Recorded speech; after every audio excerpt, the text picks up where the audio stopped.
You know, I did math on how much of each resource I had. There it is. I have 7 wood, 4 metal, and 4 hide. Is that right?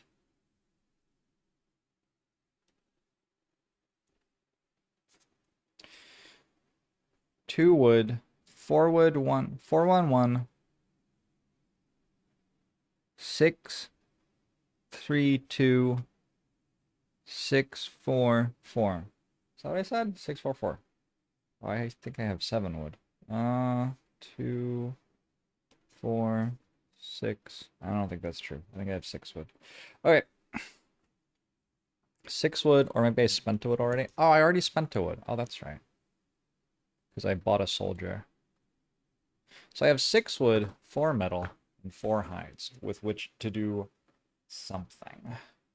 And at the end of last stream, somebody pointed out to me that there are a bunch of structures that I could build just like on the board. So the workshop and the craftsman and the barracks and the something else I already have. But there are also like the blueprints or whatever for some other things I could build. So I see some different walls, a logging camp. The alchemist is the other one I've already built.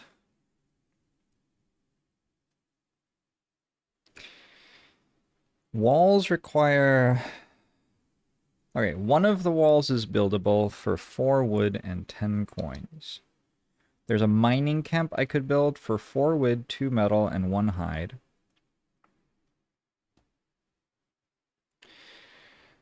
There's a hunting lodge I could build for 4 wood, 1 metal, and 2 hide. There's a logging camp I could build for 2 wood, 3 metal, and 2 hides. I am guessing that what these do is give you, respectively, metal, hides, and wood. That seems like a kind of safe guess, right? Okay.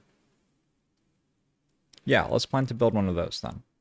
What are you up to, though? We were crafting items first. Then we brew potions. And then we do construction. Okay. So suppose I decide that I would like to build one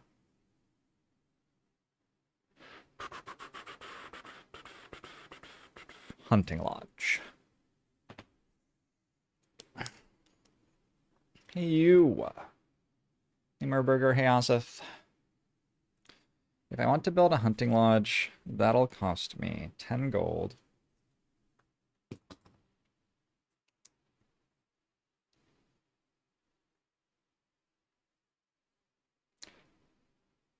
Which I believe I have. Uh, 4 wood, 1 metal, and 2 hides. Which means I have left 2 wood, 3 metal, and 2 hides with which to do something here. And I think the only other thing I can do is craft things. So let's think about how to use 2 wood, 3 metal, and 2 hide profitably in crafting. And it's a little bit extra complex because I can build the structures with resources from any character, but I can only craft with resources from the character who has those resources. So, Horn of Command, I think that requires way too many different things. Simple Charm requires 2 metal. I could use 2 metal to remove a -1 attack modifier card from, like, my Deathwalker's deck or something. Or my Necromancer's deck. Okay, so this is on the short list. I can only build one of those.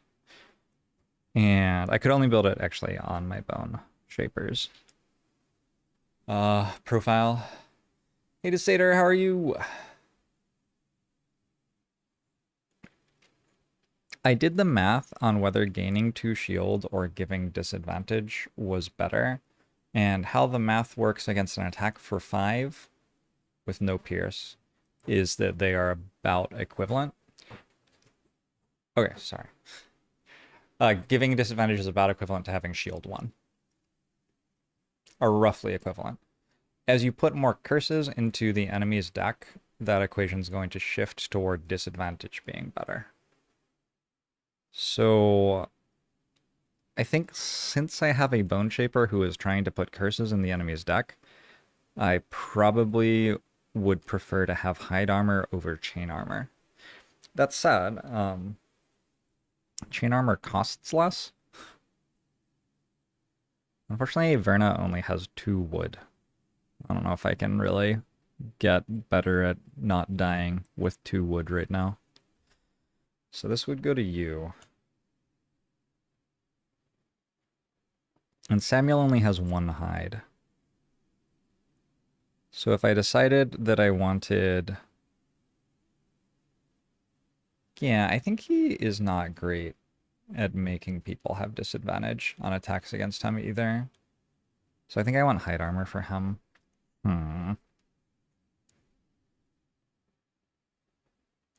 So I think currently I don't build crude chain armor. There's 1 person without shoes, right? Bone Shaper doesn't have shoes yet. That was really dangerous in the last mission. So I think if we can, I would like to get you shoes. I think my Deathwalker... Okay. We're back to this thing again. Do I want to remove a -1 or have the ability to have advantage?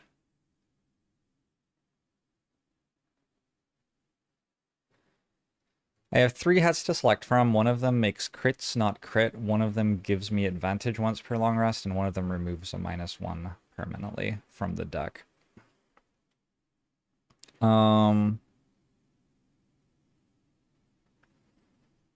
I think I don't care about the crits thing because I'll just burn a card. Seems fine. Also, just don't get crit. LOL.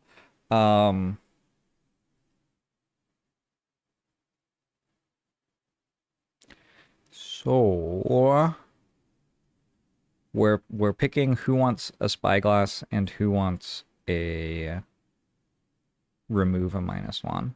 And giving advantage seems like it would be best on characters who... Hi. Oh, there's a bug. Okay. There's a cat hunting behind me. End of 1. Thanks for 46 months. This is a sequel to Gloomhaven. Blazing Fox, yeah. I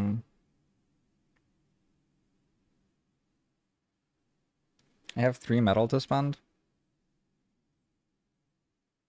I think I want advantage on Verna and Lyle. Let's give Lyle tentatively a spyglass then. And that's my metal spent. I still have 2 hide and 2 wood I can spend. Crude boots. Costs 2 hide. Unfortunately, I need to buy this with my necromancer and I can't. Ooh. I could upgrade to a reinforced shield. When an enemy would apply a negative condition to you, prevent the condition. Once per long rest. Unfortunately, it gives 2 -1s instead of 1 -1 at that point.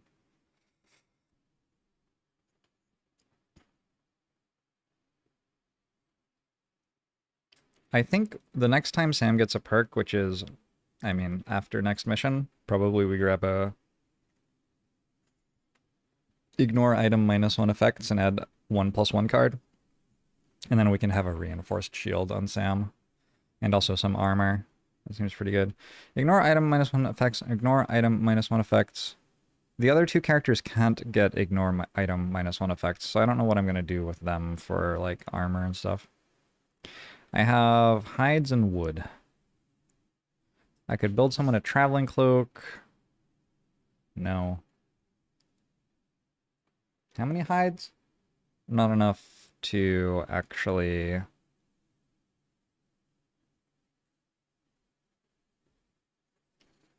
Yeah, No, I'm not building crude hide armor on my Deathwalker, I don't think. Alright, I think I'm building a simple charm and a spyglass. I think that is all. Am I planning on building something? Yes. I was going to build the hunting lodge.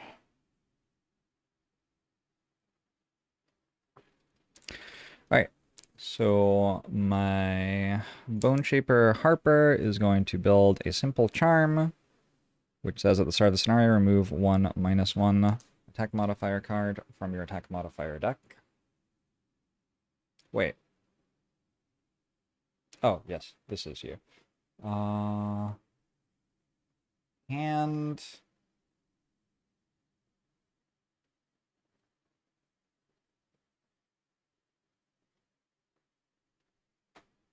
put it here.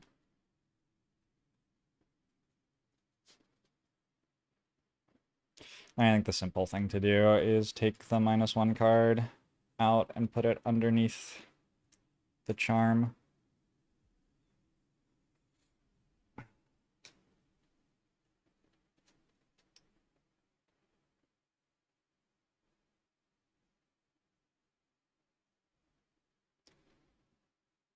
I guess you can't see over there. Oh well. I should probably push the camera a little bit further to the right, huh? Hey, Spyglass for Lyle. So Lyle can get advantage on an attack once per long rest. That's your metal done. Still have 1 metal on Sam to actually build the hunting lodge. So we've done that. Crafting items. Next up is brew potions. So if I'm not incorrect...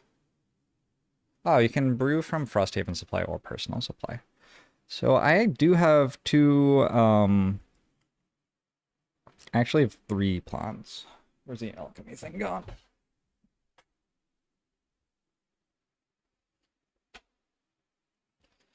I am not sure whether I can match a plant with itself. It looks like I can. So I have 3 rockroot and 1... Is that an arrow vine? 1 arrow vine. So I could make arrow vine and rockroot, and I could make rockroot and rockroot. And I can make both of those. Let's do it. Exciting stuff. Just make sure. Rockroot, rockroot, rockroot, 3 rockroot, 1 arrow vine. Yeah. All right, so first arrow vine and rockroot.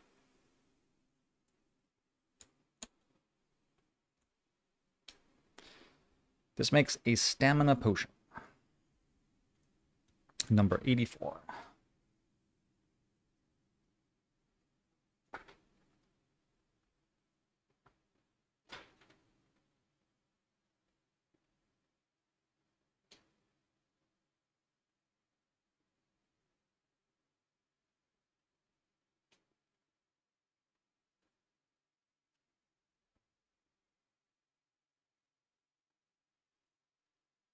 Junior turn.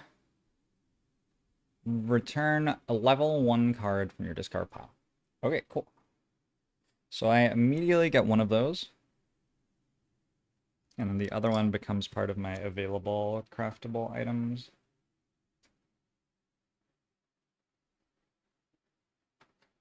And I have to decide who gets it. I don't think I can trade it after I give it to someone. So, like, mathematically, if this gives you another turn before you have to rest, I think it's really nice. So Verna is a 10 card starting hand, which means I get 5 turns before resting by default, but then also I am playing my banner. Wait, that doesn't mean it takes... No, I still get 5 turns before I have to rest. I guess Lyle? I guess Lyle has an 11 card starting hand. So I'll give it to Lyle. Lyle now has a stamina potion as well. Lyle is heavily equipped. Rhino Daniel, thanks for the 33 months. I appreciate it. You have boxing and work early tomorrow morning. Oh my. I hope you get some good sleep on your night. And we mix rockroot and rockroot to create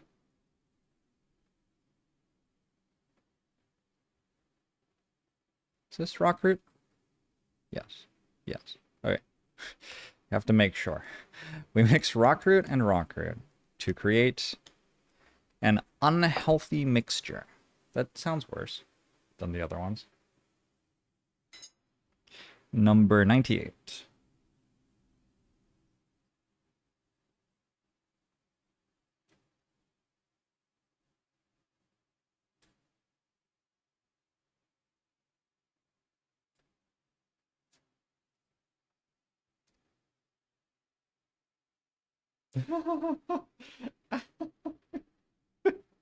During your turn, you can wound and poison yourself. Well,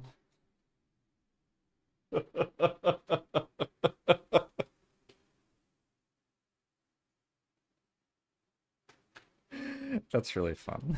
Um,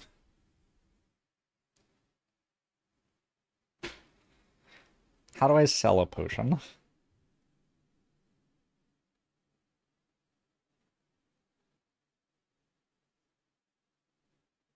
Once the potion has been revealed, the action cannot be undone. The character gains a copy of the brew potion. Move all remaining copies to the available craftable supply. All right, so somebody gets this. I think you can sell it for like 2 gold. So let's give it to Verna, because Verna doesn't have anything else. Verna, you can now wound and poison yourself. Congratulations.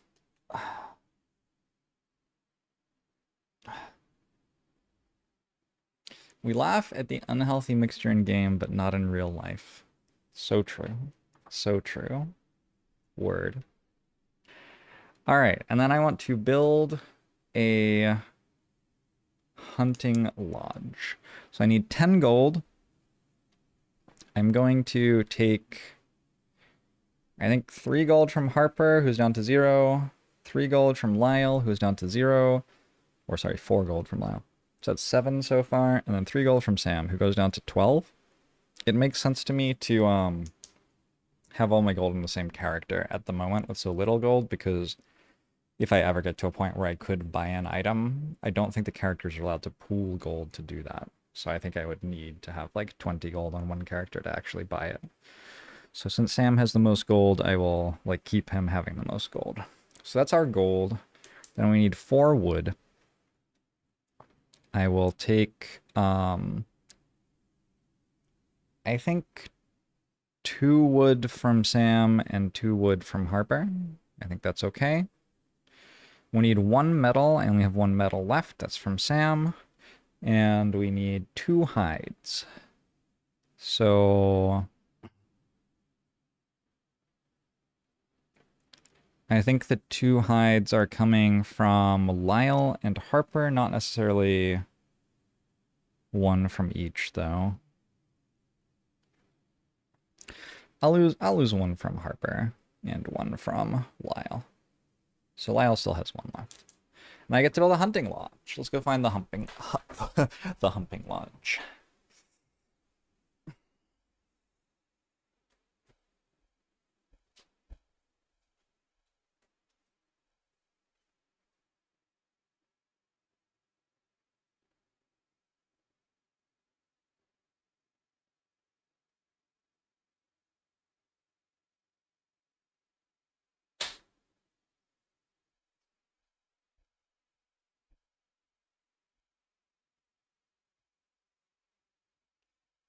This is significantly worse than I thought it was going to be. This says I can collectively... Wait.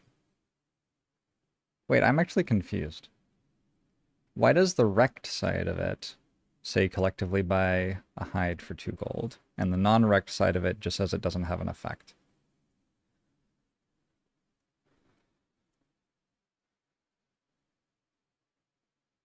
Wait. Alright, we need to read about buildings.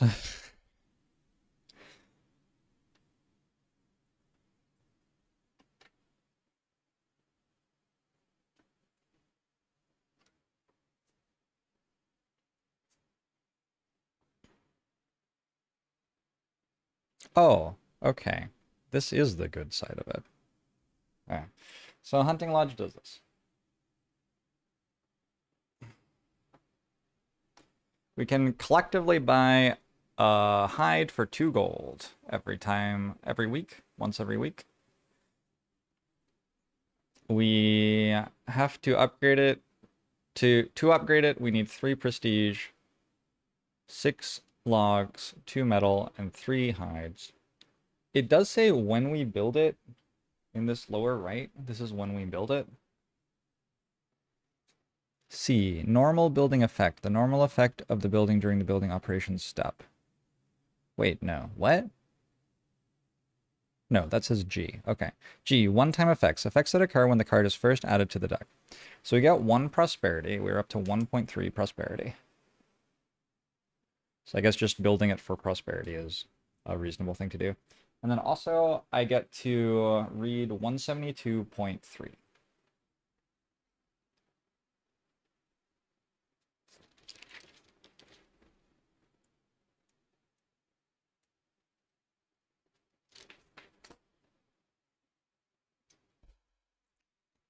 $172.3. With a fire roaring in the background, the finished hunting lodge is the perfect location to exchange tales of narrow escapes from polar bears, as well as provide hides for Frosthaven. You encounter all sorts of patrons whose rugged appearance is often belie a certain gruff kindness. One of those patrons is a vermling trapper, who sits nearest the fire and away from the crowd, a square hat shadowing their eyes. Sitting beside their wares of lustrous exotic furs, they are currently absorbed in constructing an intricate snare. When you ask them to explain the process, they warm up to you. Much of my time is spent not on action, but on observation. It's a matter of understanding the animals, their habits. If you're truly interested, perhaps I can show you sometime. You readily agree, happy for the company. We have unlocked another class. Let's go take a look at this.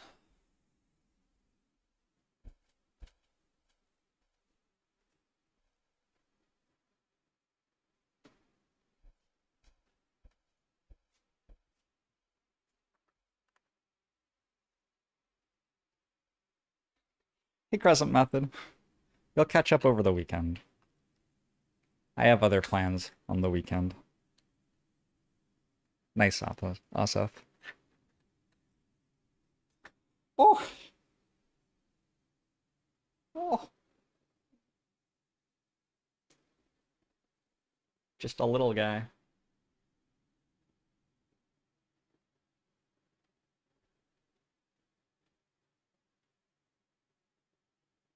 My phone can't focus on it.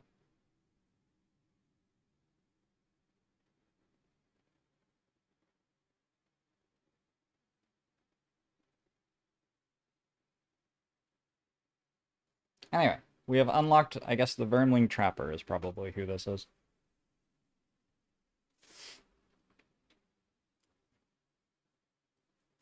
And we now have a hunting lodge, which means we can collectively buy a hide for 2 gold every time we come to town.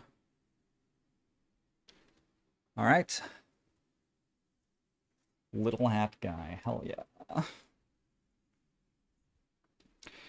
I believe that's my entire town phase. And now I have to decide which scenario to do. And the scenarios available to me are, I think, 6, 7, and 8. So I can do the Heart of Ice sequel, Avalanche. I can do Edge of the World, or I can do Crystal Trench. I think Edge of the World had something to do with crabs. I don't know what Crystal Trench was. I put 156.1 onto my calendar. I have 2 outpost phases before that happens. I'm a little bit concerned that if I don't do Avalanche before then, something bad's going to happen. It does sound like a thing that is about to be a bad thing. Avalanche, doesn't it? So I think I might just go do Avalanche. I'm excited to see some people other than the Algox. But, I mean, people are trying to make an avalanche happen in the hills above the city, so it feels like a decent time to maybe stop that is now. Sounds like it could snowball into something worse. It sure does.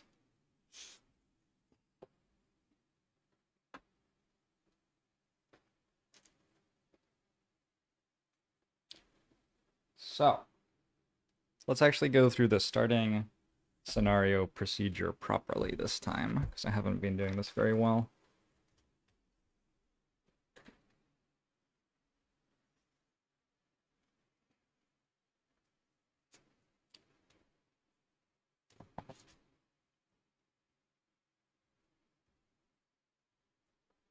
Beginning a scenario. Select a scenario, resolve a road event if necessary.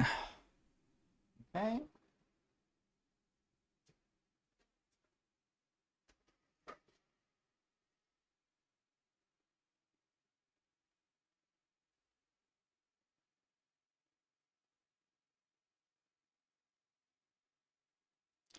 The giant boughs of the willowburn tree hang low, heavy with the tart fruits of the season. This picturesque grotto features an inviting pond, fed by a waterfall splashing down a rocky cliff face. At the top of the cliff, you can see a swarm of bees have made a hive. They look fiercely protective. The pond is warm to the touch and looks to be very deep. Fish dart around the edges, but the center of the pond is a mass of dark water that leaves you unable to see the bottom. Just behind the waterfall, you can see a cave of sorts, and hidden beyond the curtain of water would be the perfect protected spot to set camp for the night, away from the life attracted to the willowburn tree. I can make camp in a protected cave, or I can enjoy a dip in the lagoon and make camp at the water's edge. Alright, so somebody's in charge of looking for a magical tree. That's like his quest. That's Sam's quest. So we're going to definitely hang out by the tree. There's a swarm of bees who are fiercely protective. That's too bad. Um, so which one am I choosing? Enjoy a dip in the lagoon and make camp at the water's edge.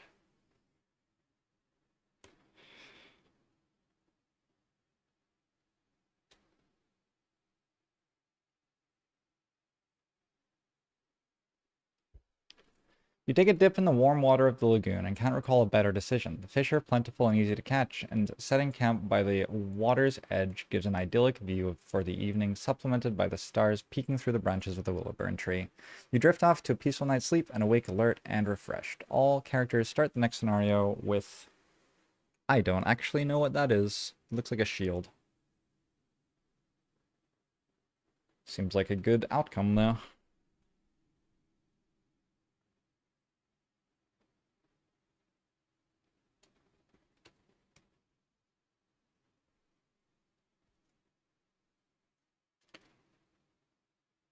Ward. Have next source of damage, then remove.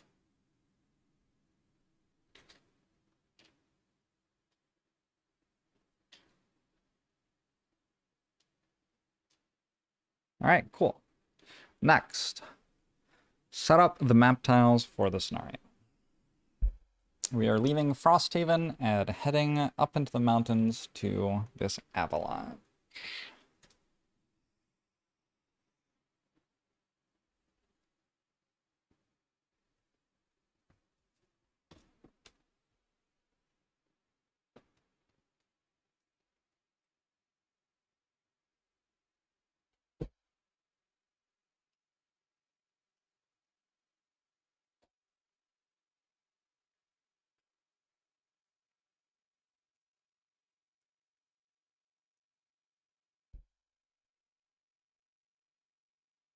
Map layout 13A, 2E, 2G, 7B.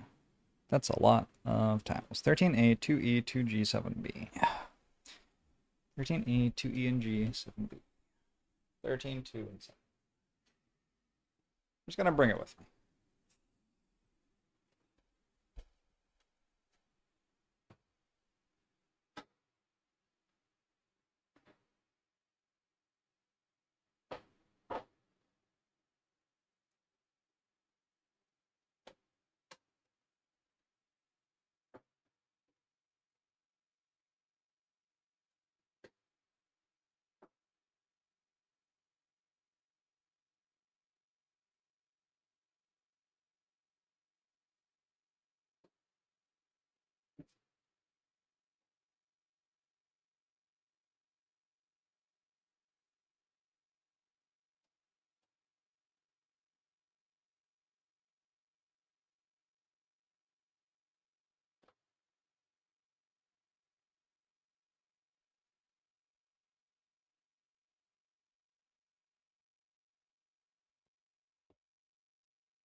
Feels kind of like I might be running out of here. 13A.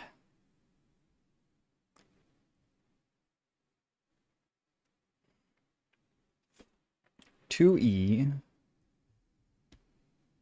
Oop.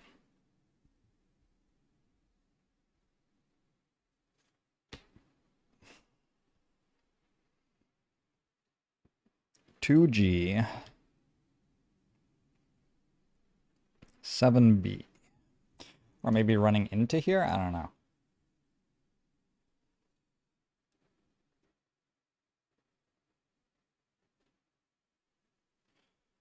What next?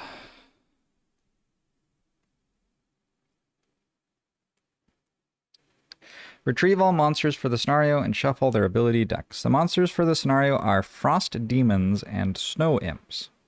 Those are not Algox. Frost Demon and Snow Imp.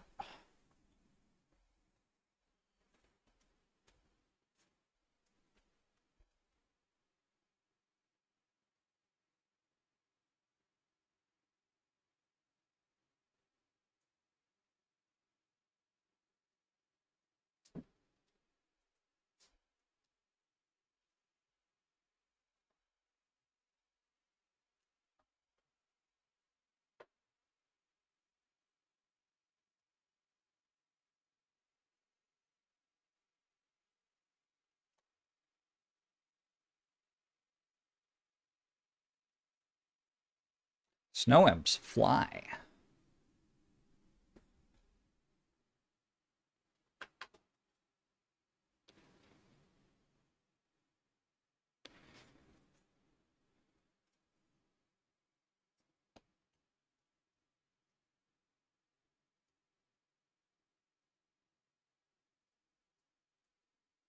Frost Demon basic is 8 health, 3 move, and 4 attack. Elite is 14 health, 4 move, and 4 attack. They have retaliation. They have 2 retaliation at normal and 3 retaliation at elite. It's kind of a lot of retaliation. And then the Snow Imps fly, and at level 3, they have... Wow, these are fragile. The normal ones are 3 health, 2 move, 2 attack, and the elite ones are 7 health, 3 move, and 2 attack. That feels so easy compared to what I've been fighting.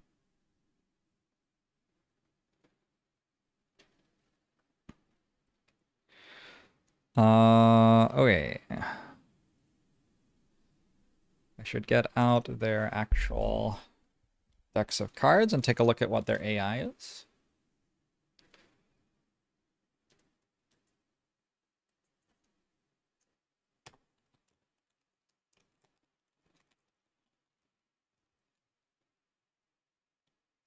I meant to set up the first room, so yeah, we can get going on that.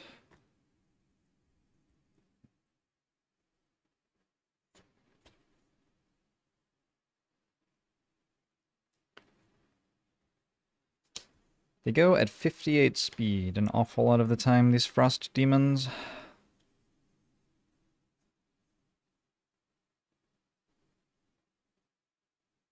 Ooh, if I channel fire, they deal damage to themselves.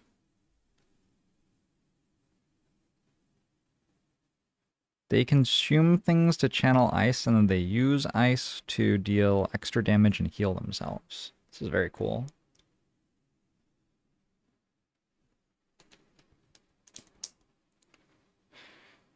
And the imps. From Mind Goblin to Trap Goblin. I saw that comment.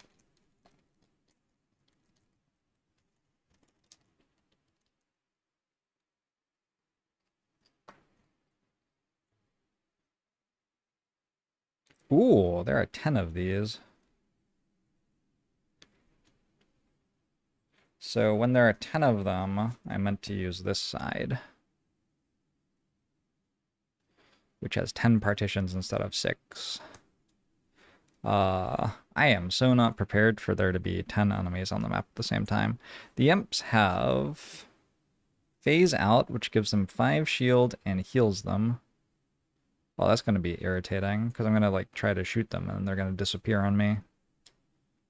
Tip the scales, strengthens a bunch of people, confuses a bunch of people.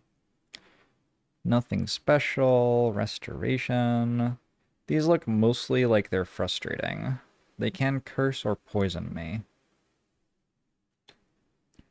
They consume elements to do things. Okay, so there's a decent amount of thinking about how to beat these enemies, I feel like. I mean, mostly I need to be able to deal 3 ranged damage, so Javelin's really good. Wraith with the banner is pretty good.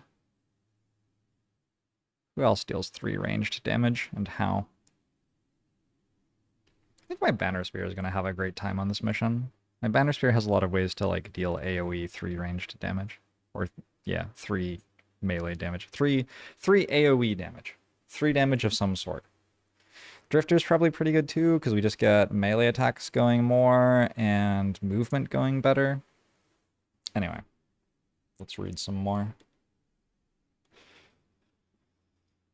We have 6 snowdrifts. 1, 2, 3, 4, 5, 6. Snowdrifts look like that.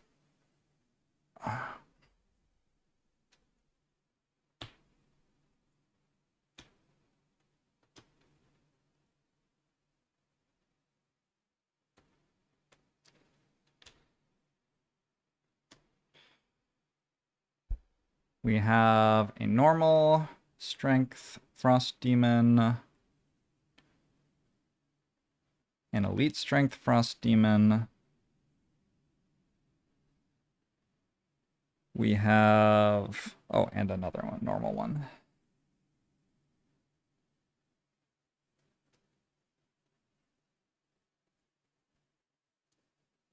And we have 3 imps. We have an elite right in our face.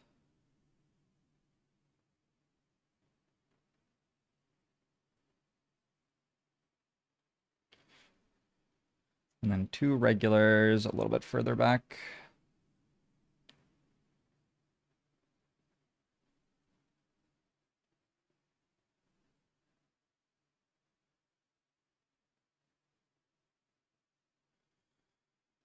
And then there's a door.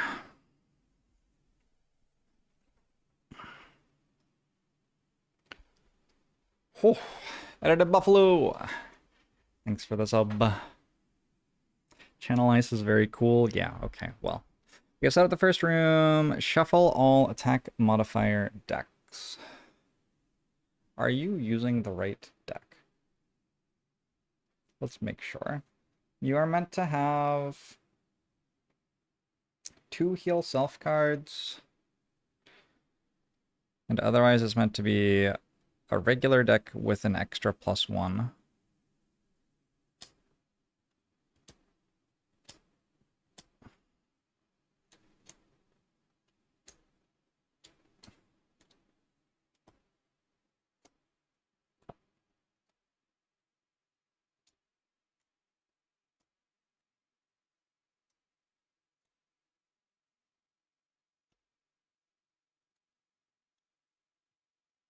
One, two, three, four, five. Good. 1, 1. 1, 2, 3, 4, 5. So I took a... Wait, why did I think it was meant... What? No, sorry. It's meant to have an extra -1.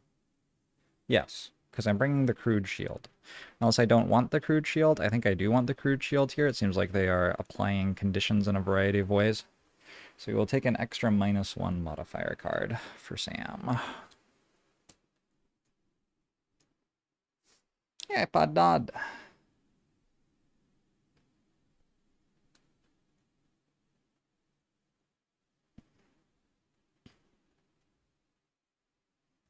And that deck is 23 cards.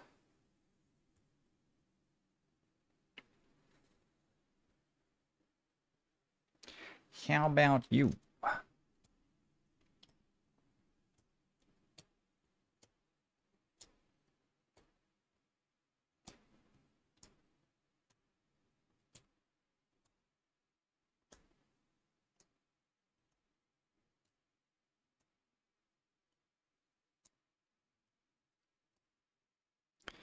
So this is 22 cards. It's just the basic deck. You don't have any -1s or anything? All right, good.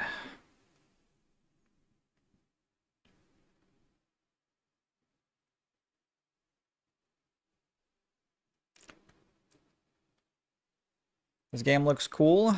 It is cool. Did you ever watch any of my XCOM stuff? This game is a lot like if Slay the Spire and XCOM Long War were combined together into one beautiful blend of both.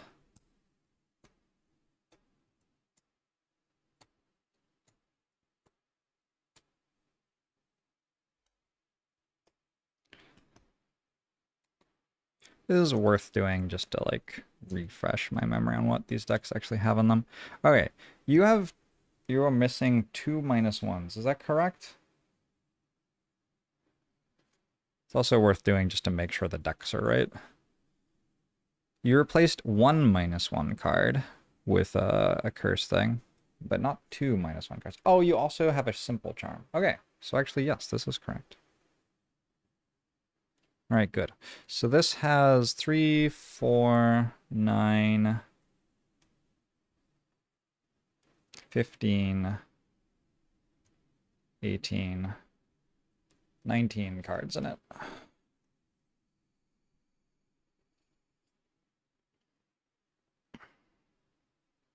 And my Deathwalker.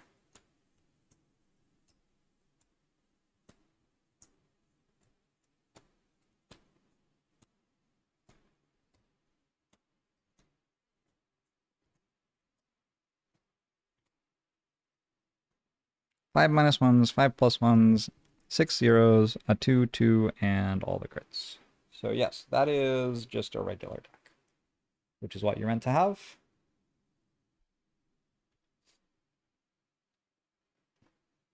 Lyle has attacks against you gain disadvantage if you are standing in a shadow, though. So that's the thing Lyle has going on. All right, I have to work out how to get through these enemies. Well, also we have to, I guess, read the scenario stuff. Just make sure the monster deck doesn't have any curses in it.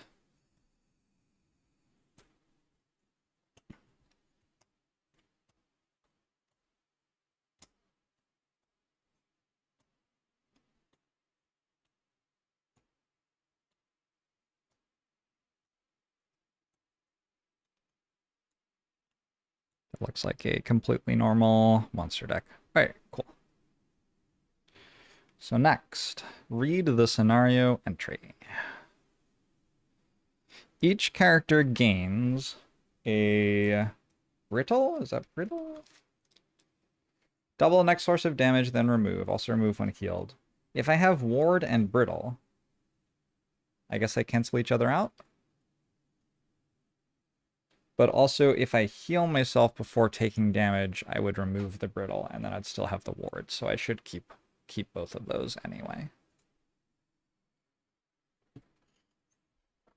Hey, grab away. Hey, Mayoshi. Hey, string this.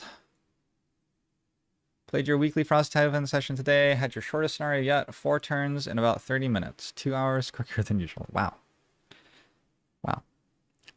You stand at the end of an Algox tunnel. Behind you stretches a winding maze of ice and rock, a long series of passages painstakingly carved through the interior of Snowscorn Mountain.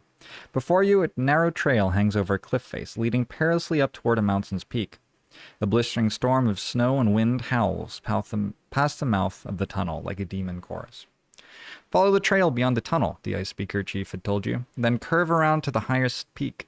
There you'll find the snow-speaking wretches. Destroy them or Snowscorn is lost. You had nodded your understanding, but you now realize that scaling a mountain is much easier for the Algox. As it is, you're barely equipped to avoid hypothermia, much less hike over slippery rock through a blizzard. But there's no way around it. Frosthaven's safety hangs in the balance. It takes several hours of grueling hiking, but eventually the peak emerges. Its rare streaks of gray stone are half hidden by a blustery cloak of snow, of soft, blown powder. You shield your eyes and squint to the whiteness. But it seems that, bizarrely, the peak is growing. Its whiteness bulges outward, undulating, swallowing the exposed gray stone. It's getting closer, like a wave of snow, like an avalanche. You turn and run, and the air shakes. Legs pump, arms flail. Mom's spaghetti. You move, but it's not enough. Your legs are too slow and the path too steep. You turn to see how much time is left, and a blur of whiteness envelops you. The mountain roars, and you are consumed by the noise. When the avalanche stops, you blink in darkness. You've been entombed in snow, and the air is already drawing thin. You need to find a way out, and you need to find it fast. Special rules: each snowdrift and snow rock in the scenario has L plus C hit points.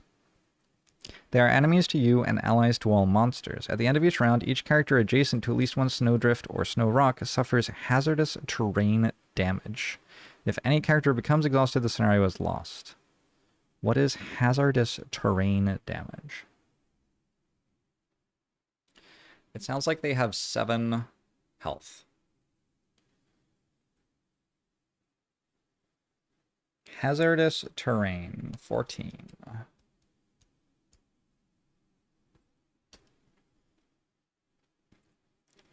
If any figure enters a hazardous terrain hex, except when flying or jumping, that figure suffers damage equal to 1 plus 1/3 of the scenario level.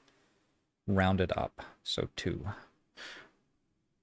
Unlike trap tiles, hazardous terrain tiles are not removed after their effect is applied. Instead, they remain on the map indefinitely. Figures do not suffer additional damage when starting a turn in a hazardous terrain tile or exiting a hazardous terrain text. Hex. Sorry. Objectives. Objectives are tied to the goals of some scenarios and typically need to be destroyed or protected.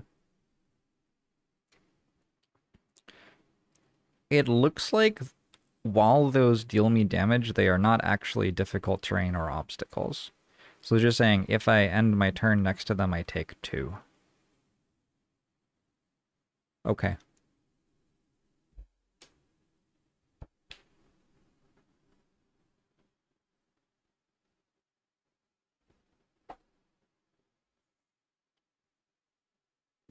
Let's get into it. Oh, there's more. First, I still have to deal and select battle goals. Shuffle a little bit. Hey, Frozen Grimjaw. Very thematic scenario for you to be joining us for. So the red ones are these frost demons, and the purple ones are the snow imps. Yellow base means elite, white base means regular. A frost demon has 8 or 14 health, a snow imp has 3 or 7 health. So the snow imps are quite flimsy. This seems like a scenario that really benefits us being able to use ranged attacks. That is my opinion. Also, they don't, like, hit that hard. Compared to the Algar's guards and archers, like, actually tanking damage seems far more reasonable to do with a character's health bar than it did in the Algox Archer scenarios. Alright, here we go. For Werner, our human banner spear. Kill an enemy before it takes its first turn. I mean, I could just do that right now. I could run up and javelin a snow imp. 2 check marks? It doesn't look like a very good first turn.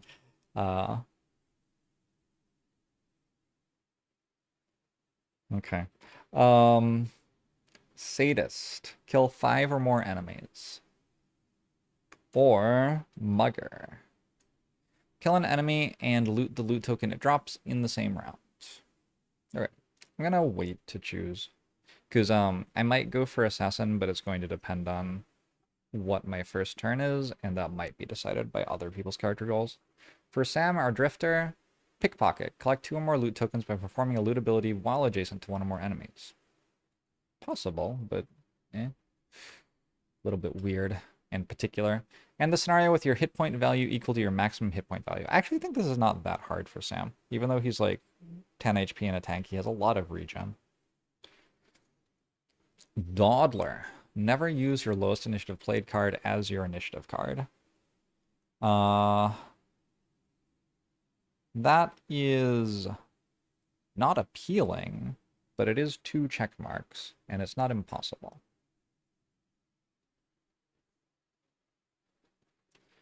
How does Zephyr resist doing table shenanigans?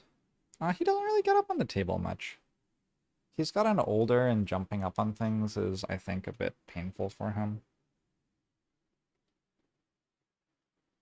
He's got a little bit of maybe arthritis or something going on in his joints and his back legs. 4. Harper, the Bone Shaper. Never end your turn adjacent to any other character in an additional check mark for 4 characters. That seems very hard. It would give me 2 checks, but it seems very hard. This is a narrow corridor. Workforce. Gain 13 or more experience before any bonus scenario experience. That seems also very hard. Aesthetic. Collect fewer loot tokens than any other character. Oh, but I like loot tokens. I think I'm going to take Aesthetic. And Harper doesn't get to loot this mission. And finally, Lyle, our Deathwalker. Kill an enemy that has 2 or more negative conditions. Kill the last enemy to die in the scenario. Or kill an enemy with an attack that would have caused at least 4 more points of damage than necessary. I like killing the final enemy to die in the scenario with my Deathwalker. I think that is a thing that my Deathwalker is really good at doing. So, these are the battle goals to choose between. Kill 5 or more enemies. Well, there's already 6 here. I can pick off the small ones with my Banner Spear. I don't know. That's not that appealing. Let's say Closer for our Deathwalker for sure. That simplifies the decision making a little bit. And Aesthetic, I think, for my Bone Shaper for sure as well.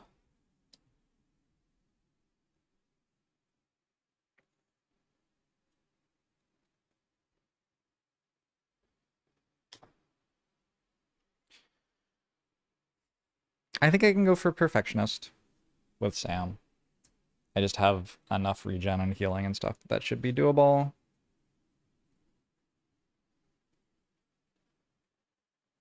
Kill an enemy before it takes its turn.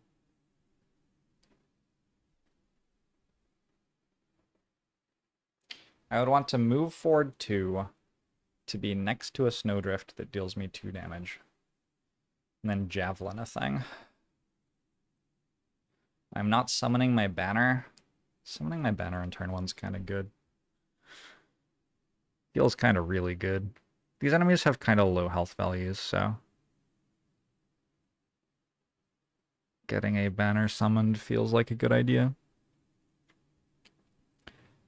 I think I will go for kill 5 or more enemies, and like maybe it doesn't happen. But we'll give it a go.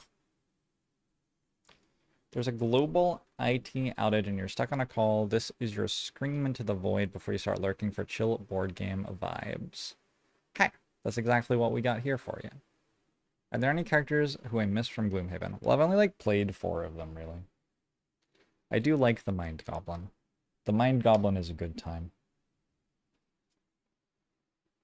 Loot deck. Yeah? Build the loot deck. Alright. Coin, metal, hide. This is the stuff I didn't get last mission. I didn't get a corpse cap. Rude.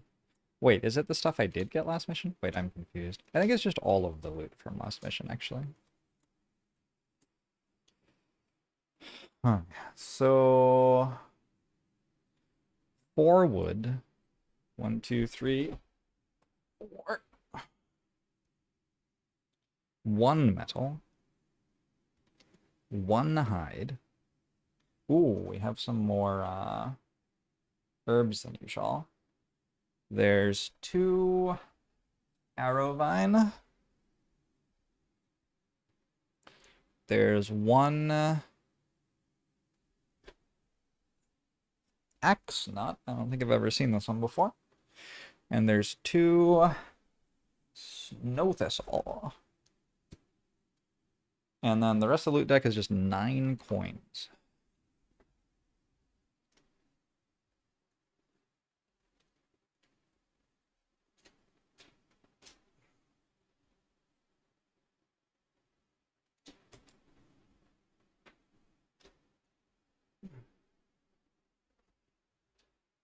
Have any masteries been done yet? Yeah, my banner spear got the summon a banner and keep it within range mastery on the first mission, but nobody else has done anything. Okay, so there are 20 of these, and I want to select 9 of them. We will start with number 6. Number 9, 6, 7, 8, 9. Number 4, 4.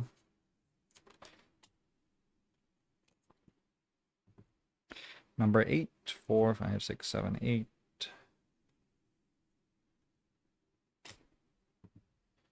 Number 7. Number 5. What a low roll, by the way. Number 6. This would not be a good turn of D&D combat. 2, 3, 4, 5, 6, 7, 8, 9. 1, 2, 3, 4, 5, 6. Sorry, how many more do I need? I need 2 more? Am I wrong about how many coins there are? Or otherwise this has things other than coins in it. 5. 1, 2, 3, 4, 5, 6, 7, 8, 9, 10. 1, 2, 3, 4. This shouldn't be a coin. It is a coin. Alright, maybe there are more than 20 coins, actually. I have assembled for myself a loot deck. Most classes have one that's easy and then another that feels like you need to be high level to achieve. Yeah.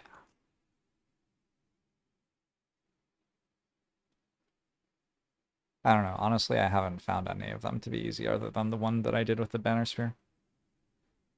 They're all very, like, demanding. Also, I don't know whether missions are going to be easy or not. Like, I'm seeing them blind, and I'm not reading ahead, so I don't know what's through the next doors or anything. So that makes it pretty hard to feel okay about playing terribly in order to kill 15 of my own summons or something like that. That's just, like, not a thing that seems appealing. So now I select which ability cards to bring. And something I've noticed about this mission is it seems like I am going to need some ranged attacks. Because there's a lot of retaliation and there are a lot of tiles that I don't really want to stand on. Also, like, Sunless Apparition that summons a 1 health melee minion. Like, the 1 health melee minion will just run at the terrain and die to the terrain.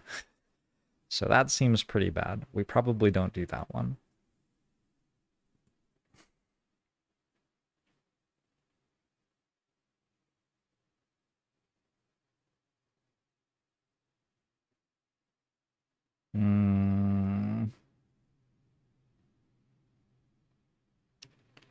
I think I'm going to Eclipse on turn 1 with my Deathwalker.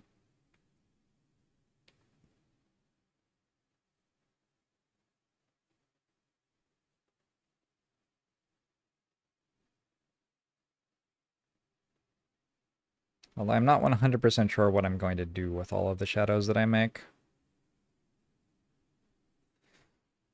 I'll take out Rest in the Shade as well. That's the one that heals people standing in shadows. I don't know. It's not bad. Definitely not bad.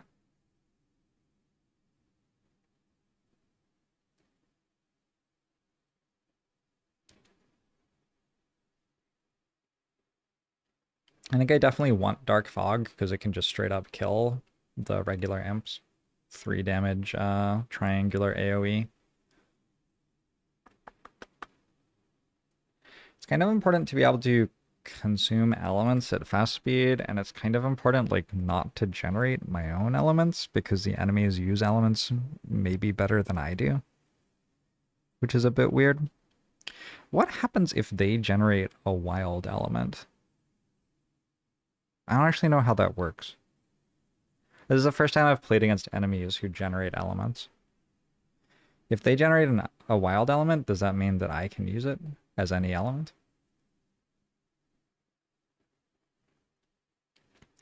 Kind of strong if true. Cool. All right.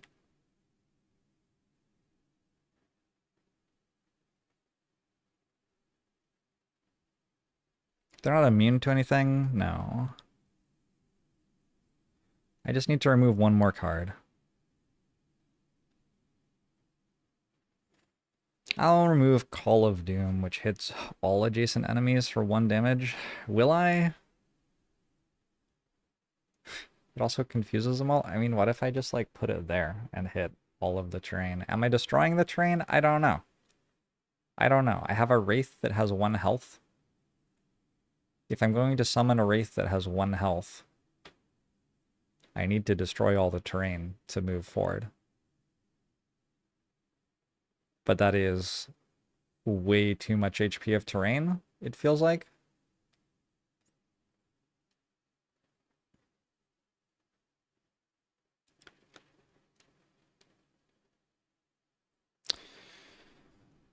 This is tricky. I can destroy, like, that one and have a safe tile there, and then use the Banner Spear to command a move through. Probably I just need to destroy it all. Ooh, Banner Spear has a goal to hit 3 enemies at once with AoE from abilities, from 3 different abilities. And I think I can do that battle goal in this one, probably. All right. We're thinking. We're slowly thinking. The cogs are churning in my head.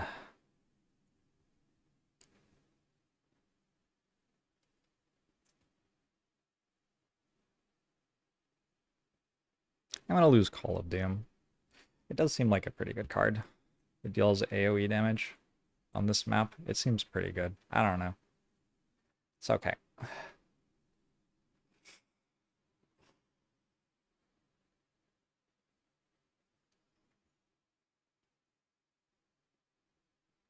All right. My Bone Shaper. So now I have Bone Dagger, which attacks for 4 and applies Curse, but exhausts itself. But then the bottom half of it curses something at 2 range. And then if the target dies this round, I immediately play a card from my discard pile to perform a summon action of the card. So I guess this is a way to make up for the fact that my skeletons are dying constantly by, you know, getting one of them back. I'm going to get rid of Malicious Conversion, which is just a big melee attack. I don't think we need that right now. I'm going to get rid of Dark Tidings, which is grant 3 of your summons attacks. I don't think I'm going to be able to easily have that many summons on the battlefield at once. Approach Oblivion grants a summon 3 move. I guess I have to take 4 cards out because I have 1 more card unlocked. Kinda rude. Maybe after I'm through this room, it opens up a little bit. It feels unlikely. Maybe though.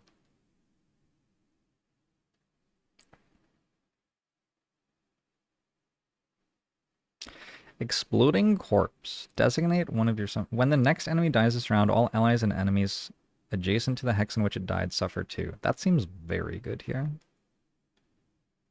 It seems very good. Let's get rid of Approach Oblivion.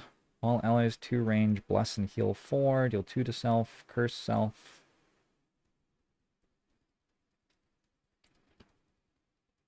And it grants one of my summons 3 move. I'm wondering if I don't play Bone Dagger, but that... I mean, I just got Bone Dagger. I want to play Bone Dagger.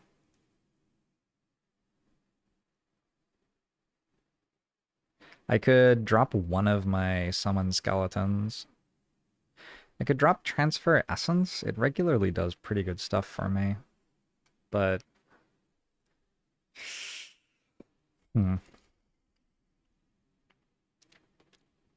I have some other payoff cards now, I guess.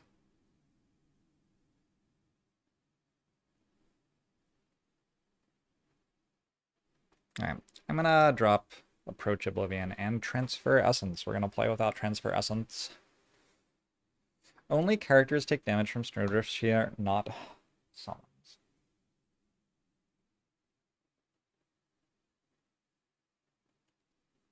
Huh. That makes my Necromancer so much better. Like, so much better. Okay, so your job is just to summon skeletons every turn. Alright, fair enough. Fair enough.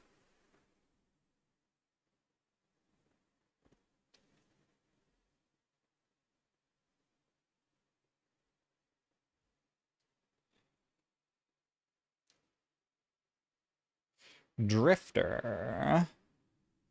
Whoa. Destructive Fury sure does hit a lot of things at the same time.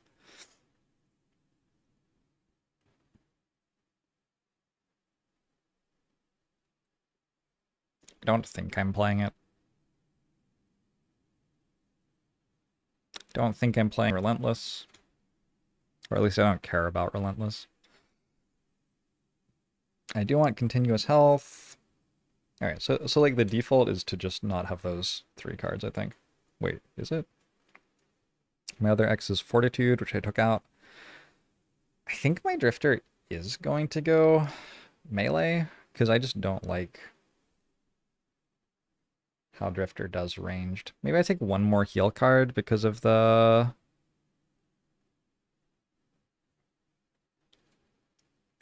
stuff. Deadly Shot moves. It's okay, I'll lose Deadly Shot too. Will I? They're not immune to poison. I guess I have to actually kill the ones with 12 health. Okay, never mind. Lose Draining Arrows? No. Lose Violent Inheritance? I'll lose Violent Inheritance. Hey, Gabriel. Whoop. And then the Banner Spear. I think I will actually be doing some significantly different stuff with my Banner Spear because we have this quest to hit 3 enemies with 3 different cards.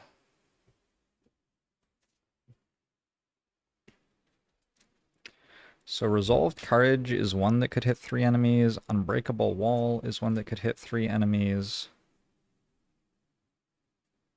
I literally don't have another one that can hit 3 enemies. Like, I don't start with them in my deck. Oh. That's upsetting. Well, still, let's use Resolved Courage and Unbreakable Wall, because this does seem like a spot where AoE works pretty nicely.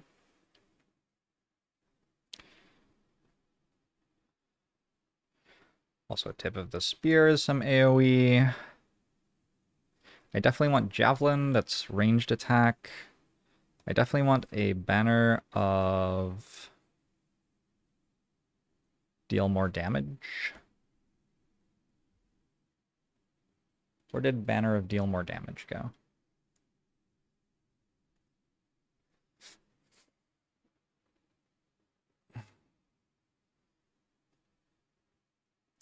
Not Banner of Hope, which is Banner of Rest. There, Rallying Cry. Alright, I need 5 more cards.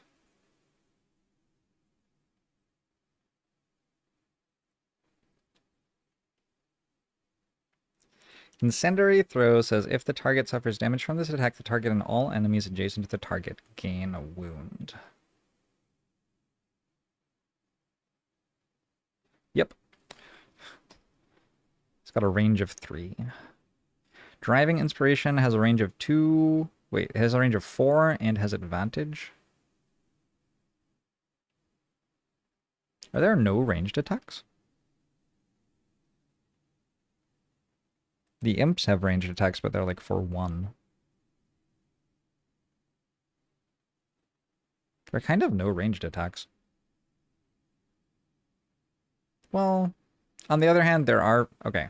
I could tank like 7 imps at once with one deflecting maneuver. I guess I'm going to keep deflecting maneuver then.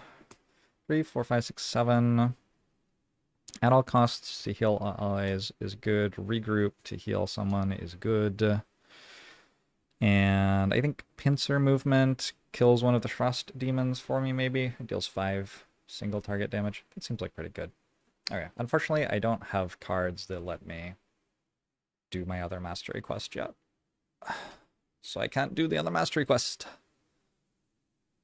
The objectives damage adjacent characters, but not summons. Yeah. Somebody else in chat pointed that out. I got that wrong. Reading it the first time and thinking about it the first time. But I have been corrected.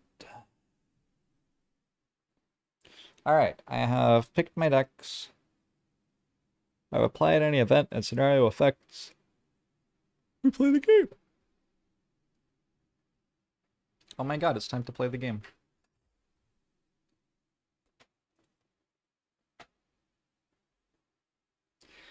Shuffle up and deal.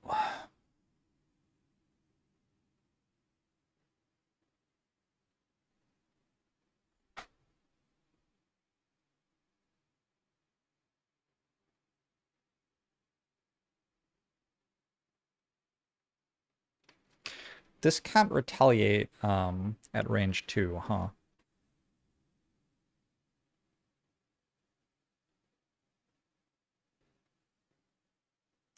At least I assume it can't.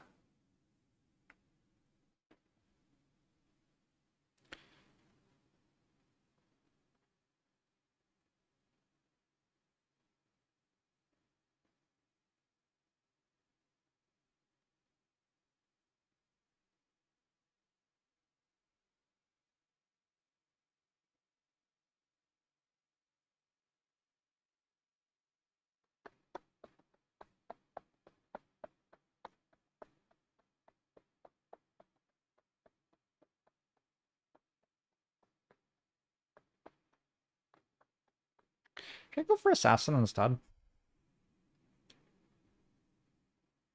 Kill one enemy on turn 1. It doesn't feel that hard.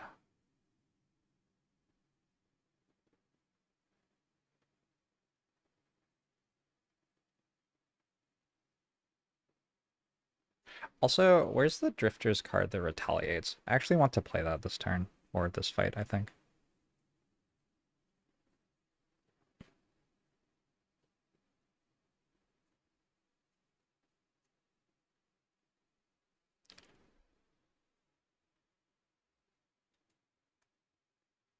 Alright, we're gonna go Relentless on Drifter to gain 2 retaliate at range 2. The next 6 times I am attacked by enemies within 2 range. And let's lose...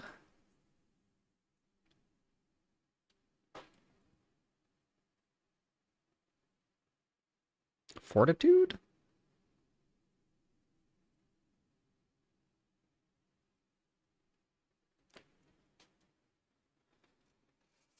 Oh.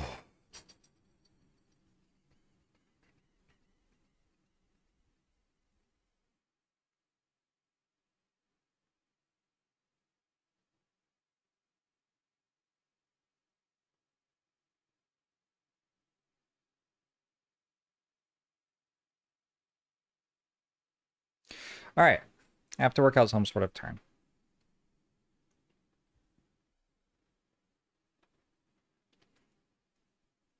Also, this is maybe too late, but I'm gonna go for Assassin. Instead of killing 5 or more enemies, I'm going to kill an enemy before it takes its first turn. Nothing has changed between my decision and now, so I think it's fine for me to change the decision. Like, I basically, you could imagine that all of the stuff I just did was in service of making that decision, I guess. And now, having made the decision, I'm like, oh, nice, I happen to have fully set up the mission.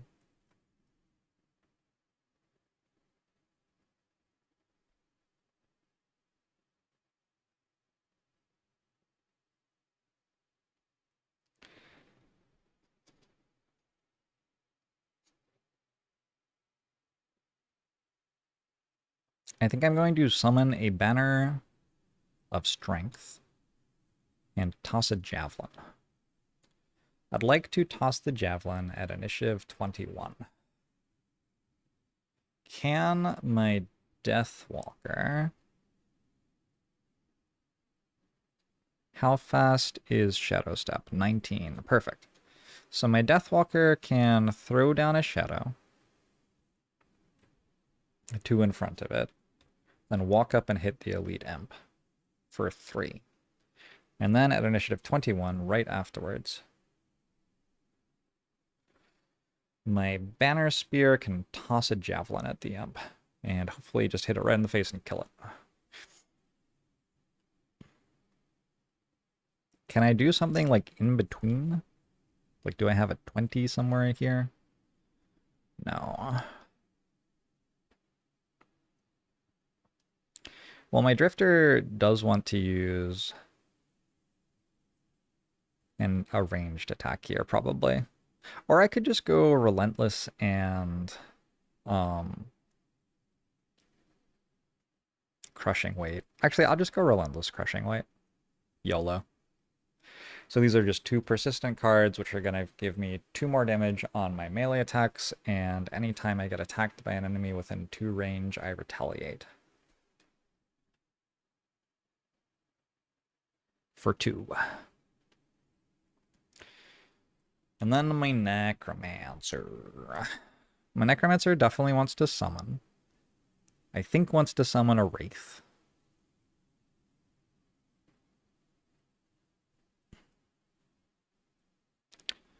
Wraith will do some shooting. We could also summon skeletons. So, apparently skeletons don't take damage from the ice terrain. I guess they will get stuck on the terrain and attack it, though. Well, so will my Wraith. Huh, interesting.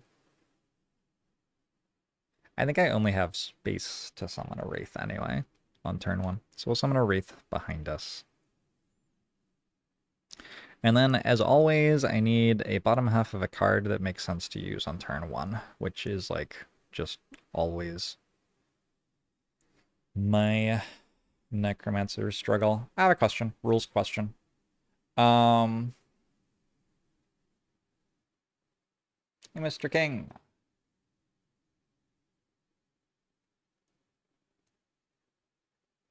Objectives have initiative 99 for the purpose of a summon, focus for future reference. All right, cool.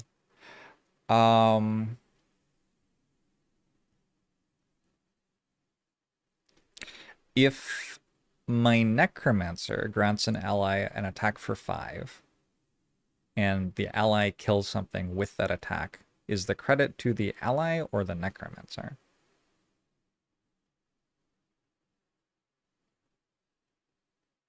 The ally is the one that killed it, so the ally. All right, cool. Doesn't actually work because my Banner Spear wouldn't be in melee range anyway, but good to know.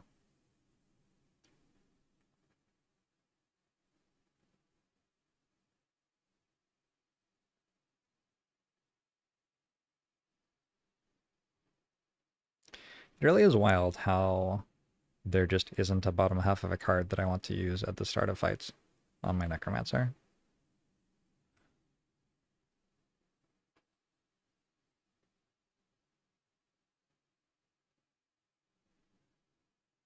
Just wild.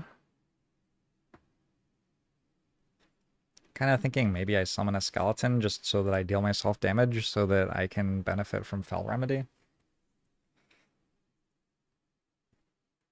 I don't totally hate it. All right, let's do that.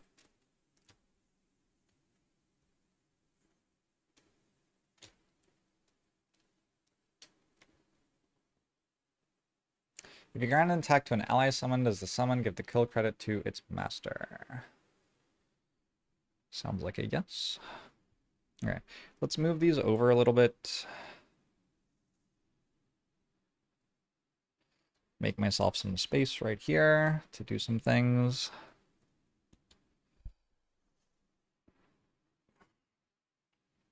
And our turn order can be right here, along with our cards we're playing.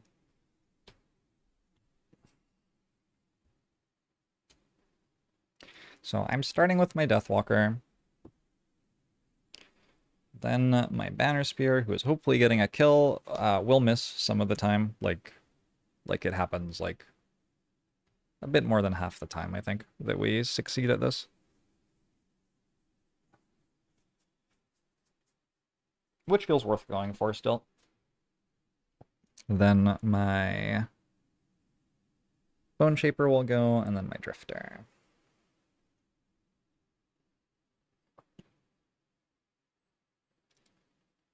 What if...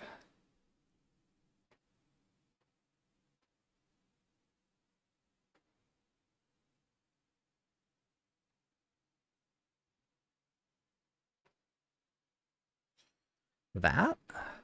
Is that better?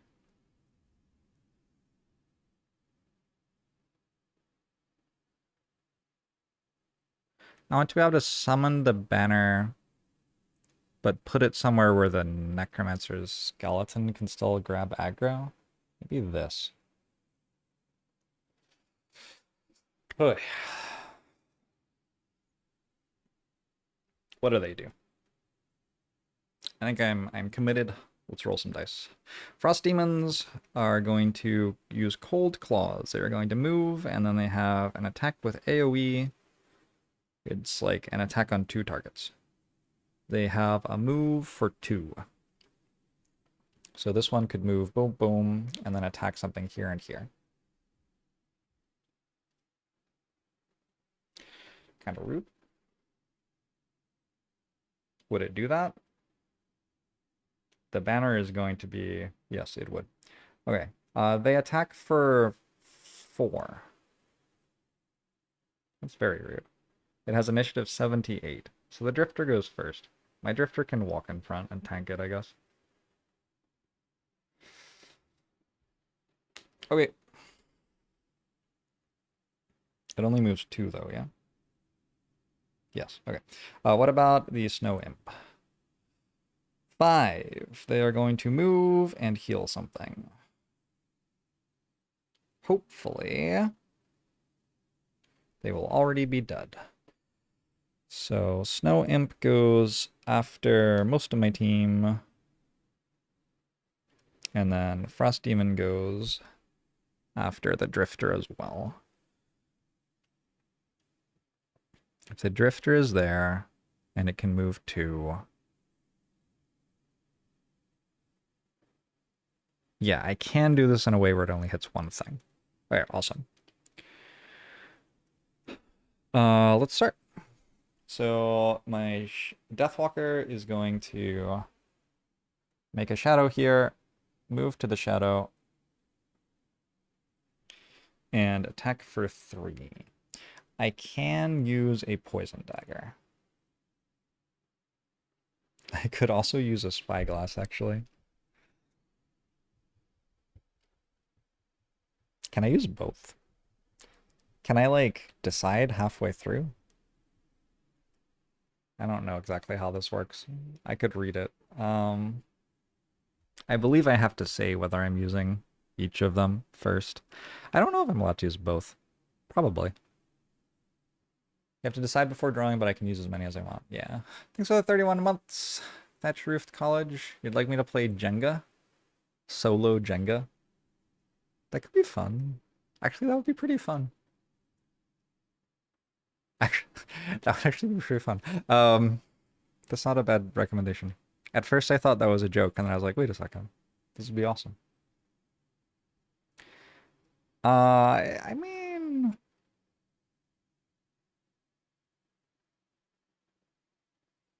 I'm going to attack with advantage, I think, but I'm not going to use the Poison Dagger on an enemy with 7 health when there are enemies with 14 health on the map. Shit, I've just remembered, I have a bottom half of a card that gives my summons immunity to retaliate. Oh, but they only retaliate for 2? The elites retaliate for 3.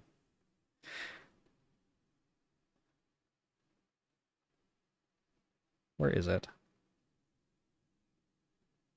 All your summons attacks are unaffected by retaliate. I might need to use that this mission. Retaliate feels like kind of the tricky thing to deal with here. All right, anyway, I'm using Spyglass, so I'm attacking with advantage. My deck has 20 cards in it. 19. Card number 1 is a crit. Well, that puts it on 1 health. Okay. What's the other card? 6. Or a +1. Yeah, so it's at 1.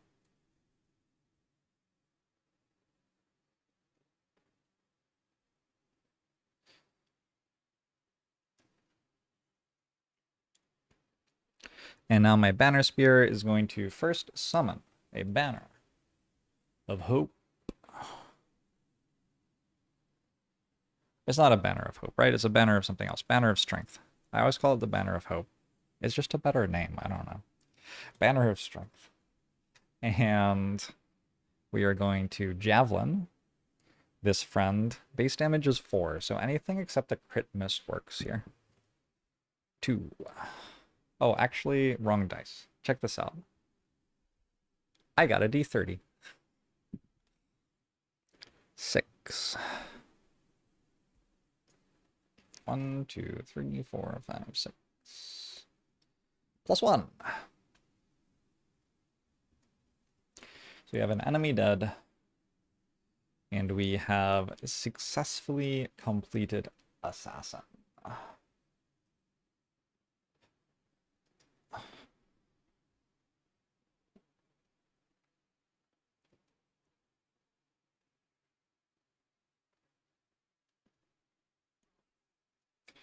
Next up is the Bone Shaper.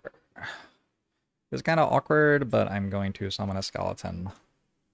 Having talked all about how I wanted to like set this up, so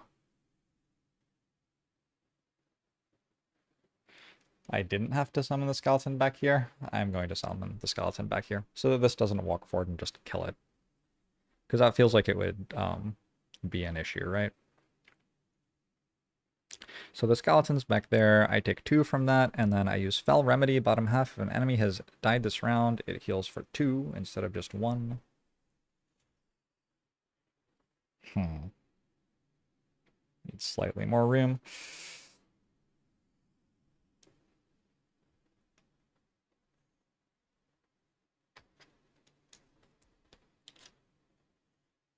So I'm back to full health, which is 7 now because I'm level 2. All right, Javelin's done.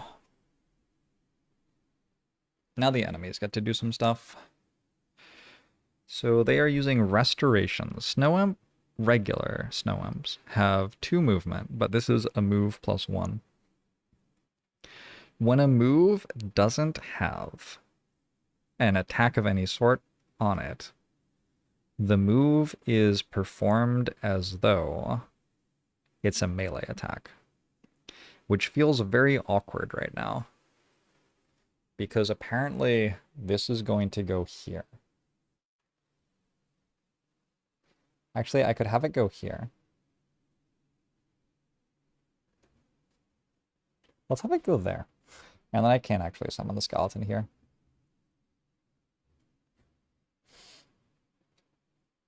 If that's even what I want. I don't know. It seems fine. And then this one's going to go here.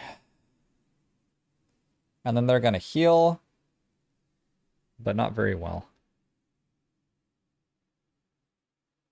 Wait, if it goes here, it blocks an attack.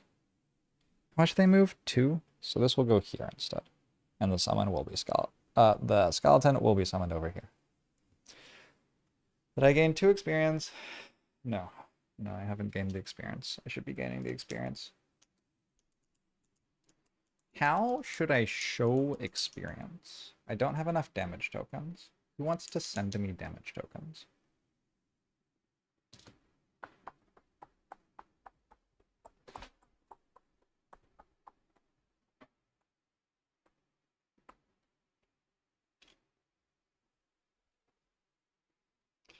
Objectives are figures, so enemies cannot occupy the same hex as them, but can move through them.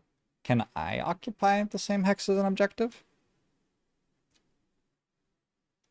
So this will go there, and this doesn't go up here. It goes 1, 2, 3, like that.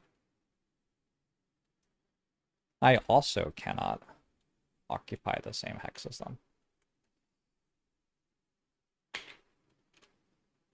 All right.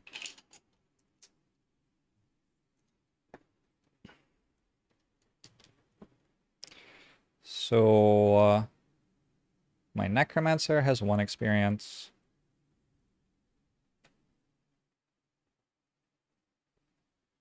And my Banner Spear has 2 experience.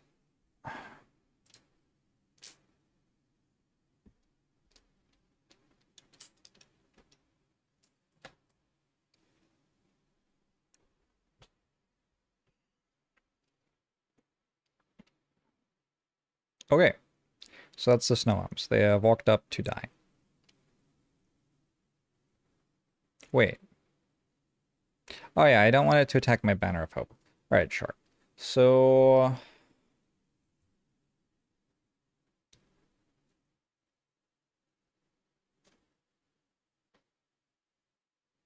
I mean, yeah, I'm going to use Crushing Weight to have a persistent +2 damage on melee attacks. And I'm going to use bottom half of Relentless, which was... I was intending for that to be a bunch of retaliation, but instead I'm just going to move here. Because I want to tank for the Banner, which I still have to do. Wait, Deathwalker went before Banner Spear. I don't have to do that. Alright, never mind. Deathwalker will take a hit.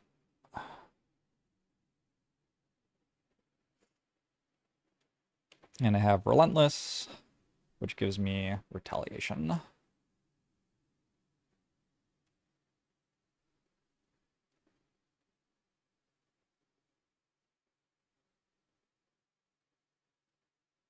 Hey, Shmuel.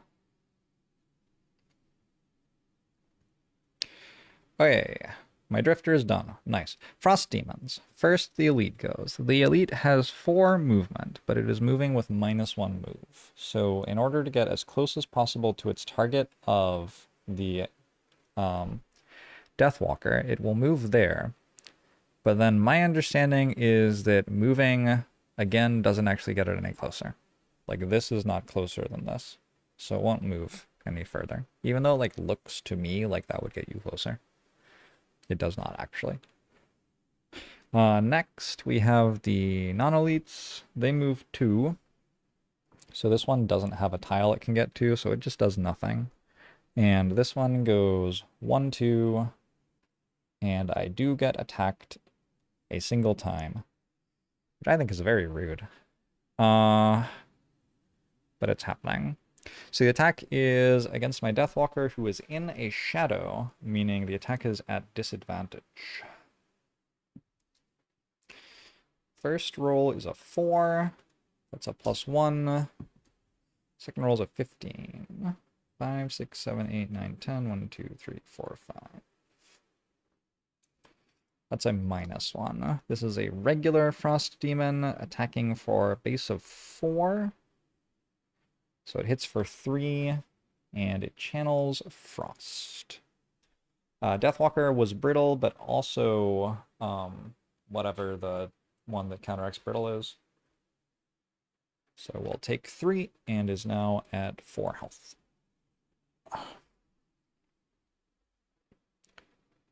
It does move there because there's one closer to the hex from which it can attack. Oh. Good point.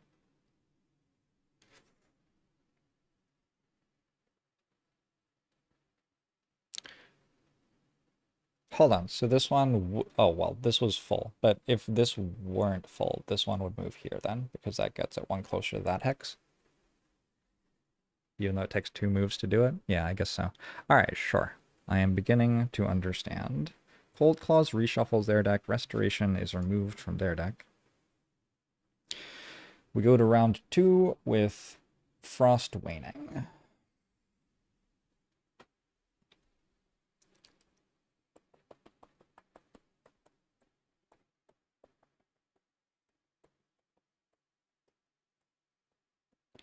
There sure are a bunch of things standing in my face.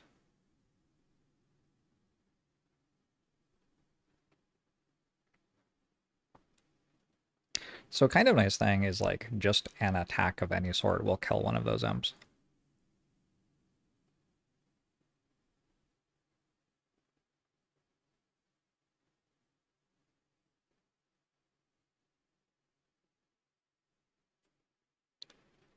So I can use Forceful Spirits on my Deathwalker probably. 2 targets, 2 damage each. I didn't summon a Wraith, so I don't have Darkness. I could summon a Wraith before I do that, though.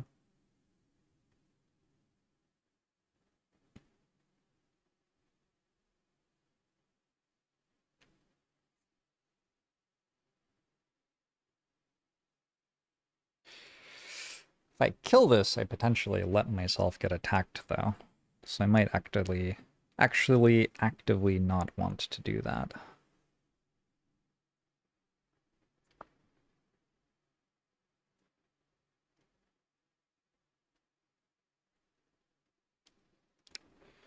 We will see. It's possible that I will move away and kill it.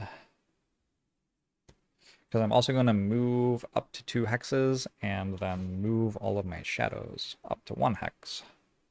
Which means I can move the shadow with me and keep disadvantage from all attacks.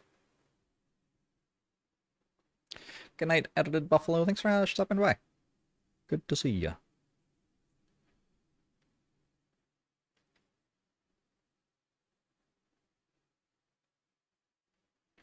So the bottom half of Bone Dagger gives me 29 initiative. It curses something. And it says, if the target dies this round, immediately play a card from your discard pile to perform a summon action of the card, reduce any damage you suffer by 2. All of this seems pretty cool to me. Oh, I won't be in the shadow anymore because my skeleton will be in the way. Unless I unsummon the skeleton. I'm going to try to Bone Dagger and summon a Wraith with my Necromancer. Sam the Drifter. Sam the Drifter should walk up and hit something with a sword.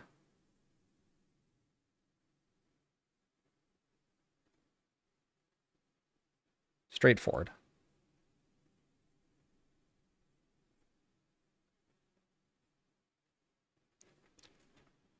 I'll go probably bottom half of No Remorse, just as a regular move, but at 20 initiative. Yeah, that gets me before almost all of their stuff. And then I will use top half of Continuous Health. No, that's not a melee attack. Top half of Bloodletting. If you kill an enemy with the attack ability, move the character token on one of your persistent abilities. Backward 1 slot.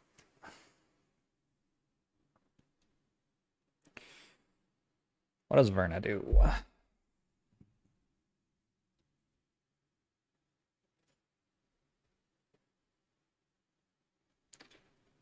Do I even have a summon in my discard to bring back with Bone Dagger? I can. I can unsummon the skeleton I have. I'm not sure if I have to do that before the attack happens or not. But like mostly I am cursing the enemy, and then if I get to unsummon and resummon the skeleton, I can change which tile it's in. Also, if somehow it dies in between me playing Bone Dagger and me killing the enemy, I get to resummon it like for real. And then also,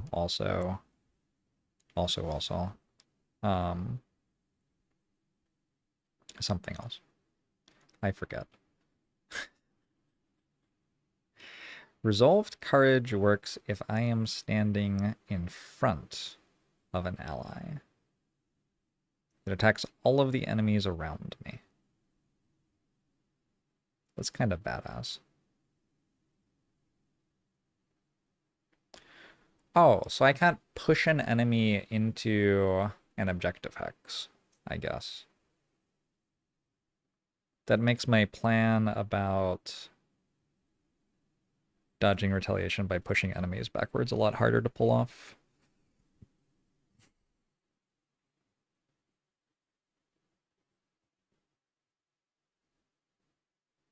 Can objectives have wounds?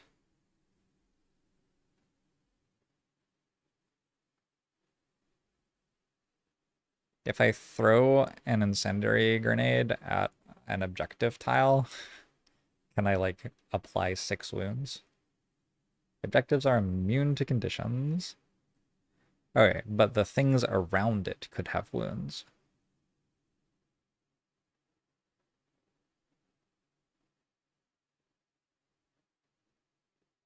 If the target suffers damage from the attack, the target and all enemies adjacent to the target gain a wound. Okay, kind of into that.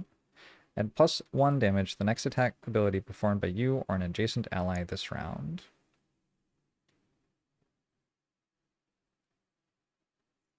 How fast do demons go? Not like insanely fast.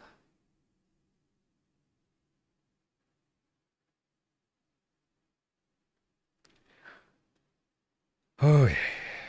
I'm going to try to throw an incend.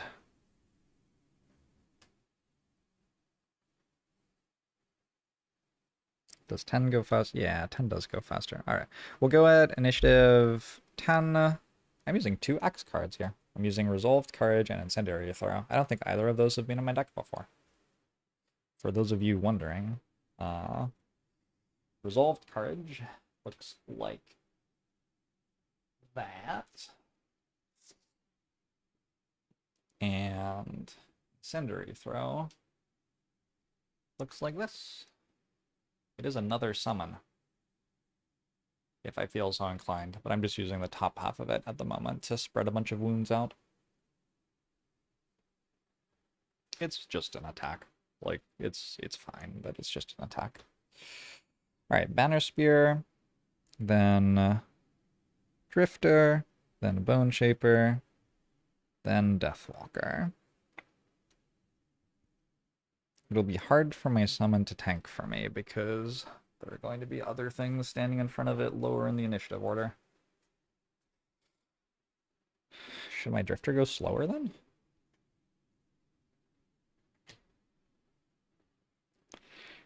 This is why they recommend raising difficulty if you play single player.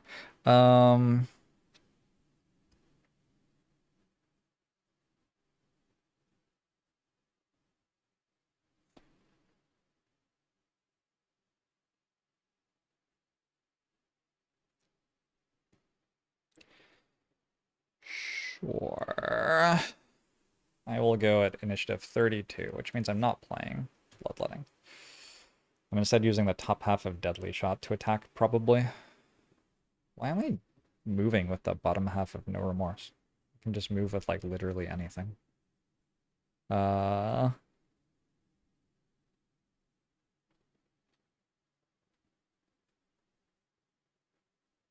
I'll move with the bottom half of Sustained Momentum, which makes my moves move further, but that's okay, I don't need that right now.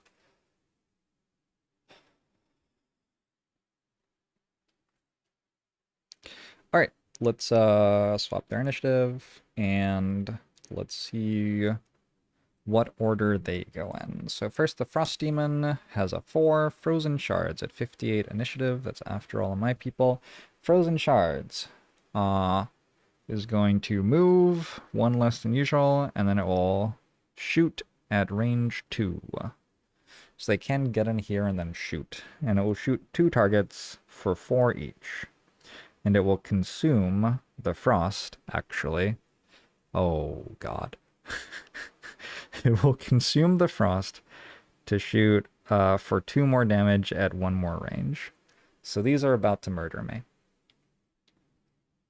Yep. That's too bad. And then the Snow Imps rolled a 7. Rotten Sting at 43. Oh, they're going to consume the element first. Well, that's useful.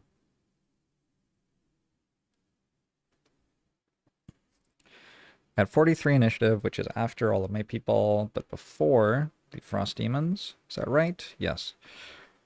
If one of them's alive. I guess if one of them's alive is kind of key here. They will move, and then they will attack for 1 and poison something at 3 range. And they will get 1 extra target. So they're going to... I guess the first one that goes gets to use the element, but other ones don't.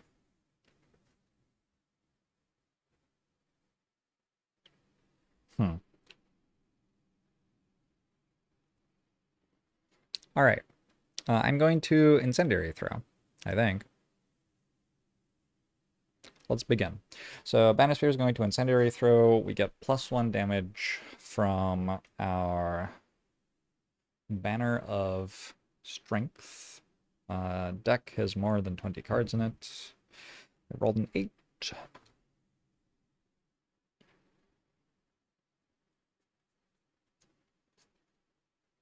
I'm healing myself for 1, which actually does something even though I'm max HP. It removes the brittle.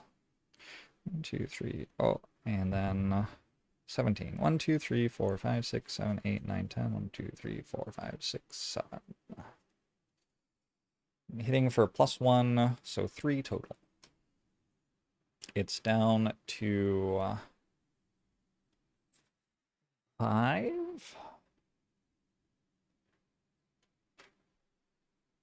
And the Frost Demon is wounded. And so are the imps around it.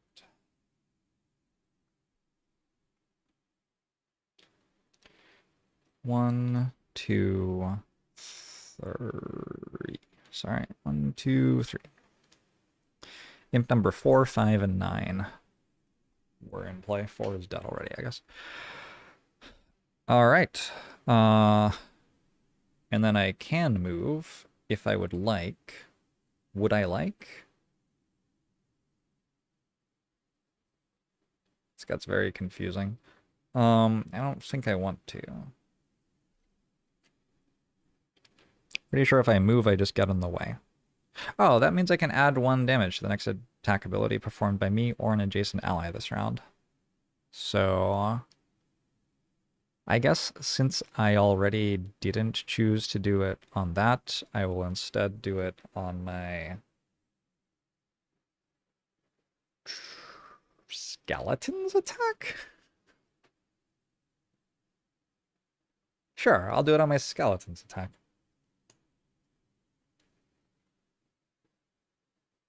Alright, so my Skeleton's getting +1 damage.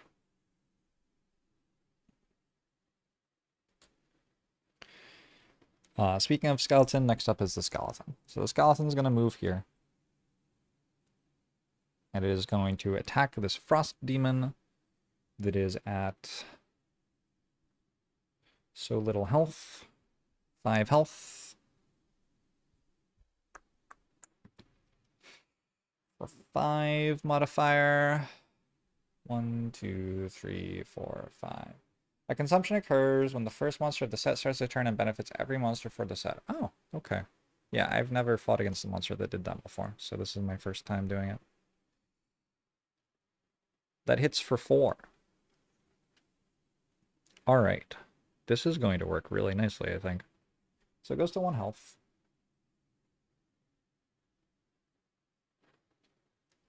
Because of retaliation. But the enemy goes to 1 health. And, by the way, the enemy is wounded.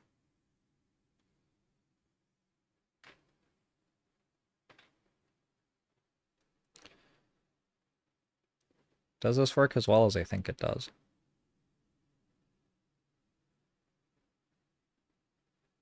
Yeah. Yeah, it actually does, I think. Alright, cool. Resolved Courage has been consumed. Now my Bone Shaper gets to actually take a turn. I'm going to place Bone Dagger on the Frost Imp number 3. Is there a way to, like, target something? I'm going to make it invisible. I need, like, a token that says it's targeted by a thing. Oh, what if I used the... Here. the characters have little tokens. So that is targeted by my ability. I'm also going to summon a Wraith. What should we call the Wraith? The skeletons have names. Shouldn't the Wraith get a name too? I feel like it should. I get 2 experience for doing that.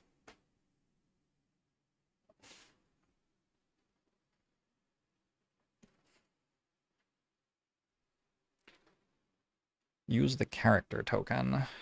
Yeah, that's what I did. Great minds.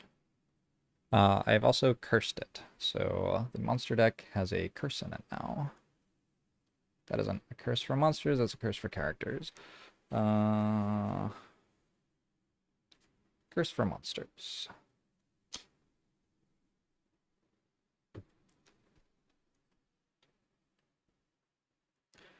That my turn? I guess that's my turn. I have channeled Dark Element. Now my Drifter goes. Drifter is going to move 2 tiles forward using Deadly Shot.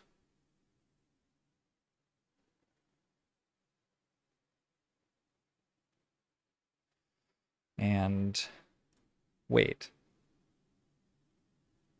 I actually can't move my Deathwalker. Like, there's no room. I can move here, but then my Deathwalker will get killed. What's the range on it? The range is 3.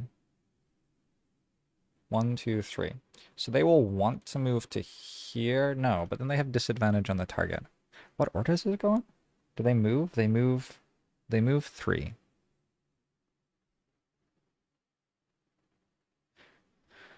I think this can move here and shoot. Oh my god. Don't I get to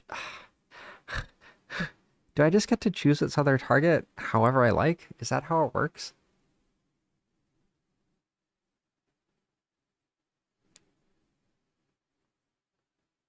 Don't worry, Thoughtful Silence. I have already worked out a plan.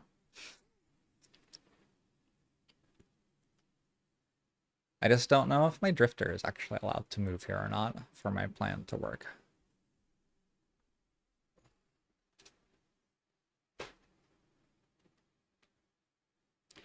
The second, it's any I want within range.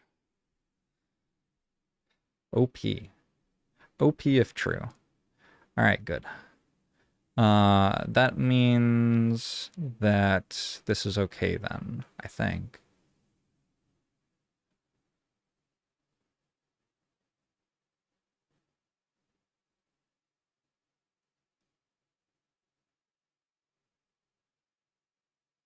Oh, my Deathwalker is actually stuck over there.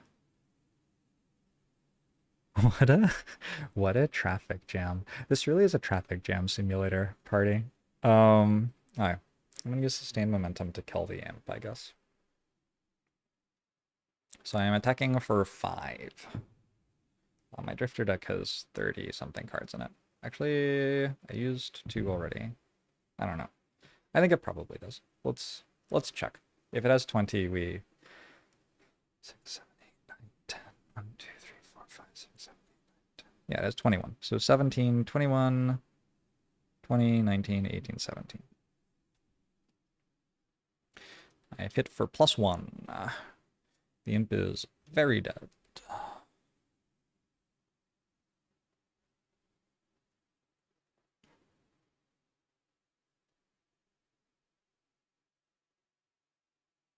Don't I want the other imp to stay alive? I think I might want the other imp to stay alive. Crushing Weight moves forward, but then moves backwards again. I do get 1 experience on my Drifter.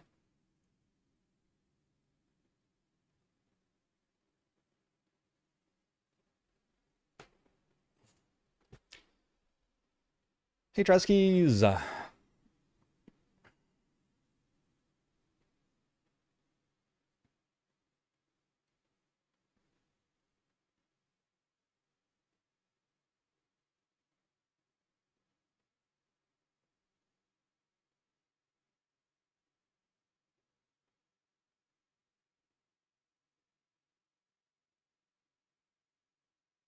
How much damage am I about to take from snowdrifts? Good grief. All right, Deathwalker.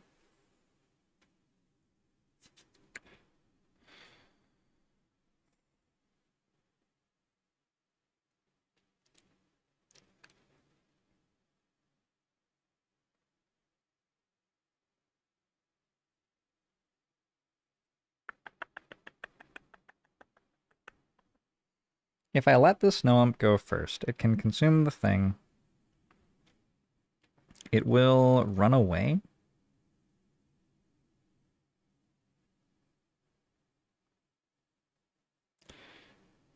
To, I guess, here?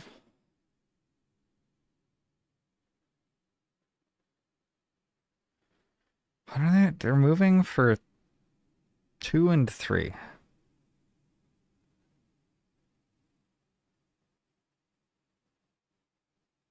My Drifter goes before my Deathwalker. So I think this would run here. And then it would consume its element to poison my Deathwalker. I've never used a heater shield in my life, huh?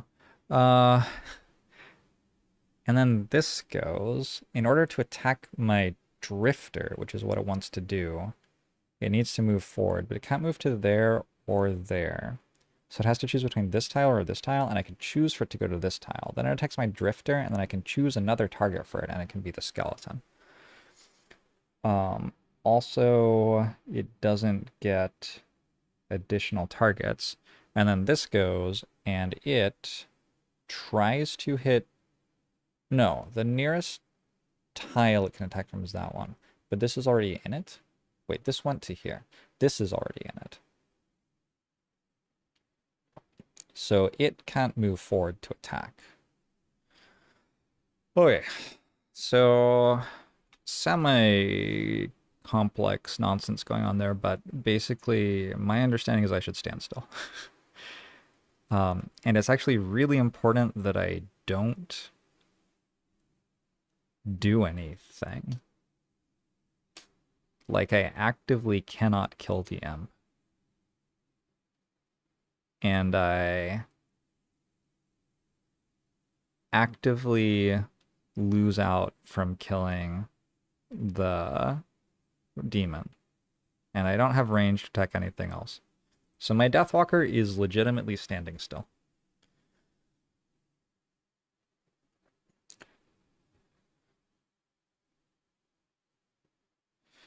Alright. Now the Snow Imp goes. The Snow Imp is doing Rotten Sting. It is going to try to target my Deathwalker with a ranged attack with 3 range. It has a move, which it can do first. So it wants to not have disadvantage against my Deathwalker. It's going to have to move 2 tiles to be able to do that, so it will. From here, the range on the ability is 3. So it can target my Deathwalker first.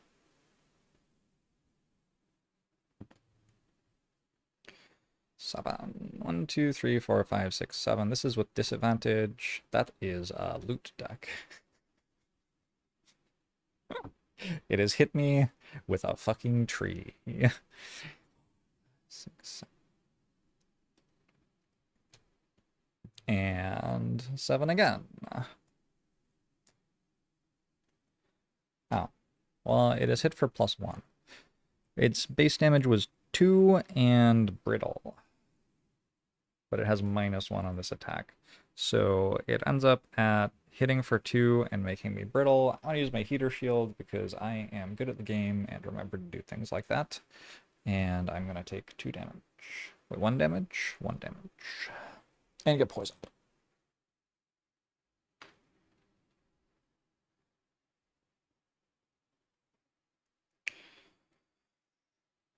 Next. Oh, and that removes... I already removed them. Next, it has an attack for another thing at 3 range, and I'm going to give it an attack on Huey, the skeleton. This one is not with disadvantage. 1, 2, 3, 4, 5, 6, 7, 8, 9. So +0. So that's hitting for 2, and Huey has 1 health. I'm going to use Warden's Robes to give Huey 2 shield against that attack. Huey is still alive and is poisoned. Alright, that's the Snow Imp's turn. It consumed Frost. Now, the Frost Demons go. This fellow searches for a target and wants to attack a Drifter. It wants to attack a Drifter without disadvantage. It has 3 movement. 1, 2, 3, because it only has 2 range.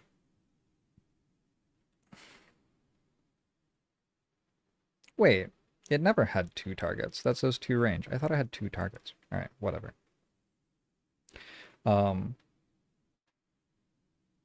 Oh, that means it doesn't hit Huey.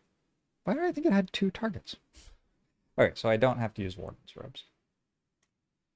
Huey is dead. Dead skeleton.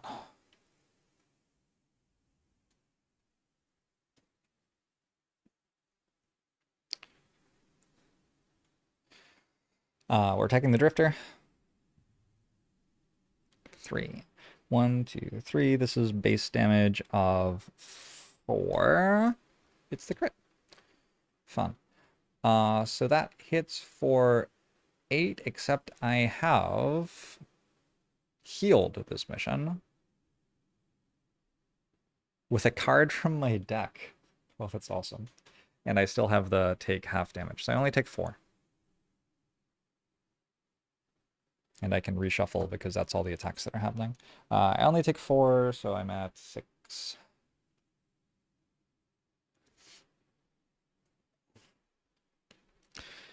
And next Frost Demon number 1 goes. It only has 2 movement, so it can't get to a tile to attack from, so it's done. And finally, Frost Demon number 3 goes. It is wounded and has 1 health. So it goes... boop, turns into a loot token. And it also procs the bottom half of Bone Dagger. And Huey's back. I believe I get an experience for that. It would be weird if I didn't.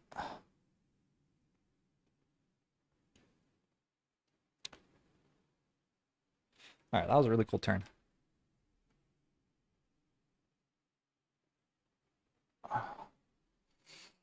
Will this playthrough go on the ManyJorbs channel eventually? I think I'll just put it on the main channel, to be honest. The reshuffle, Rod and Sting. Oh, the Snow Imp took 1 damage from a wound. So Snow Imp number 5 is on 2 health, and the other one is already dead.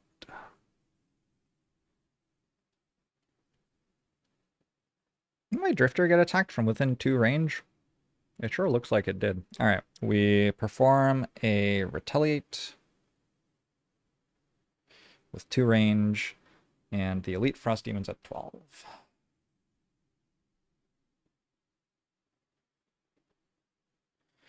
It is a bit of an iffy enemy to deal with. 12 health, standing in my face, has Retaliate.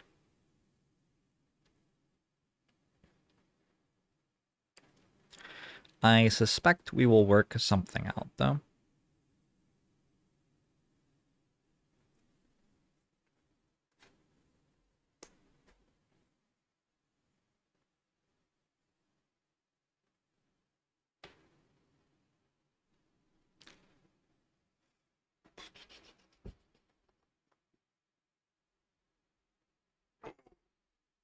Oh, all right.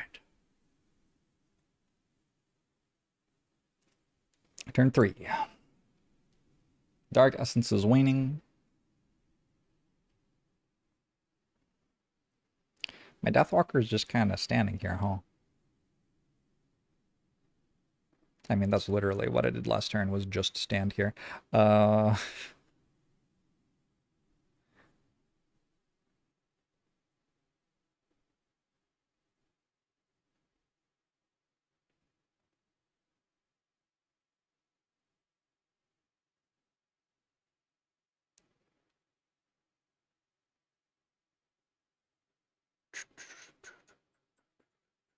+1 experience for the retaliate. Good catch.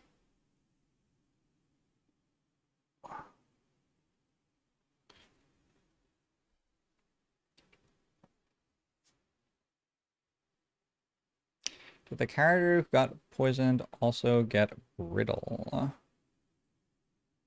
No.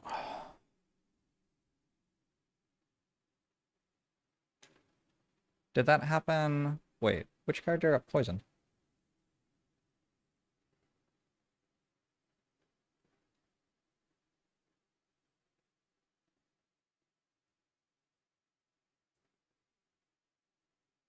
When did that happen? My Deathwalker got poisoned. Ah, my Deathwalker also gets brittle. Okay, I see.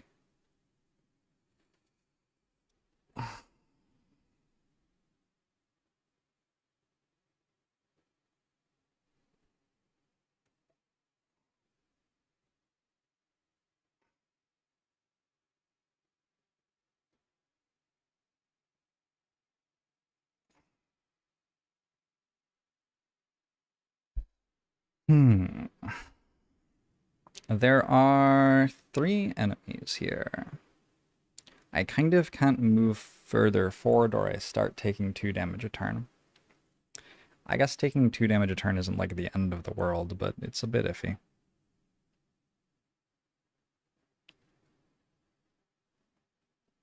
At 2, it's at 12 as well. I am thinking about making a bunch of shadows. It seems non-terrible.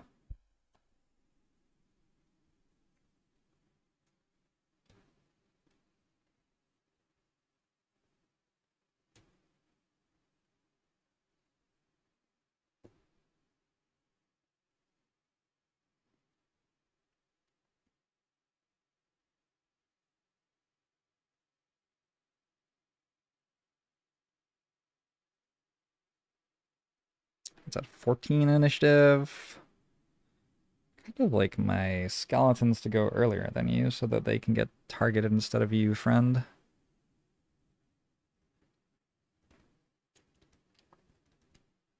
Okay. So do we like do it the other way then? I think we actually maybe do it entirely the other way and act at 86 initiative and we're just kind of chilling in front of the squad.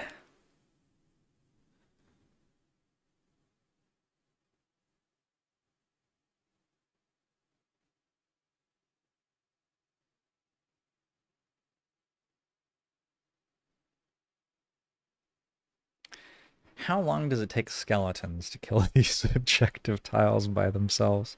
I just want to take 2 damage. It's so much damage. Who wants to take 2 damage? In this, the year of our Lord. 1999. Grant one of your summons adjacent to the target of the curse ability and attack. Nope. Designate one of your summons and perform. Explode. Nope.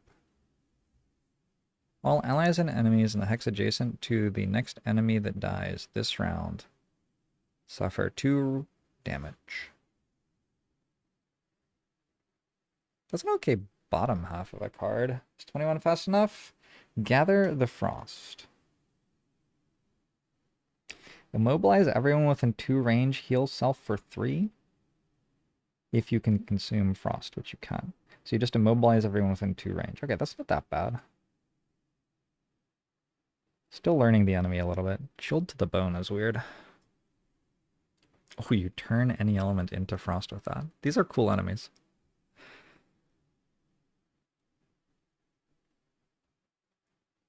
Grant one of your summons and attack for 1 extra damage.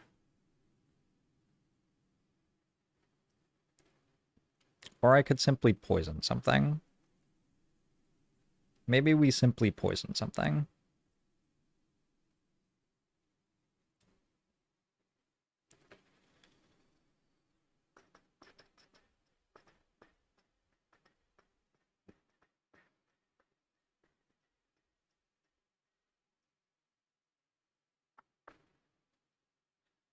I move 2. I grant a summon to move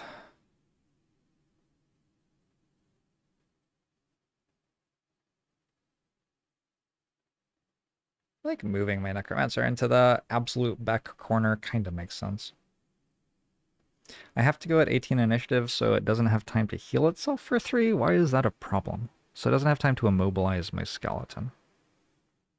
That's more of an issue. It feels like there are much better cards than my 18 initiative card to play here, though.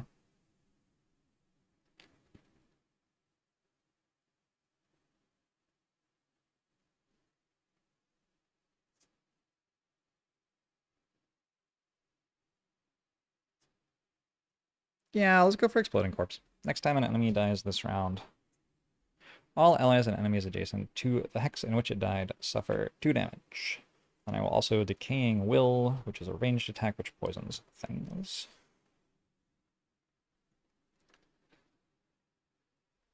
If you consider that the alternative to taking 2 damage is taking 0 damage, it seems much worse. 2 damage is infinitely more percent than 0 damage. That's what I'm saying. Like, yes. I am glad you understand. Alright, after we set up Corpse Explosion, I would like to bottom half of Vile Soul and top half of Continuous Health to kill this and make it explode. Probably. We can do other things if it turns out that that we want to do other things. Maybe actually I want Draining Arrows. Probably actually want Draining Arrows. Draining Arrows has 3 targets at 2 range, which means it can even attack the snowbank for me. Yes! Alright. True enemy identified. I think my Banner Spear moves up in unbreakable walls, which unfortunately will result in me taking like 17 damage. Maybe I don't want to take 17 damage. It doesn't take 17 damage, it takes 4 damage, which is still like, it feels like a lot of damage. What else is there? There's Regroup, which heals something, gives it regeneration. There's Summon Charles Reinforcement. Charles Reinforcement always does well. Yeah, let's summon Charles Reinforcement and give some people some healing and regen. I think that makes some sense. Healing Brittle off of people in particular looks like it's pretty good here.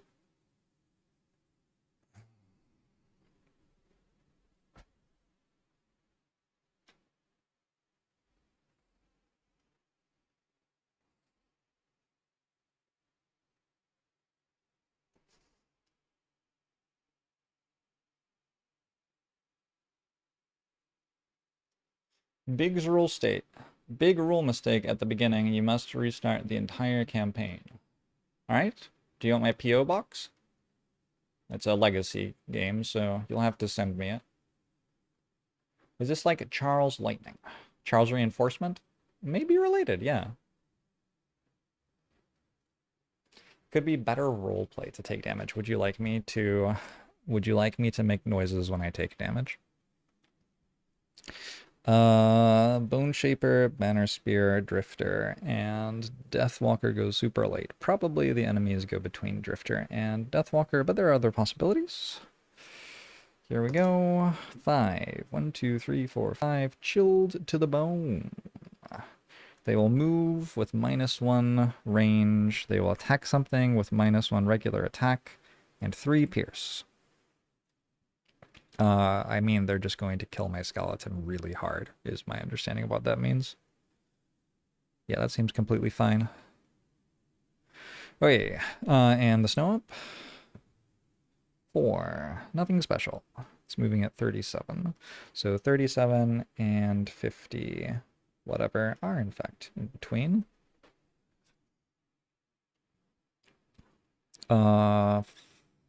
First up, my Bone Shaper is going to play Exploding Corpse. When the next enemy dies this round, all allies and enemies adjacent to the hex in which it died suffer 2 damage.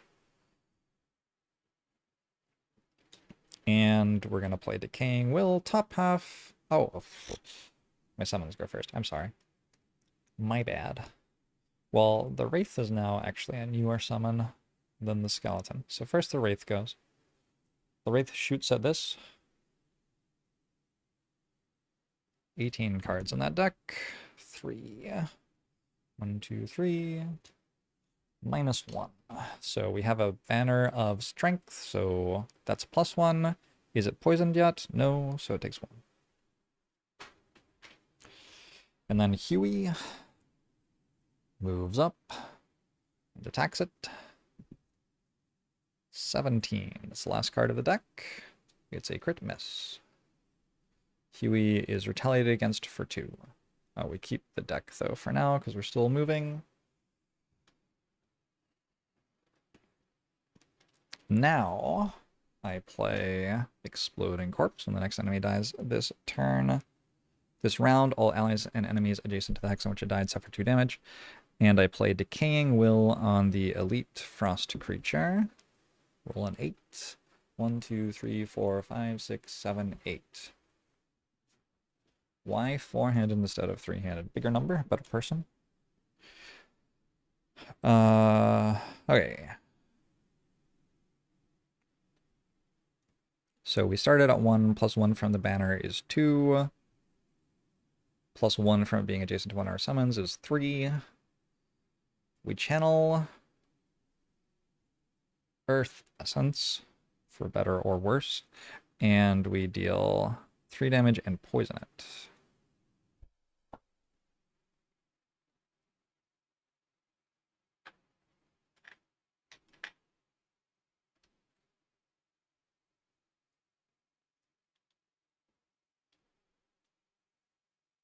It's now on 8. Alright, that's my turn. Next.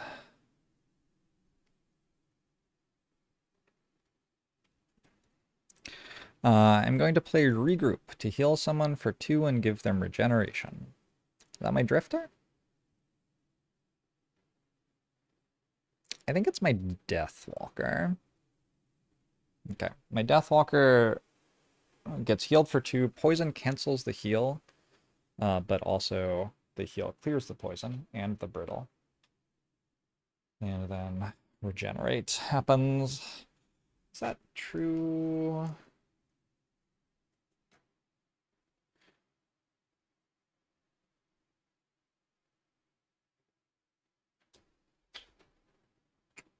Make 100% sure that that's true. Heal. Ability 29.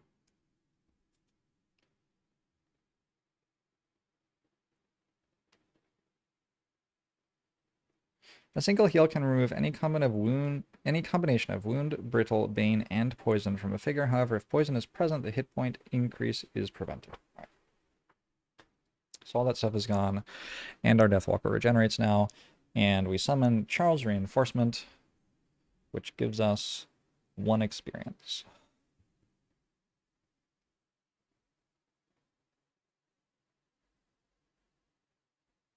Go get him, Charles.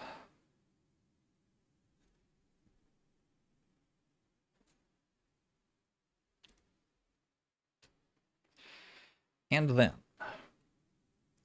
it is time for my Drifter.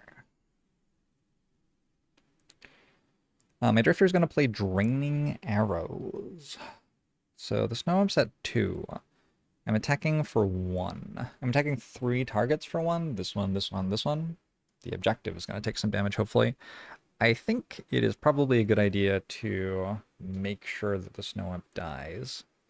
So I will use a +1 damage attacking the snow imp specifically. Roll a 12. 1, 2, 3, 4, 5, 6, 7, 8, 9, 10, 11, 12. Thoughtful silence. I think what is best is if I miss something, it's useful for you to point out that I've missed it, but it is not useful for you to tell me things that will happen. Because, well, for 2 reasons. 1, I already know. 2, if I didn't know, I wouldn't want you to tell me. Alright, anyway. This is dead. When it dies, all the stuff around it takes 2 damage. So these have 7 health to start. They are now all at 5 health.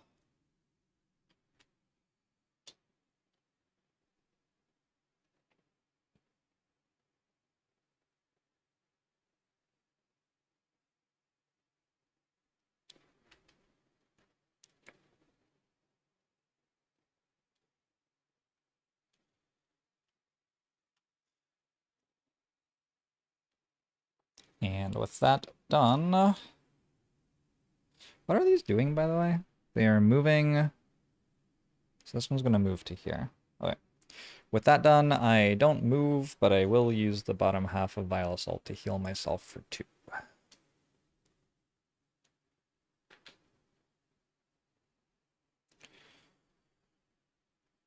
All right. What is this? This is my Drifter's deck. Actually, my Necromancer's deck. Okay. Drifter's done. Now the Snow Imp goes. Ruh-roh. Now the Frost Demon goes. So first the Elite Frost Demon goes. It searches for a target. It sees Huey standing there with 1 HP, and it's like, juicy. It is going to turn an element of my choice into Frost. I can turn Dark that's about to disappear into Frost, I guess.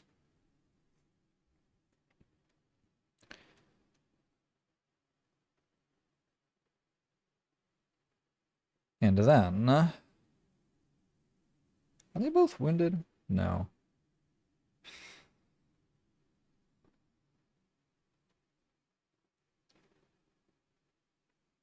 It attacks Huey. 1, 2, 3, 4. Actually, I should be rolling a d30 for this deck. 1, 2, 3, 4, 5, 6, 7, 8, 9, 10, 11, 12, 13. Why did this even reshuffle?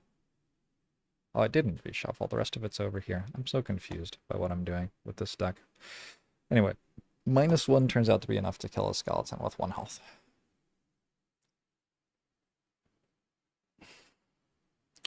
Huey is doing work.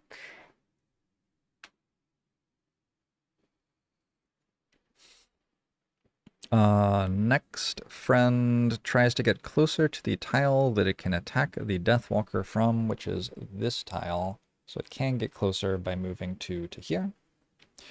And now the Deathwalker itself. I haven't really set myself up for success here with the Deathwalker, to be honest. It does regen 1.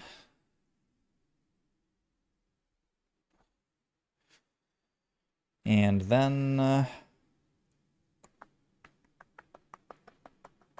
I guess. I'm gonna burn Eclipse to create 3 shadows. Put 1 under this, 1 under this, and 1 over here. They all have to be within 3 range. Those tiles are actually getting quite tall.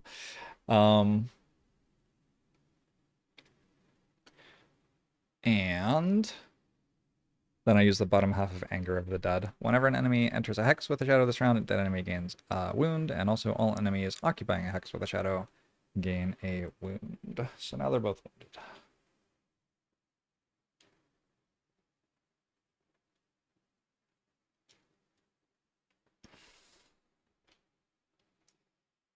We have killed the stuff I could easily kill without dealing with, like, retaliation bullshit. A lovely room for introducing some completely new mechanics. Like actually, this is a really cool room for me meeting some enemies I had never met before. I've got 4 cards left on Banner Spear. Going at 15 goes faster than them.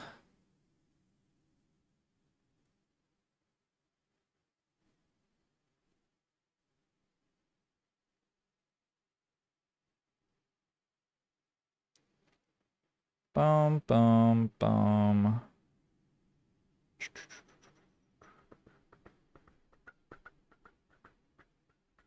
wondering if I want to move up next to the obstacle. I think if I remember right, I take damage at the end of my turn, not at the end of the round. Oh, actually it's at the end of the round. Okay, so I could move up to this and just assume it's dead. Which feels like a fairly safe assumption. Move up to it and use Unbreakable Wall. That looks pretty good to me. So I'm going to try to act at 15, move up an Unbreakable Wall.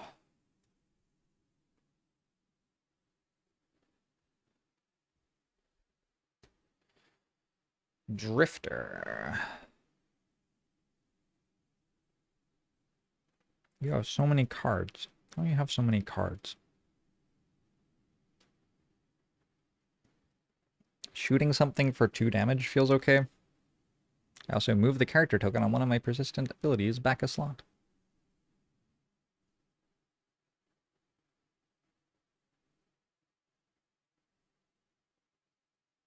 And I can heal something for 2 at range 3.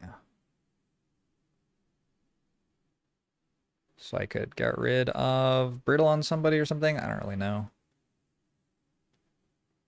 It feels okay though.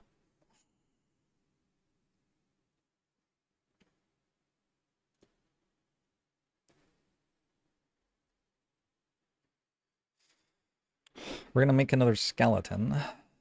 Somehow my Bone Shaper has made 2 skeletons and is still at full health. I mean, I know how, but it still feels pretty cool. Grant one of your summons the loot ability. I'm not allowed to loot. Collect fewer loot tokens than any other character. That actually means there's actually another angle to that. It means that my other characters all have to loot at least once. You just grant a summon an attack. It channels life to poison. These are both waning and it's round 4.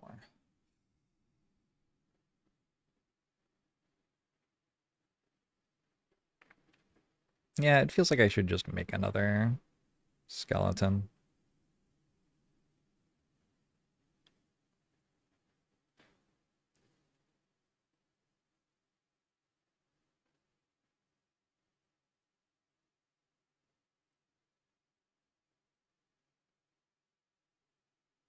Works for me, I think. What's the elite on? 8 with poison? I think it will die. Do I still have Fluid Knight? I sure do. How fast can I move? Not fast enough. Oh, I was thinking Strength of the Abyss, not Fluid Knight.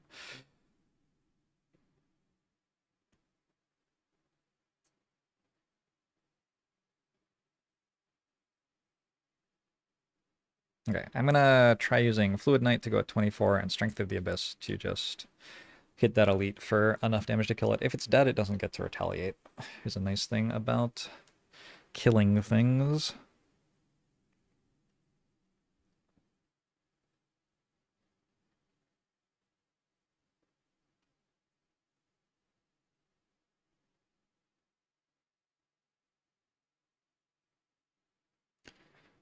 Yeah, I don't know. I'm gonna, I guess,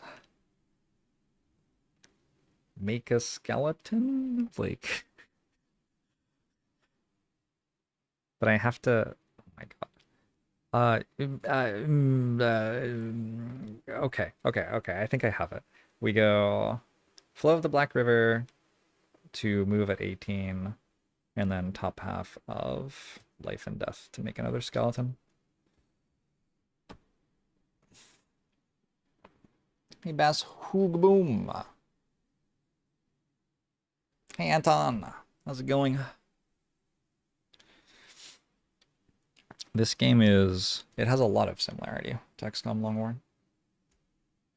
So first I go Drifter, Banner Spear, then Bone Shaper, and then Deathwalker. We're all going between 14 and 24, so pretty likely that we move before the Frost Demons, who are going to do number 5, Cold Claws, which is 78 initiative. It has a move for 3 on the elite or 2 for the non-elite. I think the elite will be dead. I'm not sure about the non-elite though. So for start, oh wait, I moved before the Wraith anyway. All right, whatever. For my start, I will use the top half of continuous health to deal 2 damage to this. I'm within 1 range of the banner, so it's actually 3 base damage to it. Plus a modifier of the 17th card. 1, 2, 3, 4, 5, 6, 7, 8, 9, 10. 1, 2, 3, 4, 5, 6, 7. Plus 2.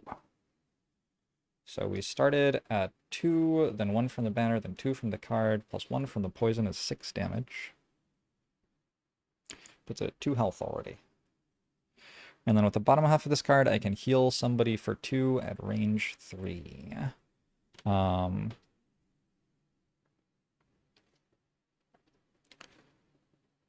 Which is not as exciting as I was hoping it would be, to be honest. Feels like it doesn't do very much. My Deathwalker is at 4, but is also regenerating, so I think they will be at 7 pretty shortly. I'm just going to remove Brittle from my Banner Spear.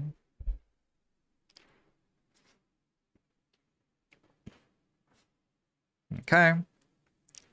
That's my Drifter's turn. My Banner Spear now is going to use the bottom half. Okay, first, I have a summon, and I control this summon's movement, so I can move it to there. And then I have the bottom half of Deflecting Maneuver to move 2.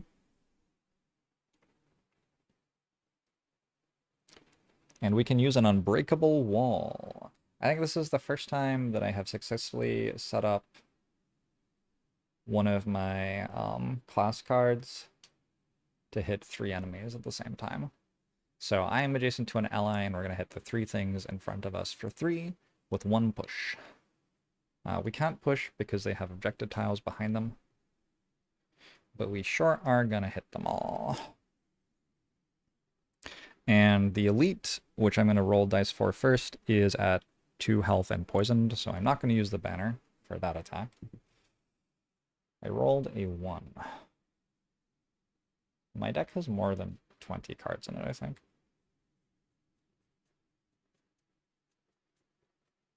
My deck has 21 cards in it. Okay, so reroll that. 20.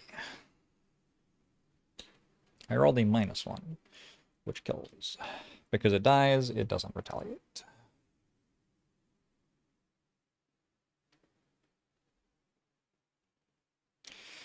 Next, let's shoot the objective tile sitting in front of me. I might want to give the +1 to my attack on that.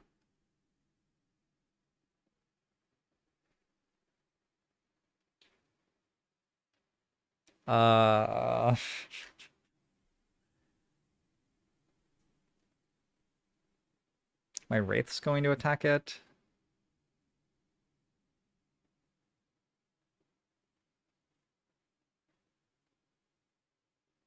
As well. My attack is starting off as being for 3. The downside is only that I take 2. I think it's fine. We just roll. Now it's a d20 deck. 1, 2, 3, 4, 5, 6, 7. Hey, Murthoth! Yeah, I hope you enjoy watching. A very cool game. We got a +1 on it, so we've dealt 4.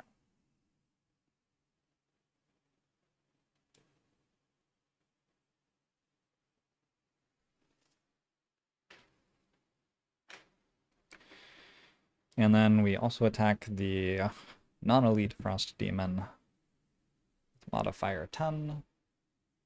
1, 2, 3, 4, 5, 6, 7, 8, 9, 10. +0.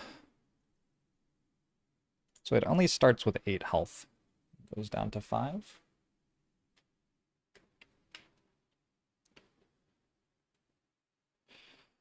And we get 1 experience. I'm getting a little bit better at remembering experience. Still not incredible, but like getting there. Alright, a Bone Shaper. First, my summons go. So this summon is going to look for the nearest tile from which it can attack an enemy, which is that one it just moved to, and it's going to attack the enemy, aka the ice. For base attack of 2, +0 for 2. So the ice is gone. I have successfully cleared ice by hitting it with a spear. Normal stuff. Somebody get the Midwesterners on the phone. New technique. Okay. You know what? I was thinking this entire time, like, what if I have to go through ice the entire way? And then I just remembered the scenario setup only has you use 6 of these. So actually, I think, like, It's cheeky, but I think I actually know that we're not going to do that anymore. All right, so we are summoning another skeleton. Huey is back for the third time.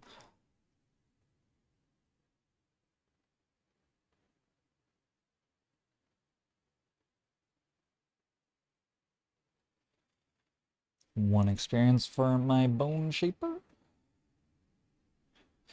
I think one of the scenario goals was to have 13 experience from card plays on Bone Shaper, and I think that's actually kind of doable here. Reset modifier deck for Bone Shaper. Was there a crit in there? Oh, there was a crit fail in there. Okay. Whoops. I'll just do that. I'm not going to redraw, I don't think. Should I redraw? If I roll a nat 1 on either of these, I'll do something. I didn't.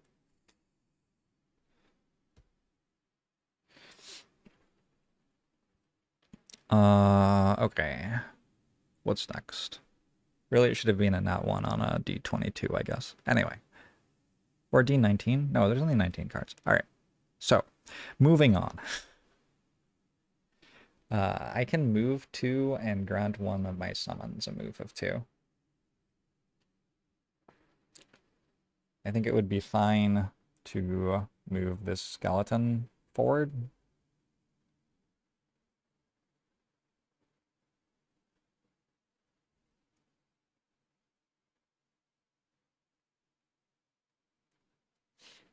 I think that's okay.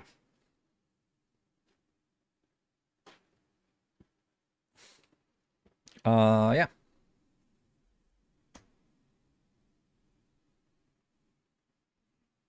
Deathwalker now goes. Sorry, what was my plan with this character? I regen 1.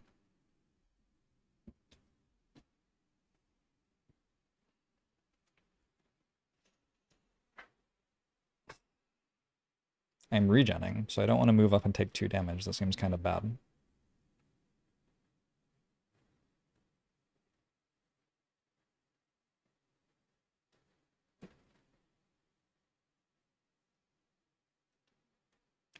I guess I'll use the top half of Fluid Knight. Can an enemy retaliate against a shadow?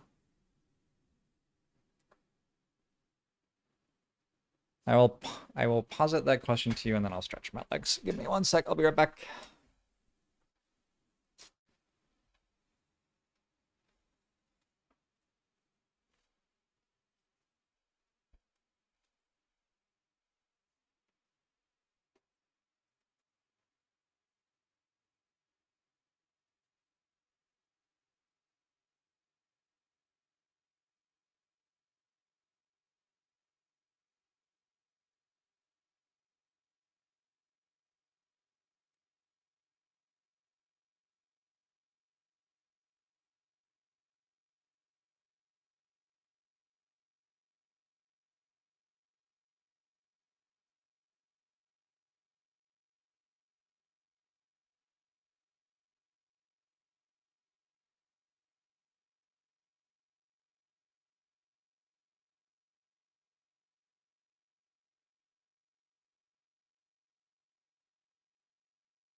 Retaliate happens after the attack is finished. Ah, cool.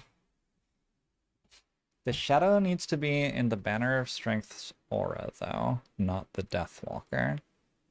Okay, but the retaliate, it's already gone by the time the enemy tries to retaliate. Okay, I'm just thinking I could just kill that Frost Demon.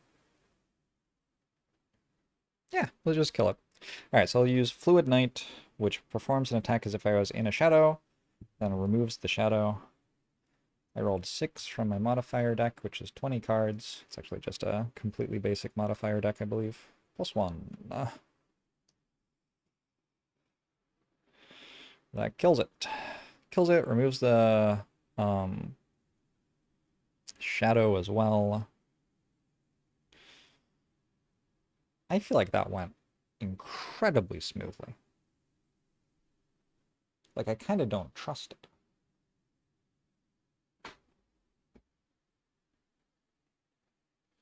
Doesn't feel like it should be able to go that smoothly. All the enemies are dead. I got my experience. That's my first experience on the Deathwalker, because the Deathwalker just like never gets experience. That just isn't what the Deathwalker does. The Deathwalker stands around and then kills things sometimes. Oh, there's a loot token here.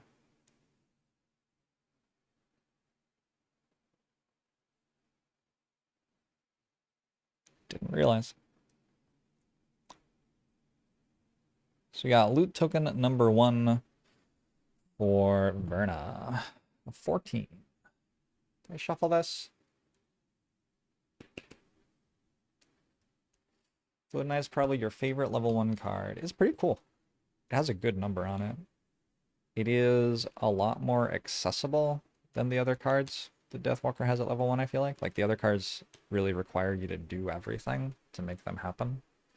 You can do everything to make them happen, though. And then they happen, and that's pretty cool. We got 2 coins for Verna.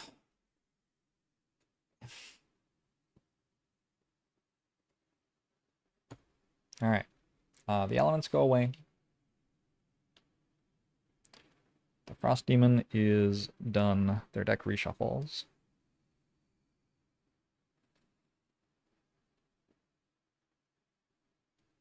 I liked that fight a lot. It was less like, oh, the numbers are horrifying, and more like, oh, I'm doing tricky things to manipulate what the AI does so that it all happens in my favor, which was fun. I don't think I took 2 damage when I summoned a skeleton last turn. I didn't summon a skeleton last turn. Oh, well, that's fine. Okay. I have summoned skeletons twice, right? 3 times? I've summoned skeletons 3 times. I've only healed twice. Shouldn't I be on 5? Also, shouldn't I have 1 more experience? Wait, 1 less experience? I should either have 1 less experience or be at 2 less health. I think that's where I net out here. Because I didn't do anything else that got me an experience.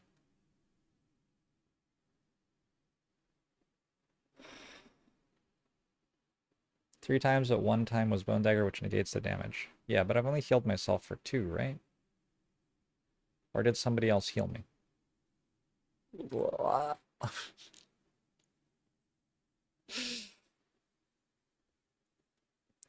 Alright, we're running a little bit low on cards.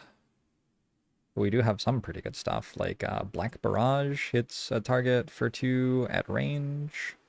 I think we're going to just walk through the objective tiles and kill them. I think that's all right. Running through them just seems a lot more complicated than hitting them. Do I have the one that moves my banner? I do not. It's unfortunate.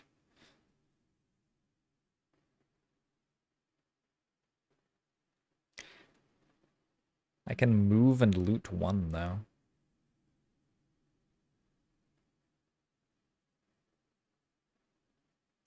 Move and loot 1 seems pretty good.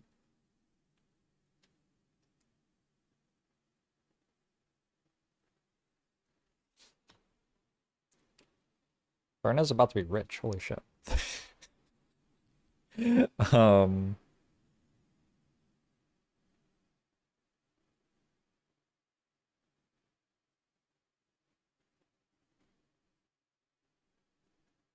if you kill an enemy with the attack ability and move the character token back, that is a weird noise.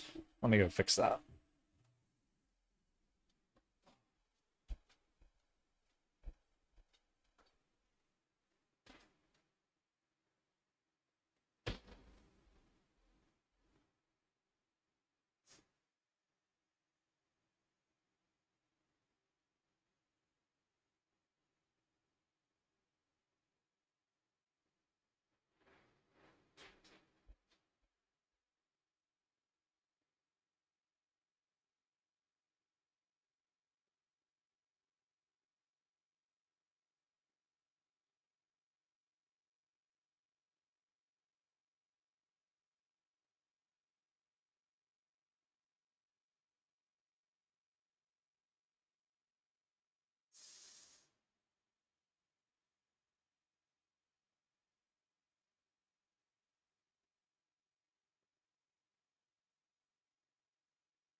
Generate dark.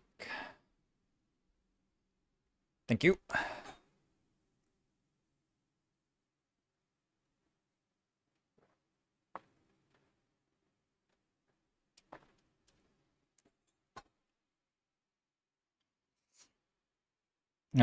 Still not ready to rest.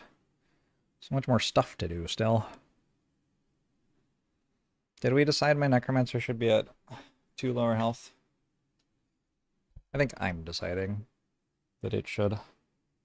It clearly hasn't healed because it still has brittle on it, and it summoned 3 skeletons and only one of them you got a discount for, so.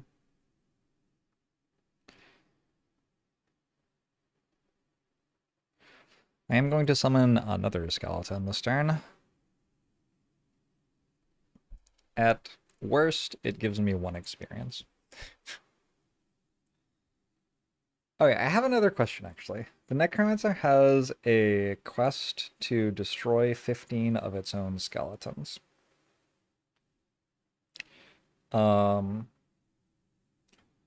does that interact with skeletons getting attacked? I'm pretty sure you can't do that after the enemy starts the attack and rolls the dice, but can you do it when the enemy initiates the attack? Like after the enemy moves? I don't think you can do it then either. I think you have to do it before the enemy's turn. Probably. Feels like a lot of stuff. By the way, Harper leveled up. I put some more paint on her. The model now looks worse than before, I think.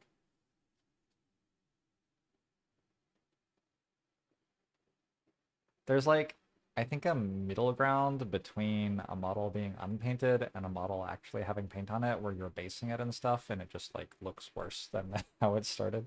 Anyway, it's fine. You can remove your skeletons in between enemy turns.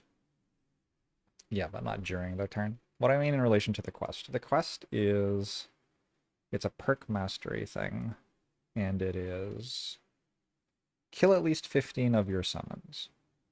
That is the mastery. So I actually don't know if unsummoning them counts as killing them either, for what it's worth. Maybe you actually have to kill them. Alright, it looks like this is my turn. Deathwalker, Drifter, Banner Spear, Bone Shaper is how this works right now. I did not do a good job of like maximizing this turn or anything. So it might end up being just terrible. You actually have to kill them. Sure.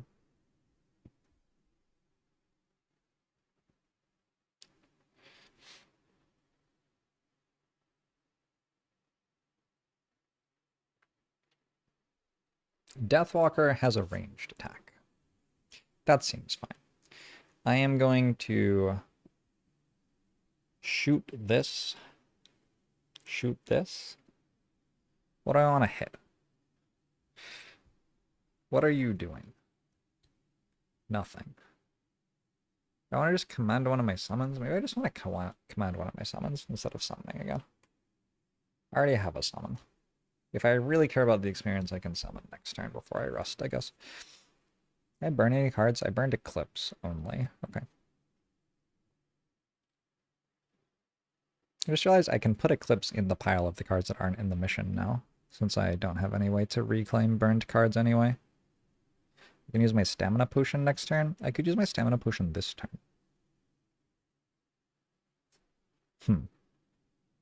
Ooh, I have Dark. Okay, so Black Barrage gives me an experience. Huge. Well, let's shoot Black Barrage at something. I think possibly at that. Maybe? Yeah, let's shoot Black Barrage at this. So it's hitting for 3, consuming my Dark Essence. Modifier 12. 1, 2, 3, 4, 5, 6, 7, 8, 9, 10, 11, 12. It's a terrible quest? No. Sounds awesome. Alright, it's down to 4.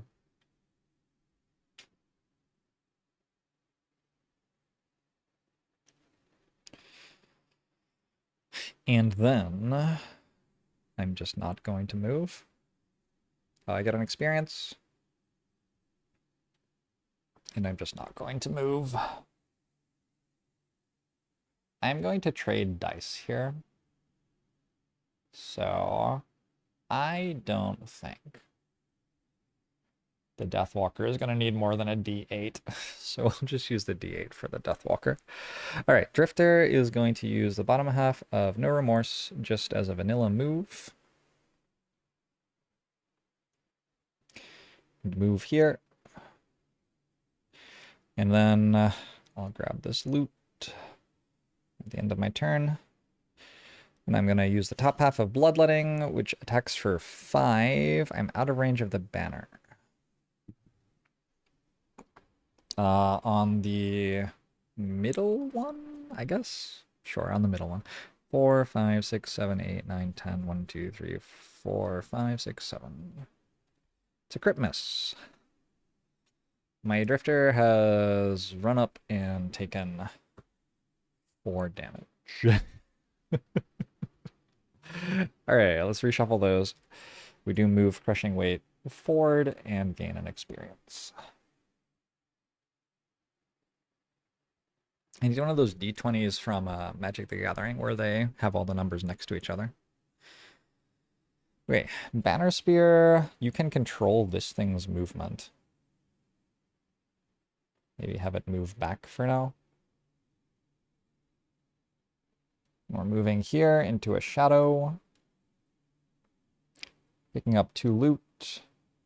Oh yeah, loot. My friend gets loot. Let's do the Drifter's loot real quick. 15. 1, 2, 3, 4, 5, 6, 7, 8, 9, 10. 1, 2, 3, 4, 5. There are no random items on this, so it's not as exciting. 2 more loot for Verna. They're just kind of all the same. 17 is currently the second to last card of the deck. And 17 is the second to last, no, the last card of the deck now. Cool. I mean, it's fine. We get to like build buildings and stuff, but all right. Well, you didn't actually end your turn yet. So technically you weren't allowed to do that yet, but that's okay. Tip of the spear attacks this ice for 3. That was an 8. On the modifier roll, 1, 2, 3, 4, 5, 6, 7, 8. +1. Kills it.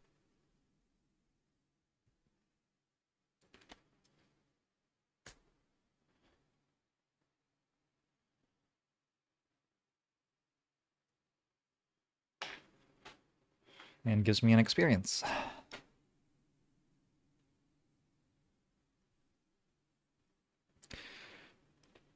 We are out of cards, so we will be resting next turn. Ooh, and when I rest, I get to move my banner up. It's kind of fun. Okay, next the Bone Shaper. This skeleton attacks here. Oh, wait, the Wraith goes first, actually. My bad. Wraith moves up. It attacks there. 9. It's a default 2 damage. So it's down to 3 health. And then the skeleton goes. 20 is out of bounds. 17 is out of bounds.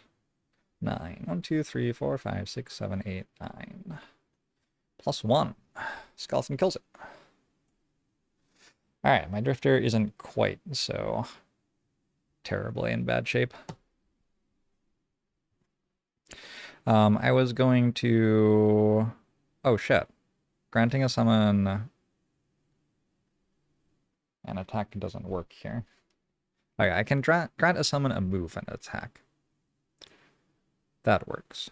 So I will grant this skeleton a move to there and an attack on this for 12.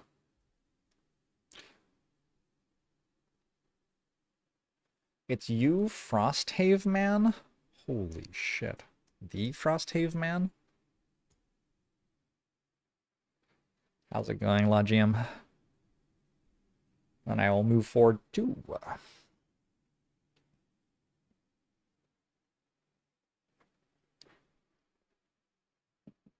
And that's the end of turn. I take 2 damage.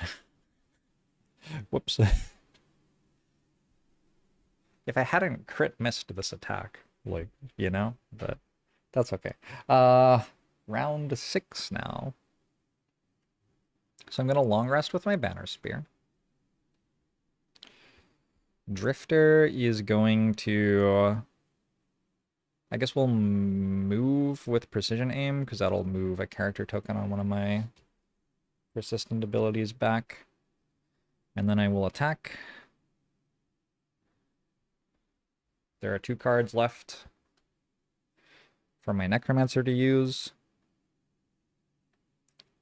Am I allowed to curse an objective, even though it's immune to curses, obviously? And then my Deathwalker is going to use a stamina potion. Stamina potion, during your turn, consume this to reclaim 1 level 1 card from my discard pile.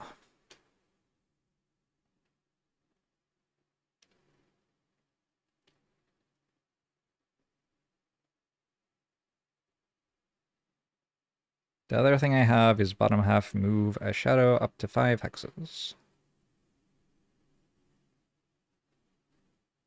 Ooh. I could do that plus shadow step. Feels like it would work. Everything's in my discard. So everything's in my discard here, everything's in my discard here, everything's in my discard here. You are long resting.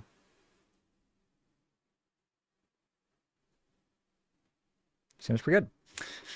All right. It's Deathwalker first. Then Drifter, then Bone Shaper, then Banner Spear, of course, who is long resting. So Deathwalker can move a shadow up to 5 hexes. And then I will shadow step to this tile and attack the obstacle in front of me for a base of 3. 1, 2, 3, 4, 5, 6, 7, 8, 9, 10. 1, 2, 3. -1 kills it.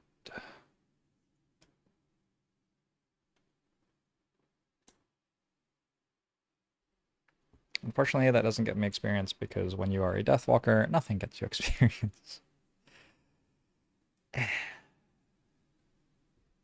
How does it feel to play multiplayer and just be lowest level in the party always?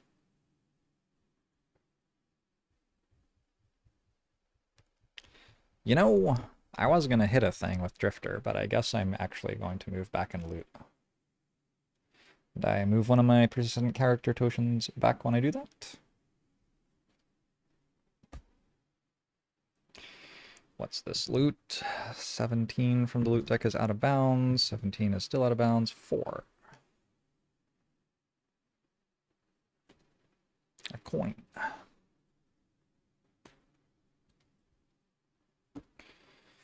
And then my Necromancer, I don't see a need for me to take 2 damage for 1 experience here, really. This Wraith is going to move here and shoot this. 7, 1, 2, 3, 4, 5, 6, 7. That's -1 damage, so 0 damage. Skeleton is also going to attack the same obstacle that's standing right in front of. 4, 1, 2, 3, 4. Do I just swap out the Deathwalker at some point, or how do they get stronger? Well, when characters level up, they get new cards to select from. It's kind of like card rewards in Slay the Spire almost, except that there's no randomness in it. Although I don't know what the cards are, I'm deliberately not looking. The rules say you can look, but I'm deliberately not looking. So for me, it does feel a little random. And that is how they get stronger.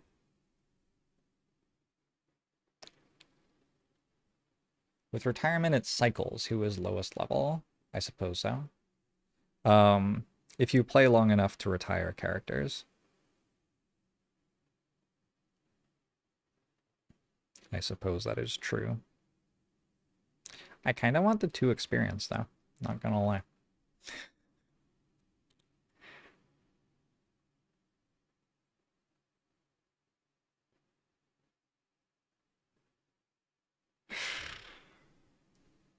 I think I run into some trouble. Yeah, okay. We're gonna move 4. 4. Actually, let's go on this side so that people with range attacks can more easily kill these. And then I have Eternal Torment, which grants one of my summons adjacent to the target of the curse ability and attack for +0. 6. Yeah, you have to play long enough to retire your Deathwalker. Or for somebody else. You have to play your Deathwalker long enough for someone else to get to retire their character that levels up faster.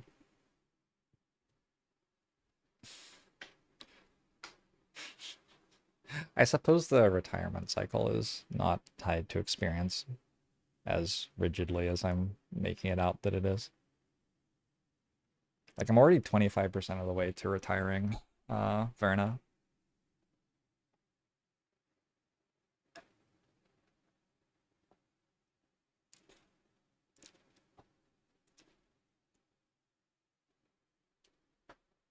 Which of the icons of the unlockable characters looks most interesting to me? I haven't looked at them. I have not looked. All right, Banner Spear's Long Rest. My Banner Spear has, at end of each of your long rests, grant an ally within 3 range a move of 2. So I long rest, healing myself for 2. I'm at full health. I get my items back. I have all of my items already. I lose a card. How about we lose... Well, they're also good. I think I'll lose pincer movement.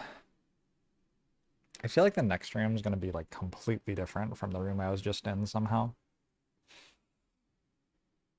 And then I will move this banner there. Oh, also I control this thing's movement. Here. Walk with me. Oh, actually, no, I'm going to unsummon you. Are you kidding? Nah, get back here. Blah. Goodbye, Charles Reinforcement. That card's just worth more in my draw pile than in play.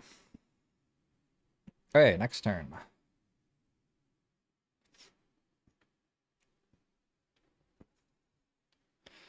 My Banner Spear can walk up and hit a thing and gain experience by doing so. Seems pretty good. Could also Javelin. No, I'll walk up and hit it.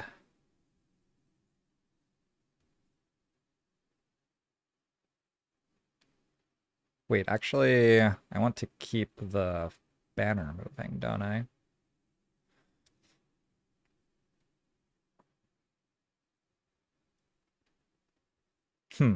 Okay, never mind. I need to... Everybody else is long resting? I see. I will instead grant 2 allies within 3 range, 3 moves. And top half of card is at all costs, heal all allies 3? Doesn't really do anything. They're all at full health. This thing has regeneration that I forgot it had. It doesn't matter, it's full health.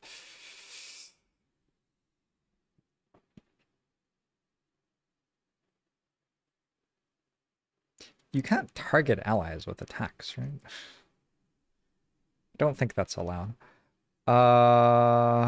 Okay, I will just use top half of Resolved Courage, I think, to not do anything.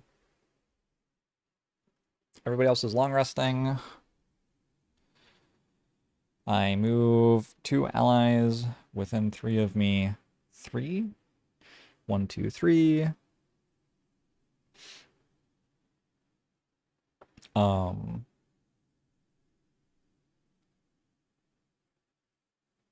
Don't know. You can have a move to there. Good luck. Okay.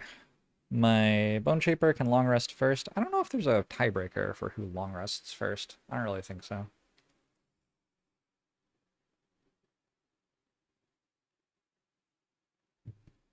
Alright, 18's too big a number. 6. 1, 2, 3, 4, 5, 6. +1. This is the Wraith attacking. It had a base of 1, and then +1 from the banner, +1 from the card. Hits for 3. I guess I gotta choose them. Chosen? Chosen. Chosen, not a word. Skeleton. 1, 2, 3, 4, 5, 6, 7, 8, 9. The Skeleton does not get to choose. It has hit for +0 and cursed the snow. Fuck you, snow. After like 3 days of snow on the ground, that's how I am. I could unsummon the skeleton now if I wanted. 1, 2, 3, 4, 5, 6, 7, 8, 9, 10. I guess maybe one more turn. Yeah, I'll unsummon the skeleton. So this gives me 10 cards to play, so I get 5 turns before my next rest, instead of only getting 4 turns before my next rest. I'm sorry that I can't talk sometimes. I'm actually gonna lose life and death, I think. So I'll only be able to have 2 skeletons at once. Hopefully that's okay. Doesn't seem like, with this many characters, my problem is not having enough characters, really. I heal 2. When I heal 2, my brittle goes away. I'm right about what brittle does, right? It's when you get attacked, it doubles damage. Double next source of damage. Wait. No, it doubles any source of damage. Oh, I should have been at 2 less health this entire time. Can I have like a heal for 2 that I didn't use or something though? I don't know. What does ward do then? It halves the next source of damage. Okay. So ward and brittle are already cancelled out for you. I thought it was just attack damage.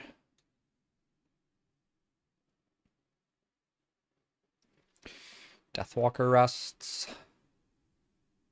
If you're playing with others, you could just do it simultaneously. Yeah, but we have summons. So, like...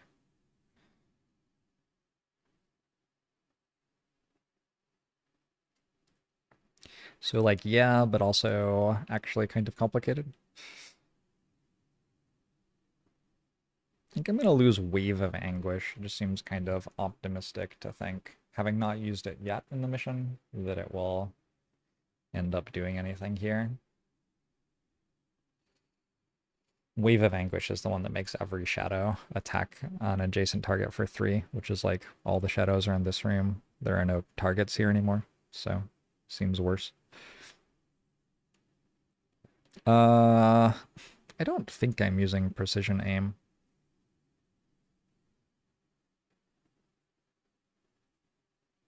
That's the one that makes my ranged attacks better for my Drifter. So we will lose that. Drifter heals 2. Deathwalker is already max HP. Banner Spear. For what it's worth, my Banner Spear has 10 health. Banner Spear has not taken damage yet. But also isn't brittle because also I healed myself at some point, just to cap off the fact that I hadn't taken any damage. Alright. We have no skeleton, because I unsummoned it. We have one more ice block to get through. And then we are free.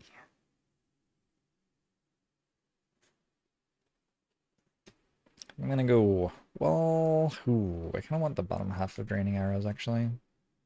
Okay, I'll go the bottom half of Deadly Shot to move up to the ice, and then I will hit it with Bloodletting, and hopefully somebody else can deal some damage to it first, so that Bloodletting will kill it and move back a continuous token for my Drifter.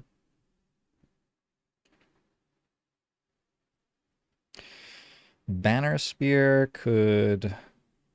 I think Banner Spear wants to move 2 and then move an ally nearby 2 as well. Wait, what card is that? Do I not have that card? Did I not bring that card? Oh no.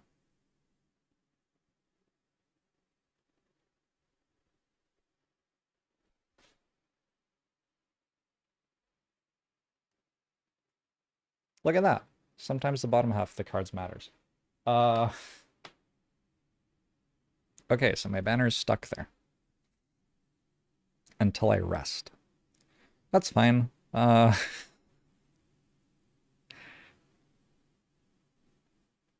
It would be kind of nice for me to get another experience. 1, 2, 3, 4, and Tip of the Spear. I only have one move for 4, and it is Tip of the Spear. So we go Tip of the Spear, Unbreakable Wall. And this way I get an experience on Verna if my Drifter fails to kill it. If my Drifter doesn't fail to kill it, I don't get an experience. Wait. I don't get an experience on Verna. I think we make a skeleton again. The struggle is always what do you do with the bottom half of your cards? If an enemy has died this round, perform 1 heal to self. Nice. Okay. So we'll make a skeleton, and the enemy that has died this round is going to be... This is kind of funny. 1 block of ice in the hallway. But I will heal an additional 1 because that enemy has died this round from the bottom half of Full Remedy. Hey, Crowley! I'm glad you're enjoying the streams. So I'll have to catch up on yesterday's VOD. Feel free. I do have, like, a little... If you're more into watching live, but are feeling like you're getting behind, I do have an exclamation mark Frosthaven, a little, like... a very brief kind of summary of what's been going on. So just kind of like 1 sentence about the mission and a report on what the experience of all the characters is and stuff like that. So it isn't much, but it might be helpful.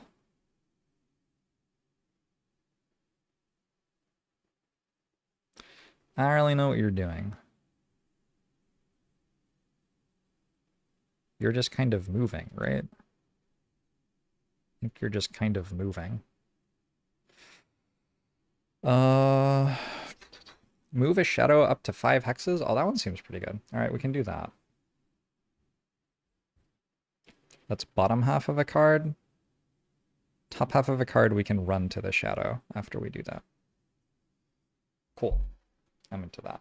Bring one of the shadows with us.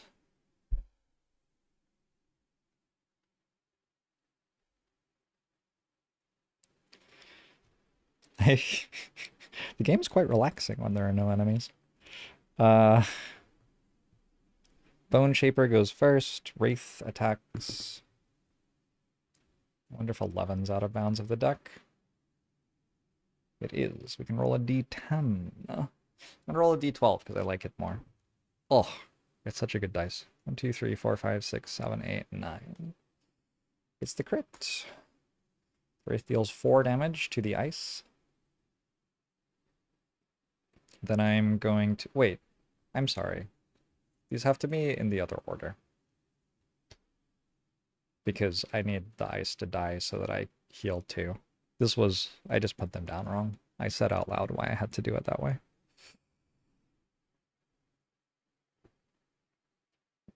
So actually, what we're going to do instead is we're going to move this shadow to here, run forward to it, and hit the ice. 20, yeah.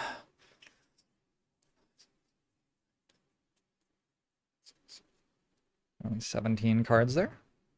2. It's the crit! All the crits.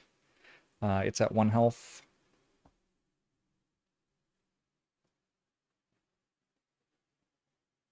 And then the Drifter uses the bottom half of Deadly Shot and the top half of Bloodletting. As long as Drifter kills this, with a D30, by the way.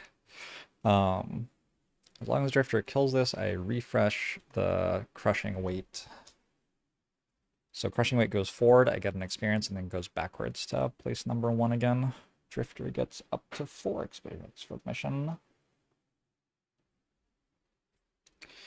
It's dead. Cool. I cleared that room pretty nicely, in my opinion. Like, I didn't think that would be as easy as it ended up being. There are still, you know, that was a third of the mission, so... where did I move you from? You were here, right? Or here? Fuck. I don't know where you were.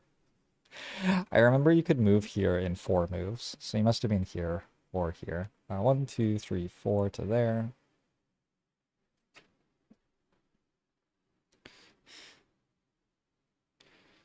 Bone Shaper is summoning a Skeleton and then healing self back to full.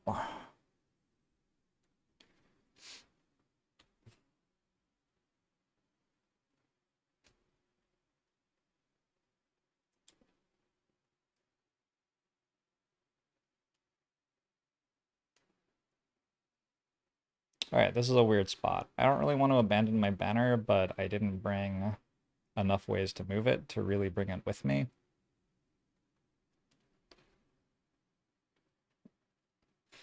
I'm not entirely sure what to do about that.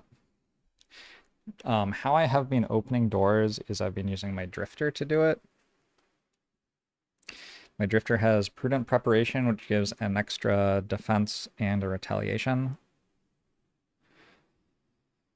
And then, I don't know, we could use Vile Assault just to move and heal up to full. It does mean I'm stuck in the doorway, but that's probably okay. The only thing is I need my Bone Shaper to go before my Drifter so that I can give it +1 protection with the Protective Scepter so that we have 2 shield. as we enter the room instead of just one. So I'm going to use Flow of the Black River, bottom side, and then we'll summon the other skeleton with top side. I forgot to make the skeleton. Huey, welcome to the team.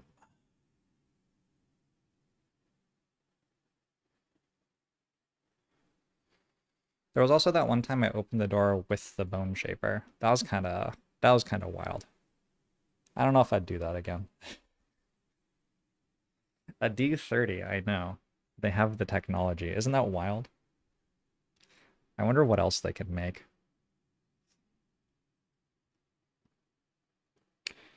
I am down to go. I have no idea what's going to be in this room. I think Lingering Rot moves in and poisons something. That's like generally pretty reasonable. I don't seem to have any Dark Essence here. Maybe I just use top half of Strength of the Abyss. That deals 4 damage. Is there a reasonable chance that there's like a Snow Imp I can kill with that? Yeah, probably. There's a non-zero chance. And my Banner Spear probably wants to go somewhat slow. Like, I'll go at 60 initiative and... Wait, that's maybe too slow. Wow. I have to go fast next turn.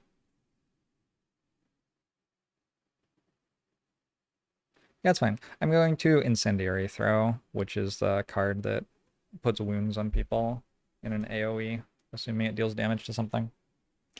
So my order of movement is Bone Shaper, Drifter, Banner Spear, Deathwalker. I will start the turn by moving this Wraith toward me, summoning a Damned Horde. I don't think I got the experience for the last time I did that, so I think we're at 7 now. Am I wrong? Last turn? I don't think I took experience for that last turn, did I?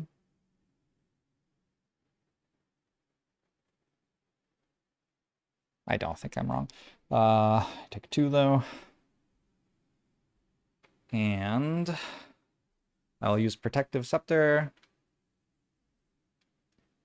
Oh, Heater Shield comes back. Spyglass comes back from long rests. To give a shield to my Drifter. My Drifter will Vile Assault to the door.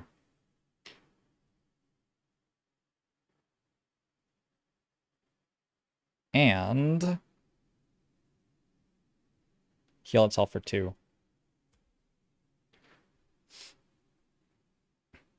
And I'm gonna take a little break here and go find out what's in this room.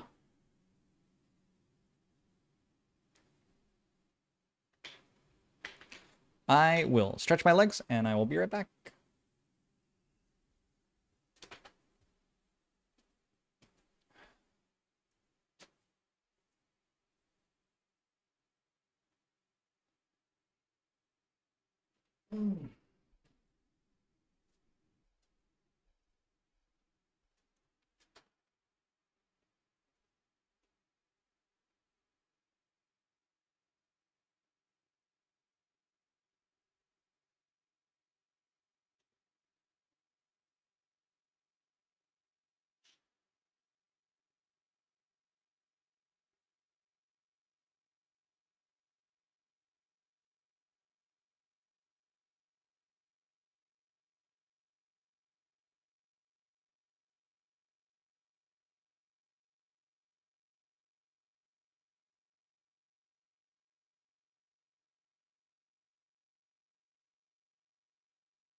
All right.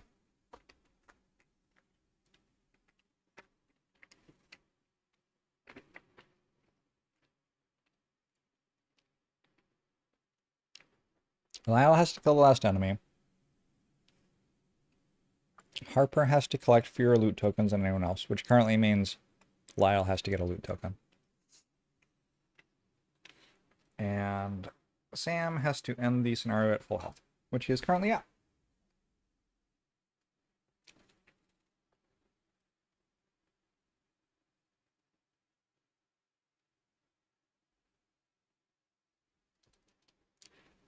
The scenario is complete when all characters have escaped. At the end of that round, read 65.1. Oh, this is an escape one. When door 1 is opened, read 12.2.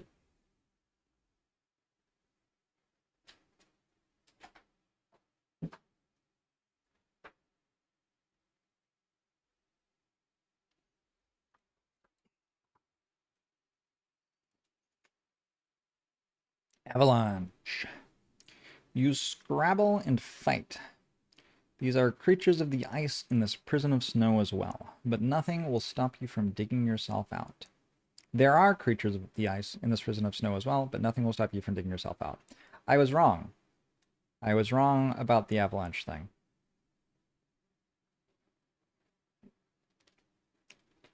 Remove all snowdrift tiles from tile 7B before setting up tiles 2E and 2G.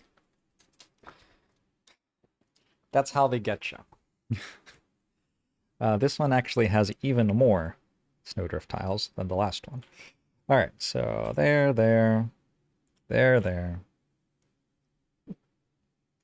This. 2 boulders.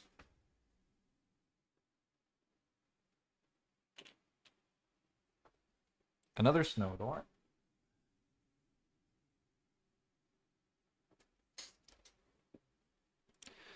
And some enemies. Looks to be a slightly tougher room than the first one was.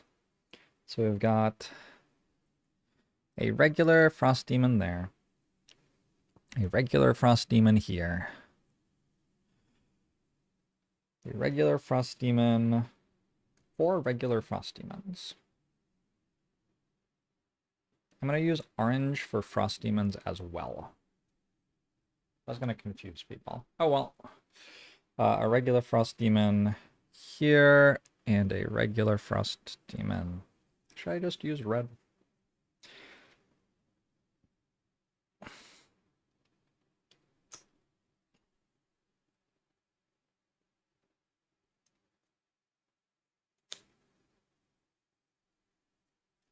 It's just cardboard, right? Not that hard to change or remake if I ruin it. Are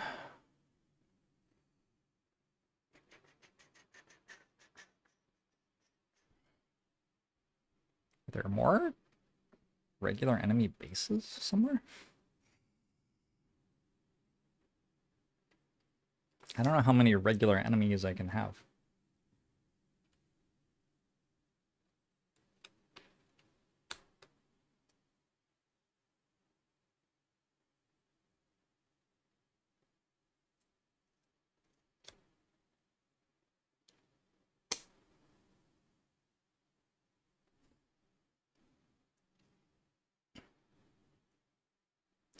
Anyway, in order to make this all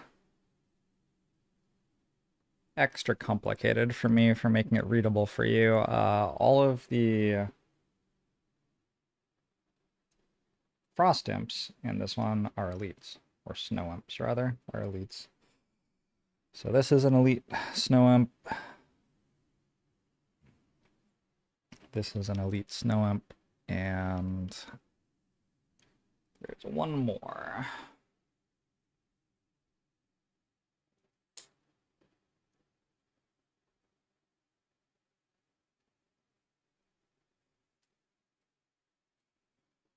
So far, at least I haven't had like 7 million snow imps at the same time.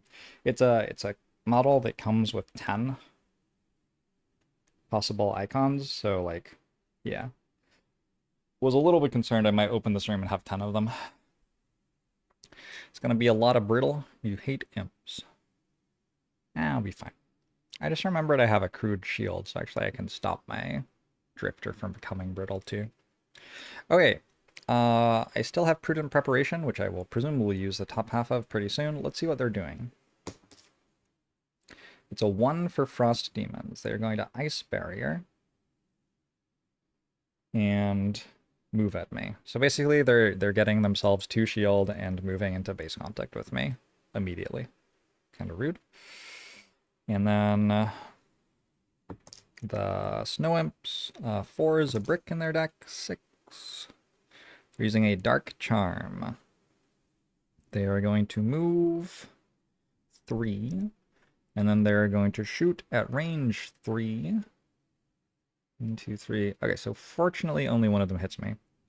A -1 damage attack. There isn't an element for them to use to do it twice. With any element, they would have been able to use this again. Strength of the Abyss doesn't make an element, right?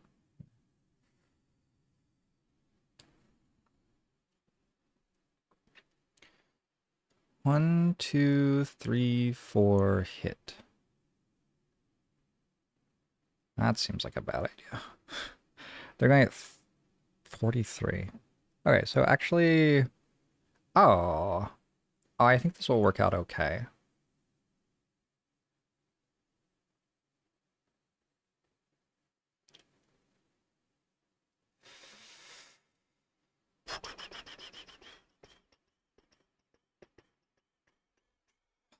Gonna be hard for my Deathwalker to get into the room, though.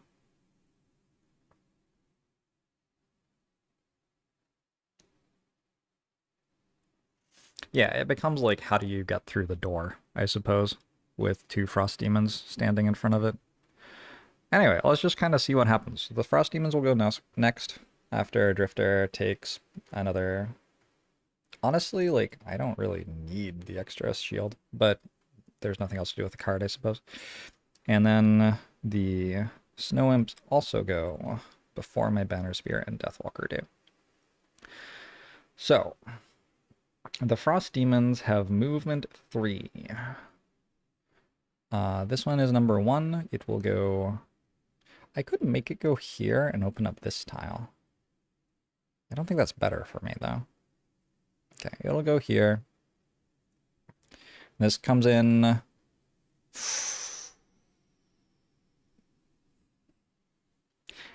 We have to fight from, like, behind the doorway, because there's a bunch of terrain that deals damage to us inside the room, right? That's how it looks to me.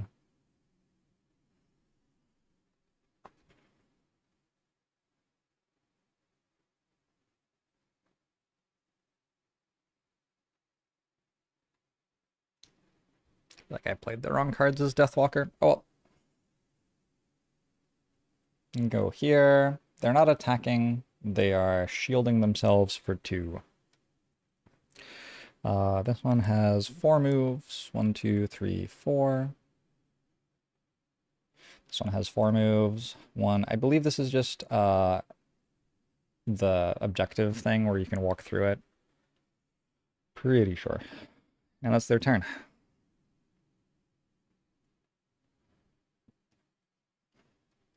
And then the imps are doing dark charms. This one moves... Oh, that's a wall. So it moves here.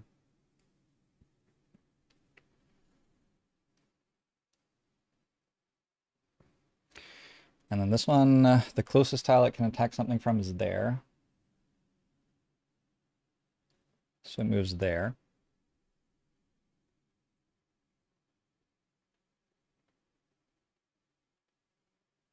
This does have an attack. They are attacking 1 time. They are attacking for a base attack value of 1. And they're cursing me. 1, 2, 3, 4, 5, 6, 7, 8, 9, 10. So I have shield, I don't take damage. Does brittle only apply if something takes damage per chance? I don't think so. It's out of range to retaliate against. Alright, well, that's them. So I have Incendiary Throw. But Incendiary Throw only works if the target suffers damage from the attack. So I'm thinking I walk into the room. Which means I will be next to a thing that hits me for 2 at end of turn, but like... I think I want to put Wound on a bunch of stuff. And I can't really shoot this, because it has Shield 2. I have a Poison Dagger as well, that only works on melee attacks. I have Winged Shoes, those don't do anything. So my options are basically like move back here next to the banner, and then I can make an attack that is maybe going to deal damage. Or I can just move forward and take the more certain thing on the imps. I think I move forward.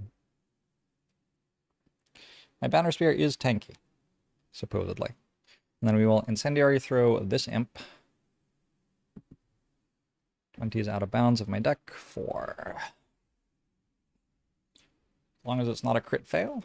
2, 3, 4. Actually, can it not be a -1 either? Ooh, it's heal self. Huge. I guess it can't be a -1 either.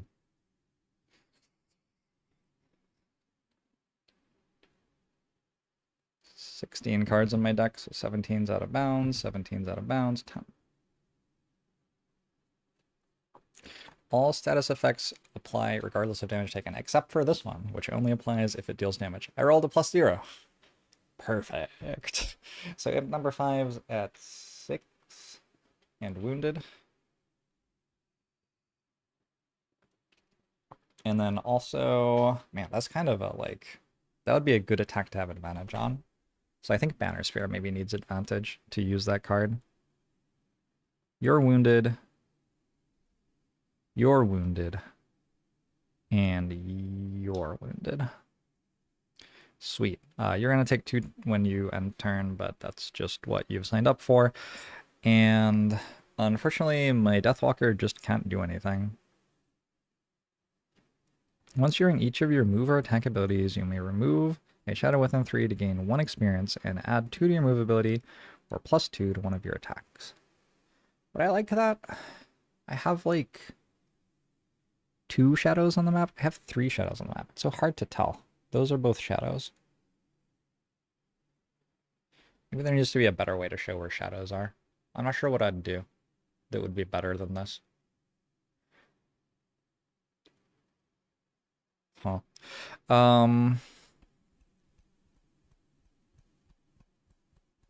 I could play the bottom half of Strength of the Abyss. I've never done it before. Once during each of your move or attack abilities, you may remove a shadow within 3 to gain 1 experience and add 2 to your move or 2 to one of your attacks. It does seem kind of nice. Kind of a lot of damage.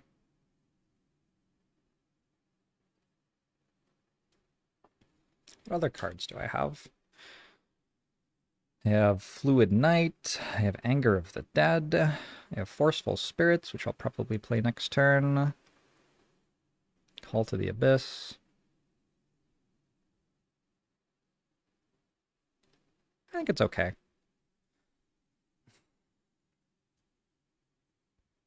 Okay, we'll just discard. I think. Man. Nah, I'm gonna use it. I've never used it before. So this is another persistent card. I have an awful lot of persistent cards, huh? Okay. All my cards are done. Banner Spear takes 2. Banner Spear isn't brittle. Drifter is brittle.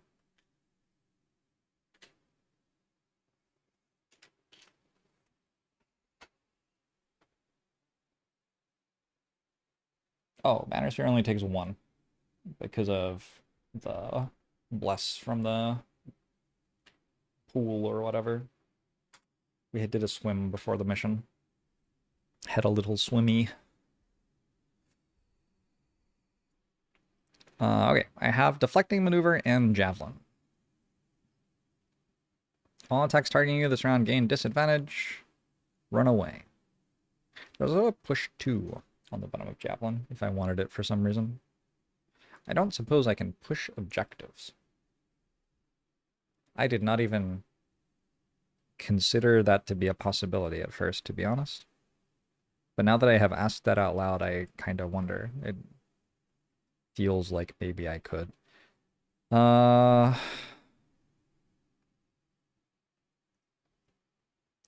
think we're just taking it slow and steady here. They don't present that much damage to us, so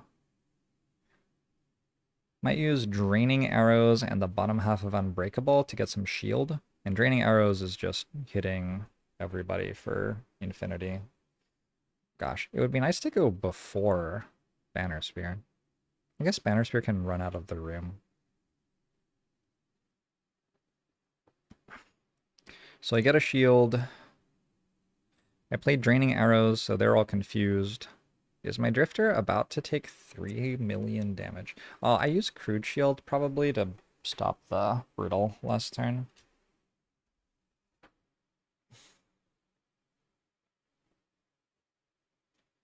That feels sensible to me.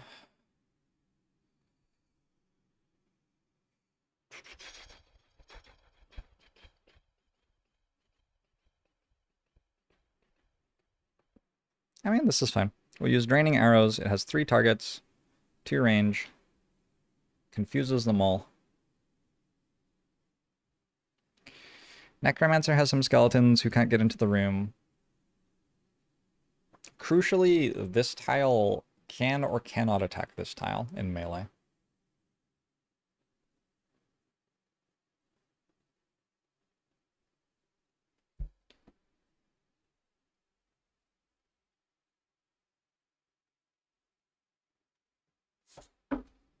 Feels like a relevant rule.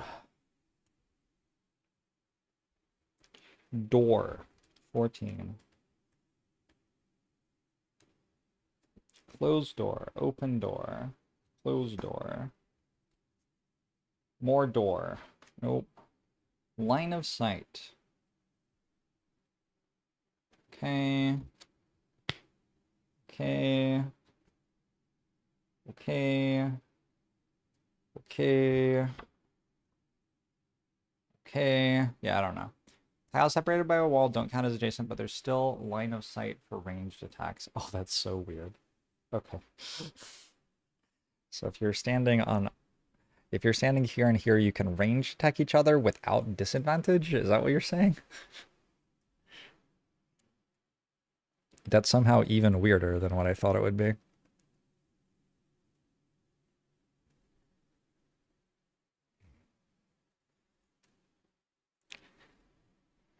At least that's how your playgroup does it. That is how the rules feel like they are saying it works. So it feels reasonable that that would be how your playgroup did it.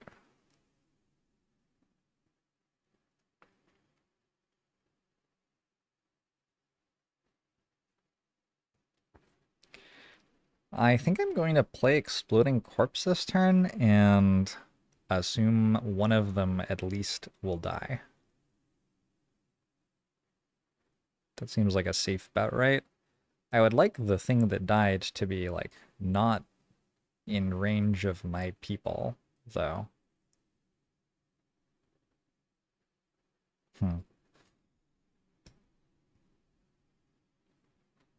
Grant one of your summons and attack with +1 damage. Grant one of your summons a move and attack. Deal 1 damage at 5 range and poison something. Yeah, that one. That one seems good.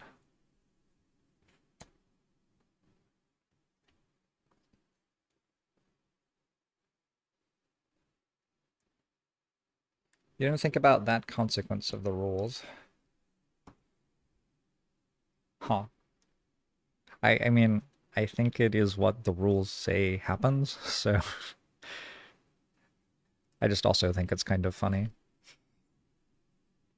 I have life essence I can consume. Don't know if there's much to do with it, though.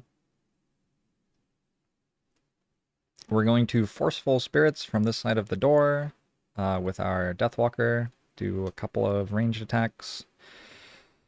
And I think I will bottom half call to the Abyss to place another Shadow. I feel like the cards run out so quickly after your first time through the deck. I guess your first time through the deck, you're also playing all your persistent cards, right? So I like spent an entire turn playing those two cards. And this time through the deck, I've already played them, so I don't get to spend a turn doing that. Banner Spear, Drifter, Bone Shaper, Deathwalker. Let's see what they do. I don't think anything they can do will mess me up that bad. Frost Demon. 2. Gather the Frost. It's going to move at 18 initiative. Kinda early. It doesn't have Frost, so it can't heal itself, but it is going to immobilize everything within 2 range.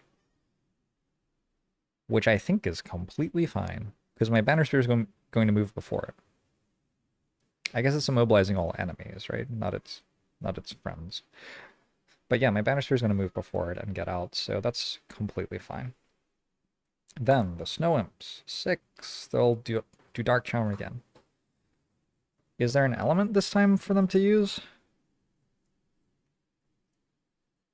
I would prefer there not to be. Oh, I didn't curse my Drifters deck. Chat. You gotta get on my case for this stuff.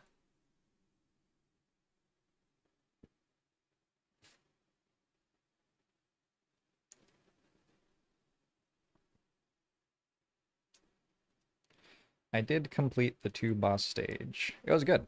It was a really fun fight. The fights have been like surprisingly different from each other pretty much every time. I thought it would mostly be like your characters are leveling up, so the fact that you play mostly the same sort of fight over and over again doesn't get boring because the characters keep evolving. But like actually feels like most of the missions have had meaningfully different objectives from each other. My Drifter is about to have a lot of curses in its deck, is what I've noticed. Wait, I could instead just leave my Banner Spear here?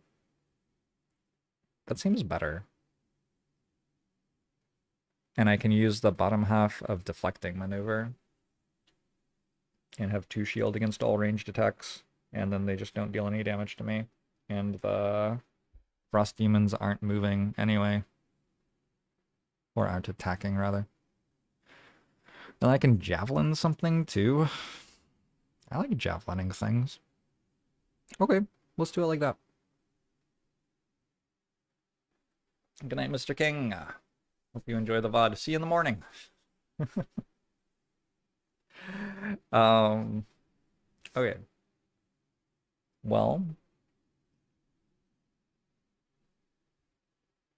1843.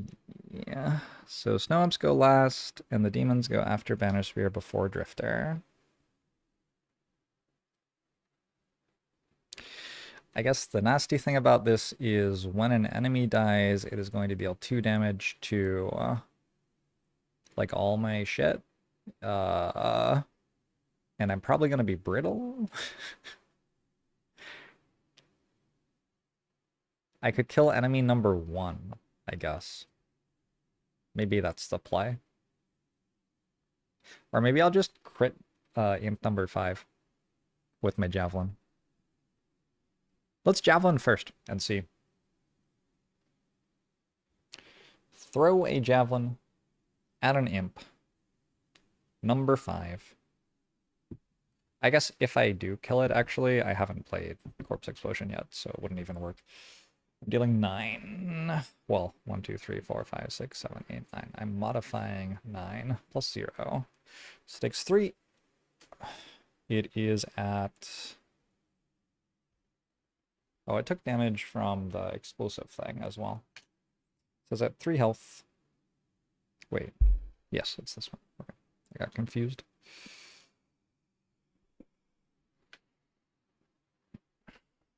If I don't use the bottom half, of thing and I move away.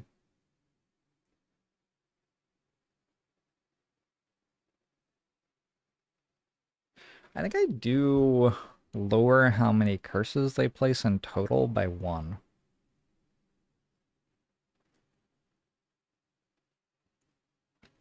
Also, maybe more relevant.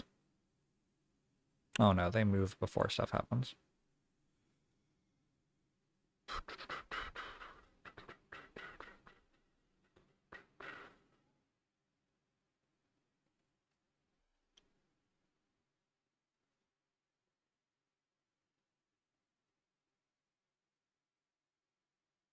I move before stuff happens, I mean. Drifter's on max HP and isn't brittle? That's fine. I'm gonna leave.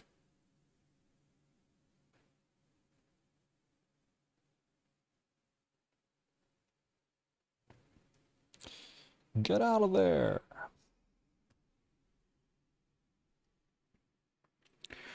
Frost demons go now. They all heal. Good turn. uh okay. Um so I was going to draining arrows, which deals it's a ranged attack of 1 to all of the frost demons and it confuses them. Oh yeah, let's do that. Let's do that. We'll use the bottom half of Unbreakable. This is another persistent card for me. It gives me 1 shield and the next 6 attacks at me. And I also have Retaliate. I'll go top half of Draining Arrows. I'm just shooting at the 3 Frost Demons. So, number 1, below me first. This deck has more cards than that.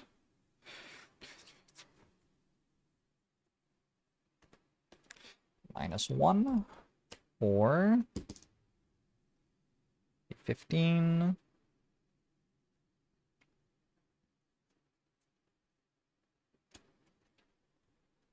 Okay. It takes 0 but is confused. So I was like going back and forth on this because I forgot they will be confused next round because they've already gone. I was like, they already went, so confused won't do anything. But actually,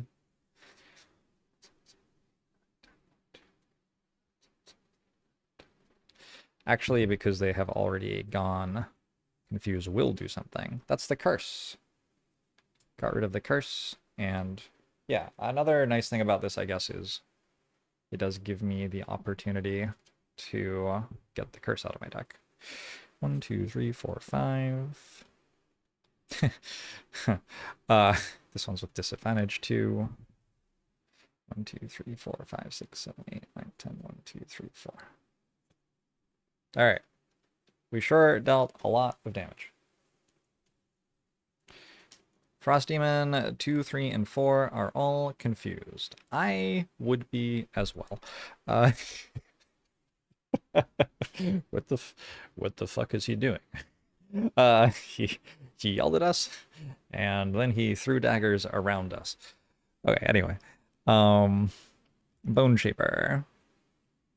What characters am I looking into playing next? I'm just gonna go in order of unlock, I think. So there are 2 starter characters that I haven't played yet, and then I have the Frozen Fist, and then I have the Trapper. Oh, Bone Shaper has Skeletons. So, in order to attack, the Wraith wants to move here.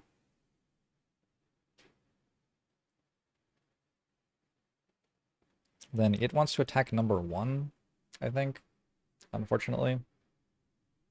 Didn't you reshuffle? No, because you didn't roll the crit because you had to re-roll. So we're on a d12, or you weren't allowed to roll at the time you rolled the crit or whatever. It's an attack for 2, 3, 4, 5, 6 against Frost Demon number 1. I have dealt 2 damage to it. It's at 6.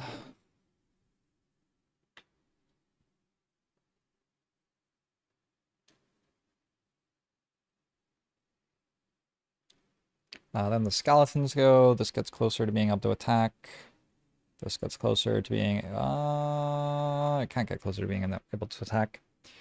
Then my Necromancer's cards. I have Decaying Will,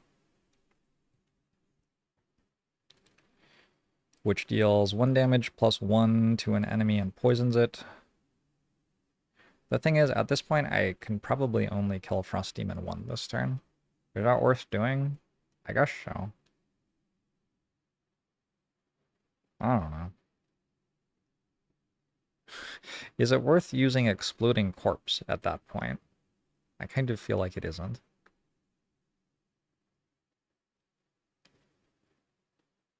Oh, I forgot that these have retaliation.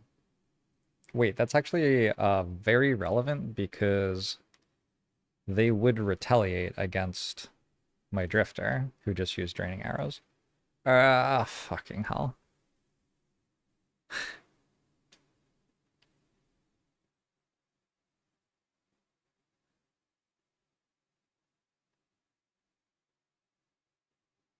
This is awkward.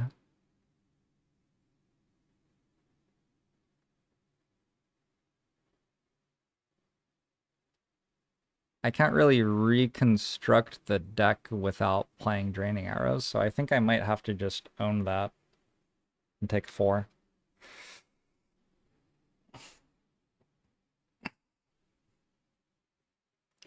I'll use my Amulet of Life to heal 1.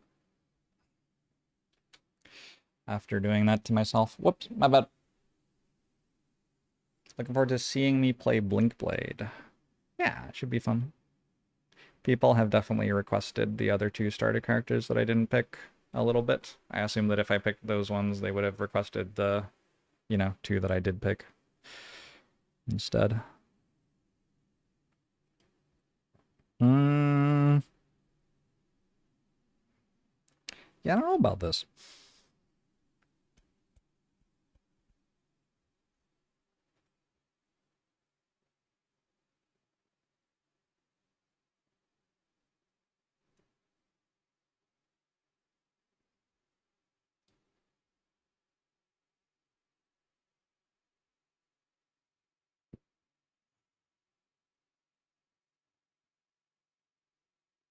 I think we poison friend number 1 and we don't Exploding Corpse.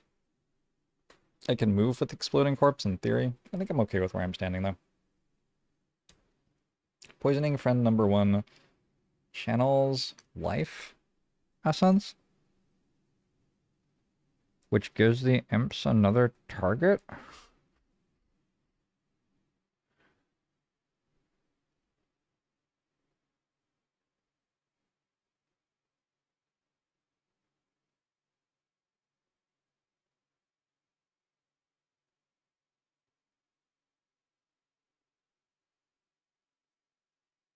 Okay, I'm not sure that's bad though, weirdly.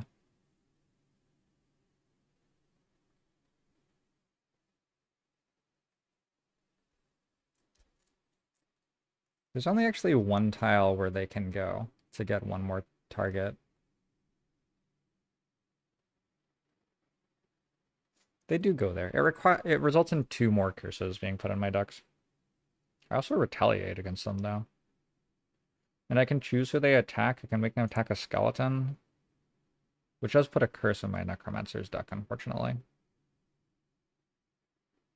Alright, well, whatever. We'll do it. Number 1 is going to... Actually, maybe they'll move here in the doorway. Is it bad for me for them to be in melee range of me? It doesn't feel like it would be. Feels like there would be some sort of way to make them all die.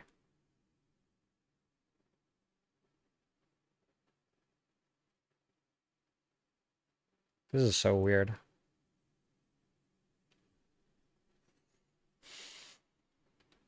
Decaying Will.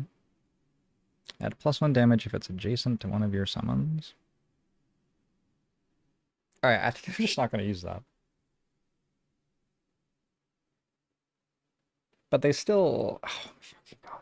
They still get 3 attacks this way, and if I poison, they only get 1 more attack.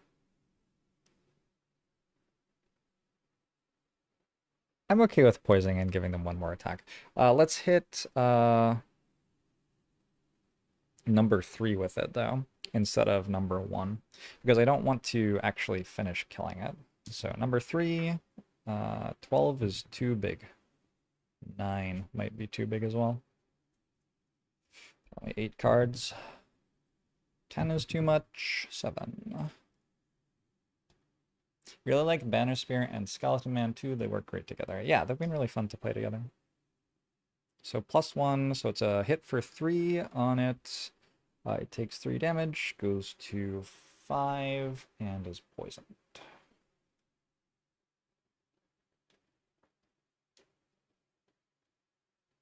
Alright, now I'm wondering actually... I mean, do I want to play the bottom half of They Explode? I think I do want to play the bottom half of They Explode. And I just throw daggers at number 3 and we see if it dies or not. Like, it probably doesn't. I can throw them with advantage, though. Let's throw them with advantage and see what happens. I have 3 damage on it, plus poison is 4, and it's at 5 health. So, like, possible. 1, 2, 3. 1, 2, 3. And then the imps come and melee attack us. Yeah, actually, that seems fine. All right. I'm letting the imps attack me more, but in doing so, I am making them melee attack my drifter, which, like, feels like where I want them to be. So I'm going to use Spyglass to have advantage on my Forceful Spirits attack, which is... It's got 2 targets, but I'm just using advantage on... Does it say the entire attack action? Gain advantage on 1 attack. Okay. I'm going to use advantage on the one against number 3 here. My Deathwalker probably has 20 cards, but just in case there was a curse or something, I'll roll this dice. Definitely not 25. Definitely not 28. 6. 1, 2, 3, 4, 5, 6. This is the first with advantage, +2. That's already enough to kill, I think. Second with advantage, also 6. +1.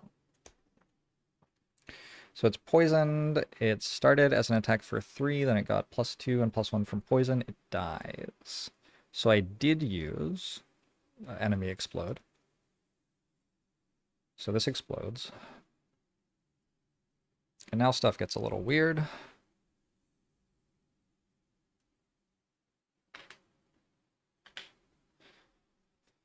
Loot. It deals 2 damage to the adjacent scenario objects. So they each have 5 health left. And then it deals 2 damage to its adjacent friends. So number 1 is down to 4 health. Ooh, I could almost kill that too. And number 2 is down to 6 health. They're both still confused. And that deals 2 to the Drifter as well, who is down to 5. 5 is not feeling that healthy with where he is standing, for what it's worth. But yeah, that's what I've done. Do I get experience? No. But I get to play the rest of my turn. So I also have an attack on number 1. Can I kill it? That would be nice.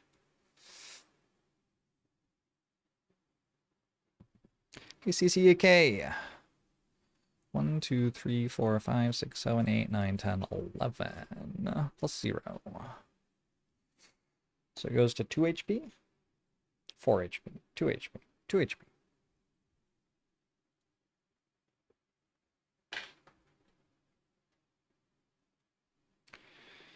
And then I can call to the Abyss to place a shadow and a hex within 2. Let's do it. And then the snow imps move. So this is where things get weird.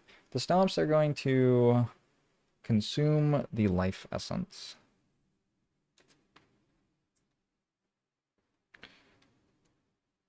When they play Dark Charm.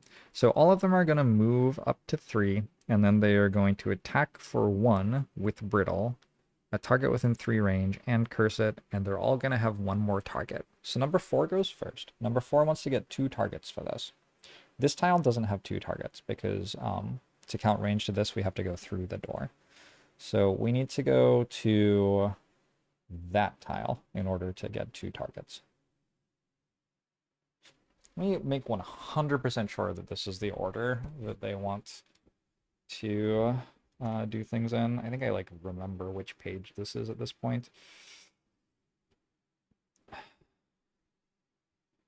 When a monster performs range attacks on multiple targets, it moves to attack the most possible targets, including its focus, with the fewest possible disadvantage attacks while using the fewest possible movement points. So there's no way for it to move this turn to attack 2 targets without moving to a tile where it has a disadvantage against my drifter. So first it's going to make a disadvantaged attack on the drifter. Oh, also, doesn't this take damage? 4. Takes damage at the start of its turn from a wound. So card number 15. 2, 3, 4, 5, 6, 7, 8, 9, 10, 1, 2, 3, 4, 5. It's a +1 or a +1. Well, okay, cool. So I have shield. I got an experience. Not you. I take 1 damage and brittle.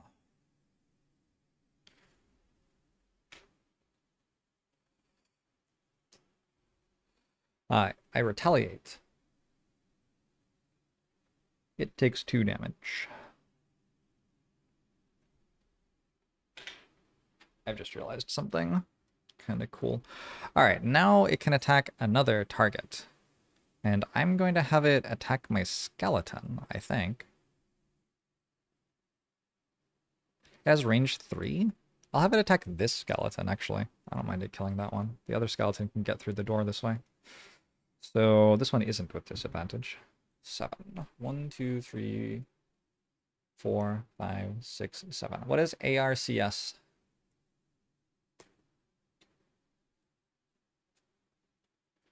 +0. So that only hits for 1.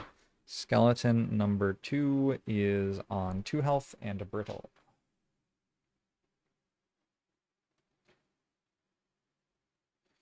It puts curses into the Drifter deck and the Bone Shaper deck. Okay. That's one of their turns. Next, number 5 goes. In order to get... Basically, you can think about it as like anywhere more than 2 tiles away from this cannot possibly hit any of the things behind it. So this tile has an objective, this tile has an objective, this has an enemy, objective, enemy, enemy. The only free one is that one. And it does have 3 movement, so it moves there. It takes 1 damage from a wound first. So it's on 2. And then it attacks the drifter with disadvantage.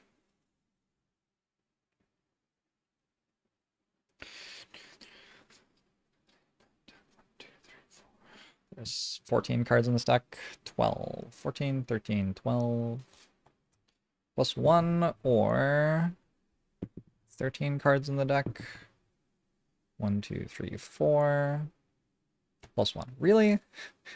They just drew 4 +1s on disadvantage attacks. Alright, so that hits for 2 and it's brittle. Alright, I don't know how brittle interacts with shield.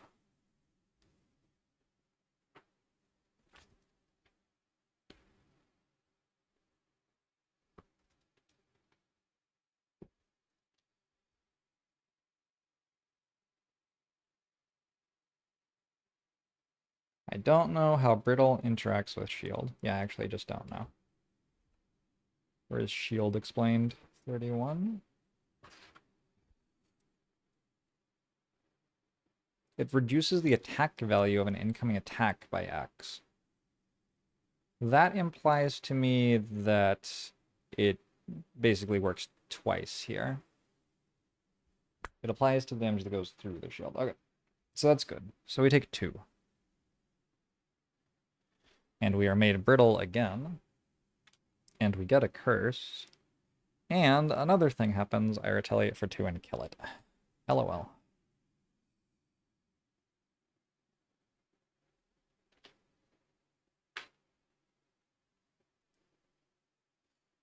LOL. Okay, and the last one goes 1, 2, cannot get to a tile where it attacks another one of my people, and attacks the drifter again, this time not with disadvantage. 14 is too high, 10 might be in range. Surely there are no more +1s in the deck. -2. Deals no damage, but does curse me.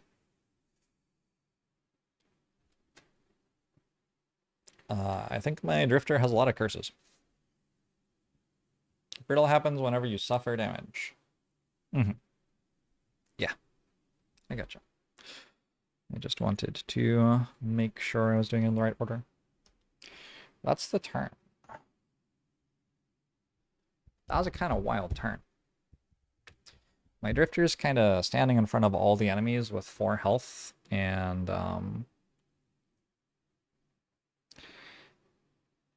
brittle. So maybe we use no remorse at 20 initiative to try to get out of there. That seems like a good idea. That seems like a good, straightforward, like, first choice for drifter. I don't know. Maybe I can just kill them all, actually. Feels hard. Good tip of the spear here. Looks like a good tip of the spear moment. Tip of the spear is nice too because it doesn't let them retaliate. Oh, do you have to short rest? Banner Spear has to short rest or long rest. 1, 2, 3, 4, 5, 6, 7, 8. Is that real? Already?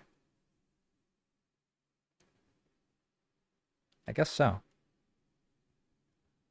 All right, let's short rest with Banner Spear. It feels like we kind of need you doing stuff this turn. Still have 5 health. 7. We are losing deflecting maneuver. I'm okay with that.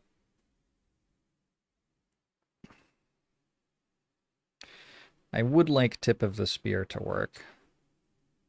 I'm not 100% sure that I can do that, though. Kind of feels awkward to put my banner spear there, because it doesn't have much health either.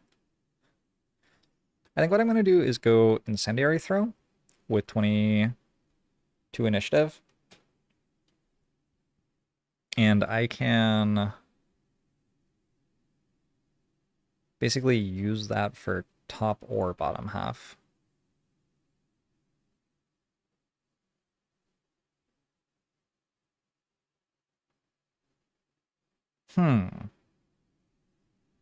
Maybe I actually go Resolved Courage at, Oh, this is 10 initiative? Whoa.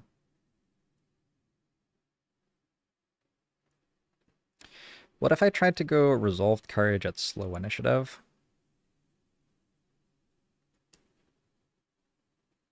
Does that ever work? It just feels kind of likely that there will be 3 around here, and then Resolved Courage will hit all 3 of them. And then they'll retaliate against me and kill me. I thought about it a bit longer. It doesn't seem very good anymore. I don't know what to do. This is already wounded. I guess Incendiary Throw could hit this, which would wound that as well. Maybe it is Incendiary Throw. Bottom half. Bottom half could be regroup, actually. Grant allies within range 3 move. Like, change who's tanking. Could put the skeletons out to tank. The skeletons seem uniquely well suited for tanking in this fight, because the enemies don't kill them in 1 hit. So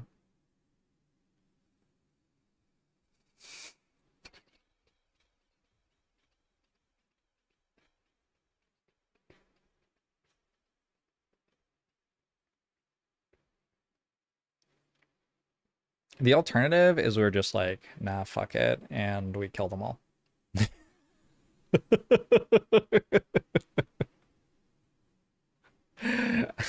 kind of down for not fuck it and we kill them all.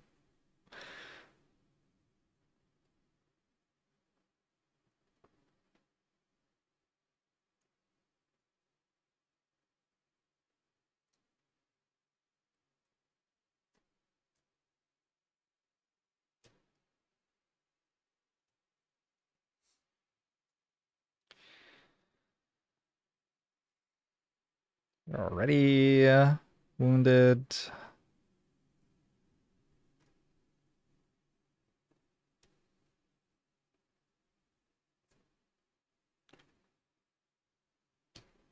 All right, I'm going for a different strategy. I'm just going to go at fairly fast initiative, and I think probably actually kill them all. Bone Dagger doesn't have range, which is very sad. But Eternal Torment does. All right. Making a lot of Dark Essence this turn. Dark Element. All right. So we're going Drifter, Banner Spear, Bone Shaper. Nope. Deathwalker and Bone Shaper. They have Snow Imps and Frost Demons. Let's see what they try to do. This deck has 8 cards. This deck has 6 cards. So we'll roll a d6 for the demons. 1, 2, 3, 4. Nothing special at 58. Nothing special means the non-elites move 3. 1, 2, 3. Oh, awkward. Hopefully all right. And the imps. What do the imps do? The imps have one very, like, comically irritating one where they phase out. They shield 5 and heal themselves for 1 at 5 initiative. I thought I'd rolled it. They rolled 7, which is Rod and Sting again. It's the same thing they did last time. I think it's also the same thing they did. Wait, Rod and Sting is different, actually. No, this one's poisons instead of cursing, which I think I like more. I think I'm more happy about that. They go before the Frost Demons.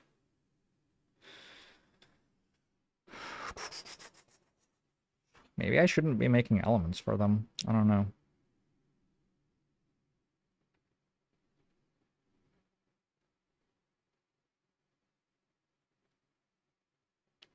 So anyway, I was just going to kind of trust that I didn't low roll anything, because if I low roll anything, that's pretty awkward. But we'll roll sustained momentum for a melee attack with +1 damage from my drifter onto that one. 18. I don't want like 1s, 2s, and 3s out of this deck anymore, because those are curses now. Heal self 1. Oh no. Oh no. Hey, the brittle's gone. Please don't turn that into a curse though. 25. I don't actually know if that's in the deck. 4, 5, 6, 7, 8, 9, 10, 1, 2, 3, 4, 5, 6, 7, 8, 9, 10, 1, 2, 3, 4, 5. It is. And it's the crit. I have overkilled it by 6.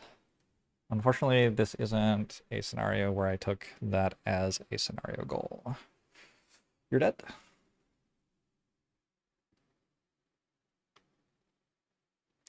And then I'm going to move away. I could also move forward.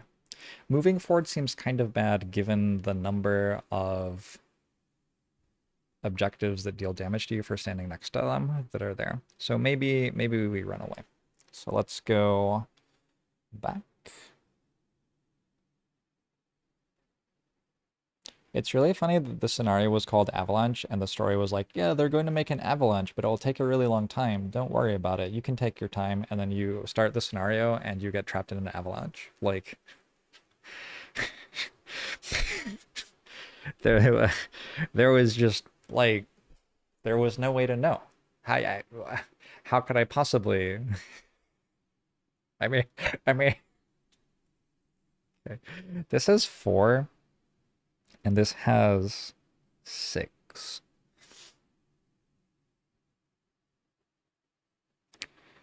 A nice thing is that, like, no matter what, we're going to have skeletons up there to tank for us. So even the fail case of this is really not that bad. I'm going to use the bottom half of Incendiary to move. And then I'm going to use the top half of Tip of the Spear for 1 experience. And also probably some other things that might be good. Let's hit the Imp, number 4. I'm out of range of the banner, unfortunately.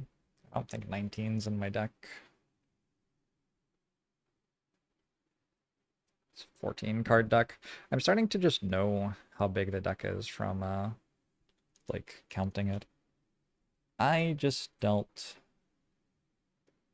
1 damage to it. It's now on 3.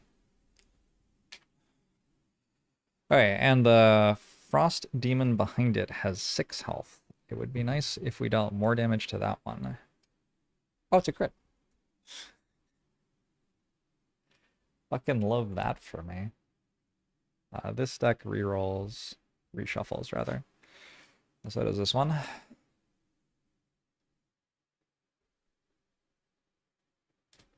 The heal self 1 cards are better than I realized because, okay, they interact with the thing where you heal for 2 more every time on Drifter, but also they clear statuses for you whenever you draw them. Actually kinda sweet. That's dud. Out of nowhere.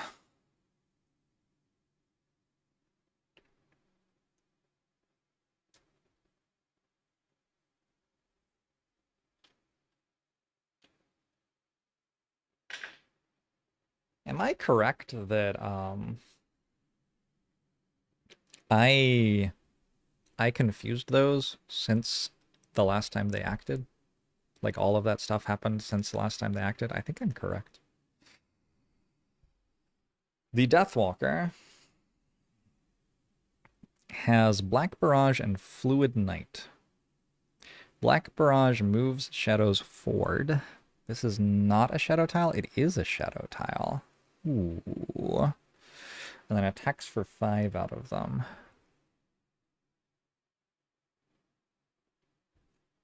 Move all shadows up to 2 hexes. Yeah. So there's a shadow here, there's a shadow here, and there's a shadow here. So I'm going to move this one to here, this one to here, and this one to here. And then I'm going to Fluid Night. Maybe it's not allowed to be an objective tile. I don't know. I'll move it to there if that's the case. I think it is allowed. We have this. We're hitting the Imp number 9. 1, 2, 3, 4, 5, 6, 7, 8, 9. It's for +0. So that is 5. Let's poison it too. I know I should have said that beforehand, but like, I didn't look. So I didn't. Whoa, those only have 7 health? That's on 2. Alright. Kinda squishy. I get 1 experience.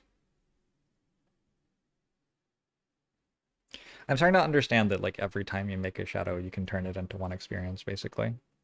Is that actually how it works? I think like that's the best rate of exchange, kind of, is 1 experience per shadow. Alright, Bone Shaper. First, this Wraith is going to... Wait, is the Wraith... It looks like the Wraith is before the Skeletons. Yes, okay. The Wraith is going to attack... We're down to like a D8 or something out of this deck, I think. 5. 1, 2, 3, 4, 5. It's a crit miss. Alright, then Skeleton 1 is going to walk up, and Skeleton 1 is going to attack. This thing has gotten -2'd, then crit missed. It's on 2 health right now. D8. 3. 1, 2, 3. There are no more crit misses in the deck. It's a 0. Alright. It goes to 1, and it's wounded. Then the Bone Shaper gets a turn.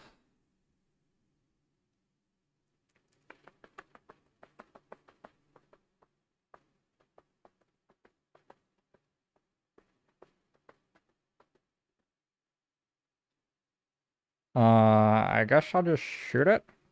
Wait, actually, this moves forward.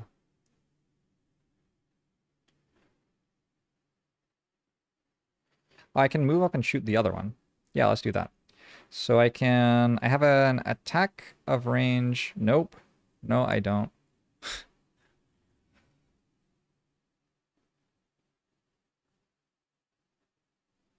I'm going to move here. Wait, there was also a shadow there? Okay, I should have moved this up too. And this should have been removed. Huh. Okay. Didn't even know.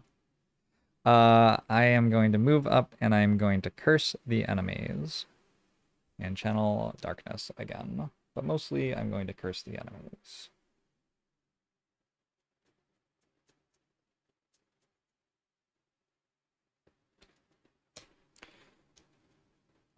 You got a crit fail out of your deck, right? I need to remember when this happens, so I remember to reshuffle. Okay, that's my turn. Snow Imps. This dies to a wound.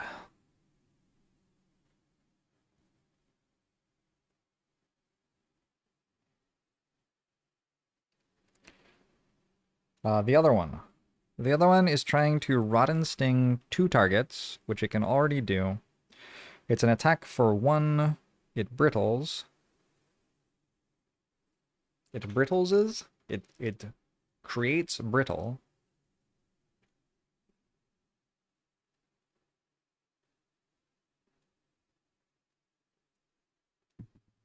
And it's going to attack the skeleton first. 12. That's the crit. Wait, the crit only hits for 2. Oh, that's alright. Unless Skeleton 1... Skeleton 1 was the one that was still healthy. Alright, cool. Skeleton 1 is now at 1 health, and brittle, and poisoned. How are skeletons not immune to poison? I guess, okay. If it's like acid, sure. And then against the Banner Spear, a 1 is... We're just really getting it all. Okay, that one's a curse.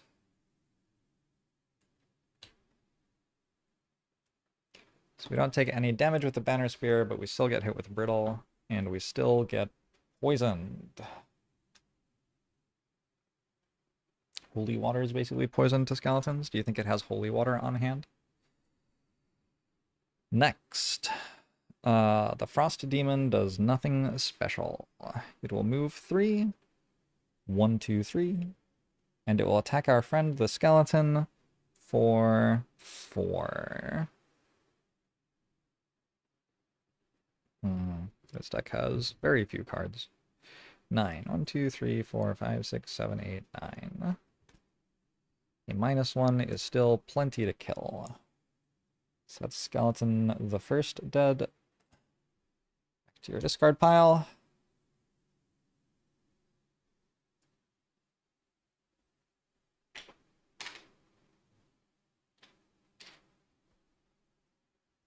And this deck reshuffles.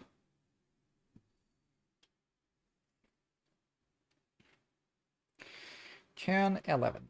That was consumed by the imp.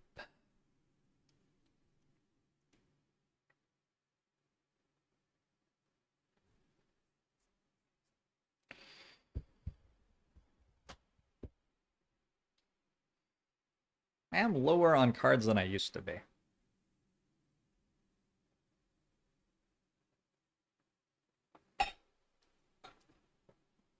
And we're going to do the thing at the end where we have to run out. And the Bone Shaper in particular really struggles to do that. Fortunately, it feels like these enemies are not very good at, like, killing you, so it'll probably be alright.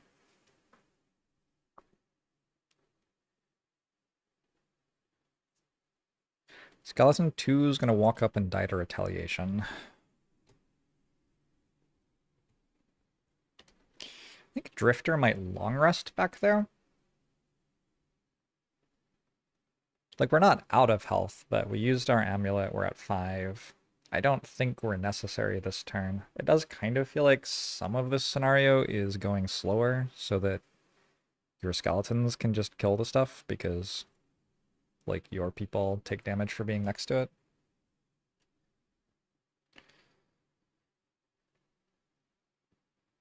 So I think going slow with the drifter is not terrible.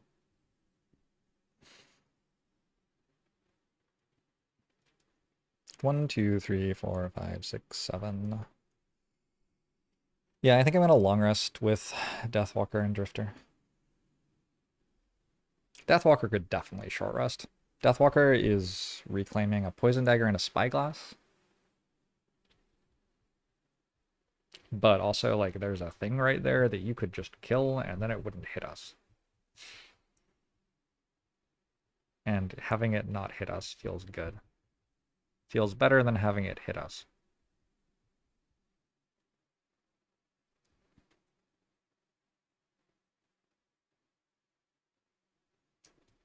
Yeah, let's short rest with Deathwalker. 1, 2, 3, 4, 5, 6, 7. 6. I feel like as long as I'm not burning cards from taking damage, I'm going to generally be okay in these sorts of missions. I am losing Black Barrage, which was the one that let me move all my shadows up to 2 hexes. But that's okay.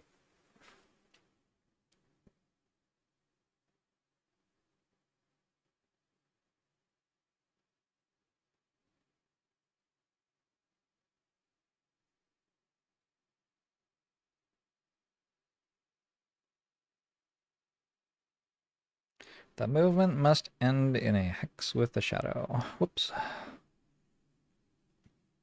Yeah, I think we're just going to Fluid Knight again. Card seems good. Deal 5 to something adjacent to a shadow. Then I'm going to, like, call of the Abyss to make a new shadow. It's throwing snowballs. Who to say they aren't made from holy ice? Do they have holy ice? I guess they do. I guess they have, like, magic and shit. Okay. Banner Spear, Deathwalker, and Drifter is long resting. Bone Shaper is taking a turn, but fairly late in the turn order. Deathwalker is at a full 7 very comfortably. Alright, let's see what they do. The fairies are still, or snow imps rather, are still at an 8-card deck. The frost demons are rolling a 5. 1, 2, 3, 4, 5. That's Cold Claws. This is the very slow, but still faster than my Necromancer AoE attack. And the snow imps, it would be kind of fun if they teleported out here. 5. Restoration. They are going to move at 42 and heal. That is... So basically what they're going to do is they're going to stand next to my skeletons and die. Here's what that actually says. All right, cool. So this turn works really nicely. I'm going to move with Unbreakable Wall back to here. Unfortunately, I'm still out of range of my banner, but I'm going to use Javelin. Anyway, makes a wind element, air element on this Frost Demon. Rolled a 7.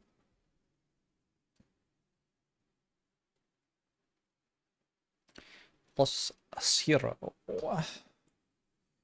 So it's on 5.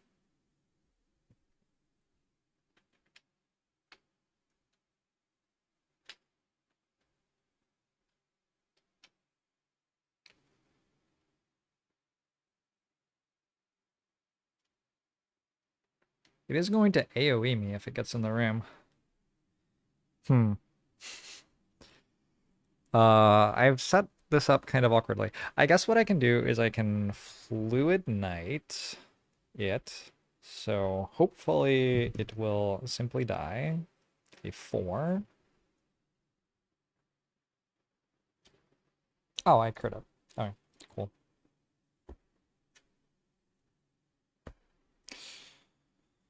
I have gotten some crits this scenario. Felt like I was missing them a lot previous scenarios. Yeah, well, that's a lot of loot. This is kind of fun. This is the first time... Oh, and then I create a new shadow on the tile I just attacked out of the shadow from. So that ends up being a wash. All right, the Snow Imp, who is on 2 health, is going to move 4 as though it is seeking a melee target. Hi.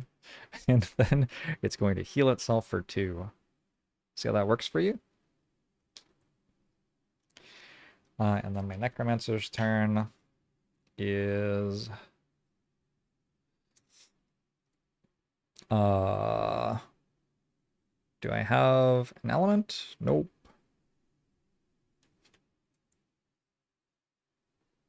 Well, first the Wraith goes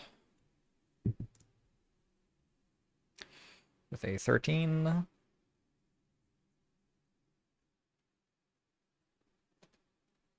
A crit miss. Then the Skeleton goes.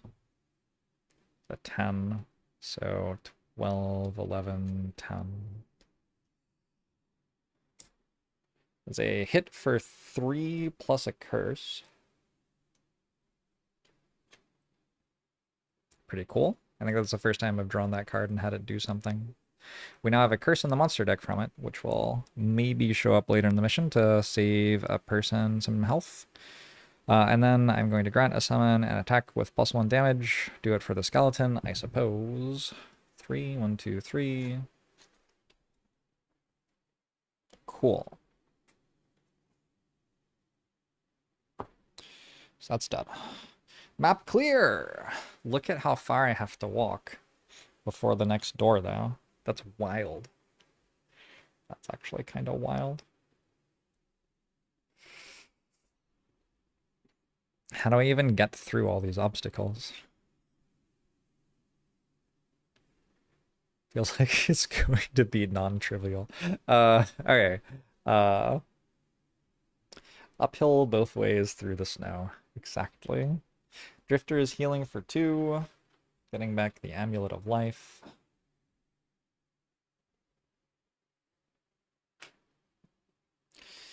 And losing some form of card. On your next 6 move abilities, add 2 move. That seems kind of good, right?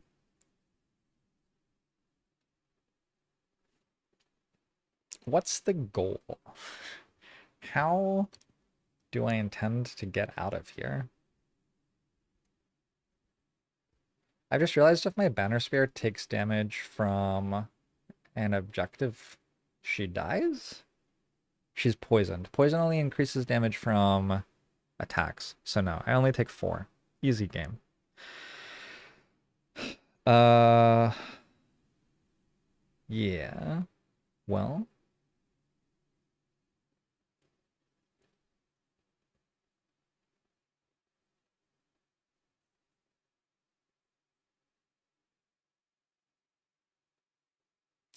No Remorse feels like it gets Drifter out of the scenario, like no matter what. Check this card out. This is a pretty good card for an escape situation.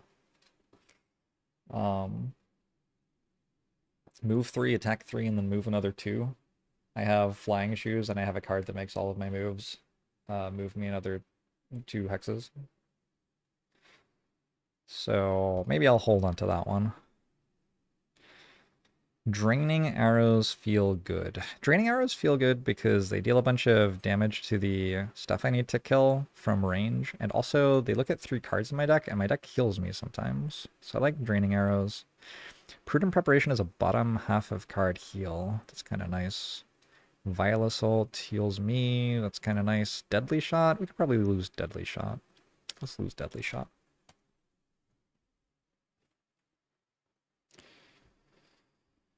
Okay, Drifter has long rested. Turn 12.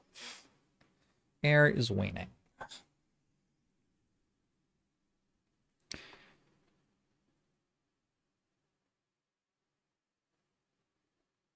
Grant 2 allies within 3 range. 3 move? Wait, you didn't do that already? Oh. Oh, you did that already. How many people are missing health? Very few.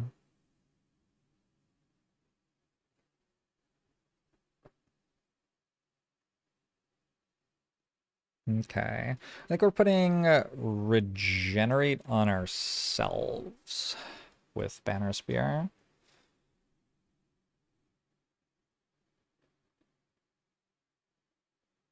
Or am I moving my banner? Maybe we move the banner. Take a very a very holistic approach to escaping this avalanche. Like put all the snow back exactly where it started. Uh, are they called Banner Spear because they have a banner and a spear? They are. And whenever they're tanking, I forget and call them Banner Shield instead. Okay, actually, I do think I like giving myself a heal and a regen, because I just realized the heal will be blocked by the poison anyway. Um, Bottom half of card, I think I will probably just summon Charles Reinforcement with the intention of dismissing Charles Reinforcement almost immediately when I long rest next turn. Next turn? Yeah, next turn. Running out of cards a little bit. So here I wanted Draining Arrows, and I want to probably use Vile Assault to put myself in a position to Draining Arrows.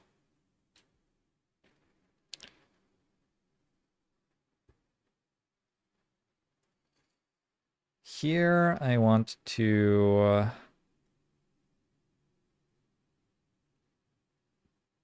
surely we have better attacks than this.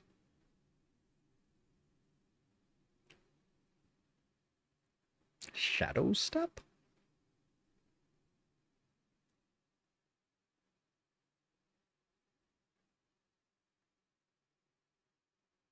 I can't poison tiles. I guess I'm going to Shadow Step. Alright, sure.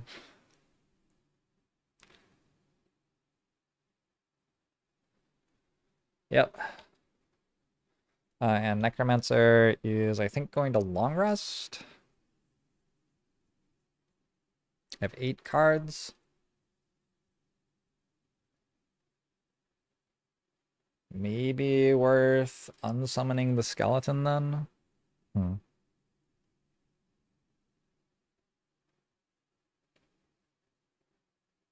Yeah, Long Rest feels okay.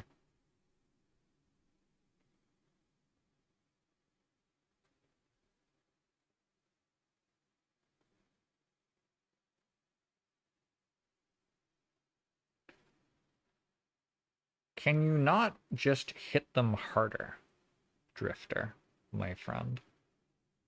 No, actually, you can't even be in the right place to do that.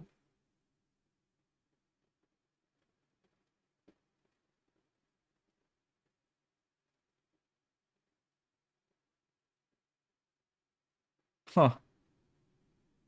Alright, we're going to die to our summons getting stuck on the scenario objective tiles, I think. Charles Reinforcement would be very impressed by the amount of shield Charles Lightning can produce. I don't know. We haven't... This is just level 1 Charles Reinforcement. Who knows how strong it gets later. Alright, so we're going to Shadow Step the Deathwalker to here. Then it's going to attack this tile. It is doing such an impressive job of maneuvering through the shadows to attack stationary ice. 7, 8, 9, 10. I rolled a +1. Tile takes 4 and is on 1 health. And then I am going to teleport to here. It was the coolest snow shovel that anyone has ever seen. Also, I got a loot, which means quest is now on for Harper.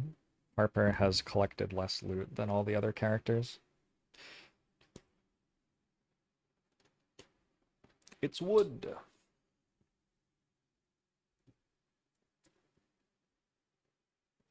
Banner Spear, like I said, I'm going to cast Regroup on myself, so that clears my statuses and gives me regeneration. Doesn't heal me though. And then I'm going to summon Charles Reinforcement and then just immediately dismiss Charles Reinforcement. And the entire point of doing that is I get 1 experience.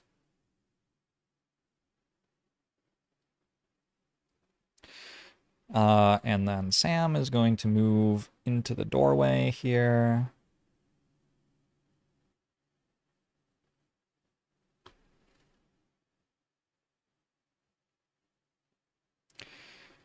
Take a loot and use Draining Arrows.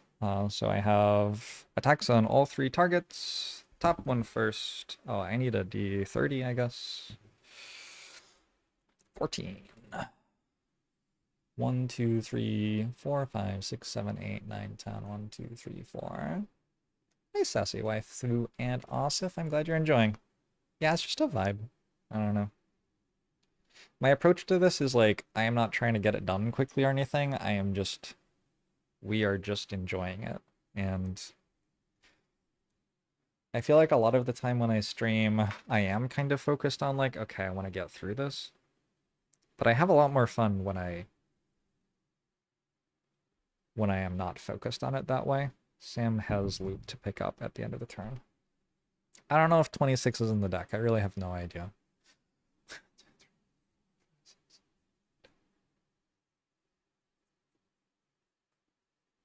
25 cards. 18, 25, 24, 23, 22, 21, 20, 19, 18. -1 damage. Oh no. And the other one, why do you even roll modifier dice for objectives? I feel like I've played games like this before where you don't roll modifier dice for objectives. Because it's kind of like, first off, they're stationary, so what is modifying your ability to attack them exactly if you are a like trained combatant? I healed myself for 2 with Vile Assault. So I'm at 6, 7. I'm up to 9 out of 10 health. But then also, like, sometimes your decks do things if you draw cards from them, and so making it so you draw cards by attacking objectives gives you a way to draw lots of cards,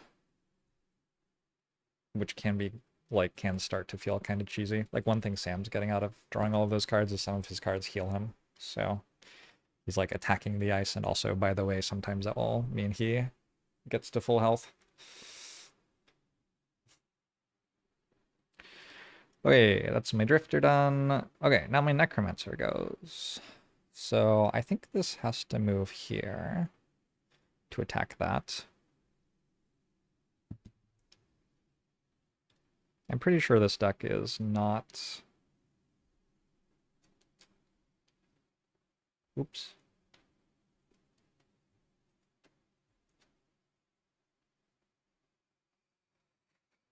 Not more than 20 cards, but I rolled a d30 anyway, I guess. 4 plus 0 plus the banner, so 2 damage. And then Skeleton walks in. Do I put it on the tile with all the loot? The problem with putting it on the tile with all the loot is it blocks us from getting all the loot. The problem with not putting it on the tile with all the loot is if I go here, it will get stuck on this and can never leave. It's okay, I'm going to resummon it anyway. 5. 1, 2, 3, 4, 5. Ooh, +1. That kills it. Did I use the wrong modifier deck? I sure did. For both of them. I should redraw from the deck that is the right modifier deck, I guess. If I got a bad result, I'd feel less comfortable making that call, but I got a good result, so like, yeah, whatever.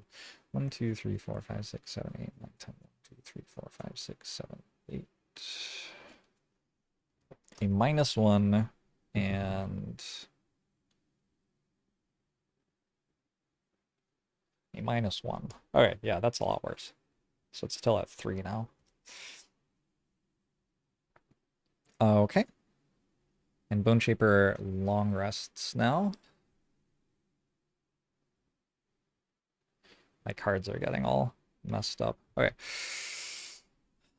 Bone Shaper is gonna unsummon the skeleton when long resting, I think.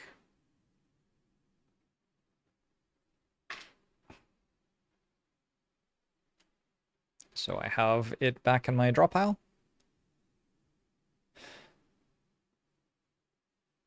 Classic multiplayer shenanigans to hog the loot all for yourself. Oh, putting a skeleton on the loot tile? Yeah, that's funny. It's okay. I have a plan for someone to hog the loot all for themselves. um, that's actually really funny. I had not considered that you could put a skeleton on top of the loot so that nobody else could get it. I will discard Decaying Will. I imagine that in the next room we probably can just run out. Like, I could stick around and fight, but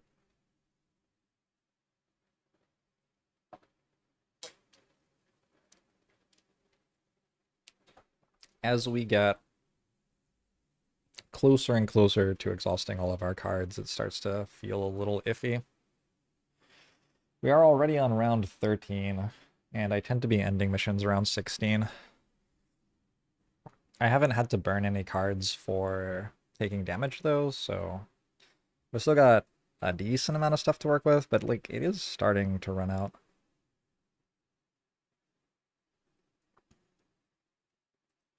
Oh, the skeleton's dead.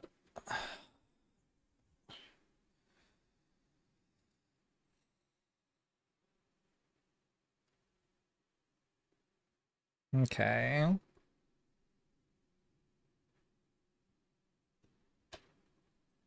Gonna use Bloodletting.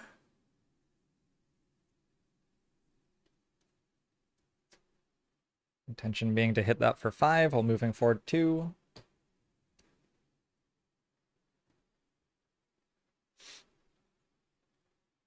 I feel like I'm gonna suddenly realize that I have no cards left very soon.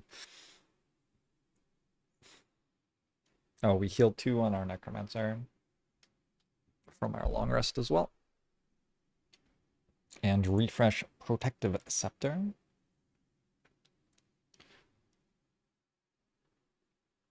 The funniest misplay our team did was when we first started playing, we did loot at the end of the round, not at end of turns, which meant you could use a loot action to yank the money out from someone else's feet. Sounds like just an improvement to the game, I don't know. What do you mean misplay? All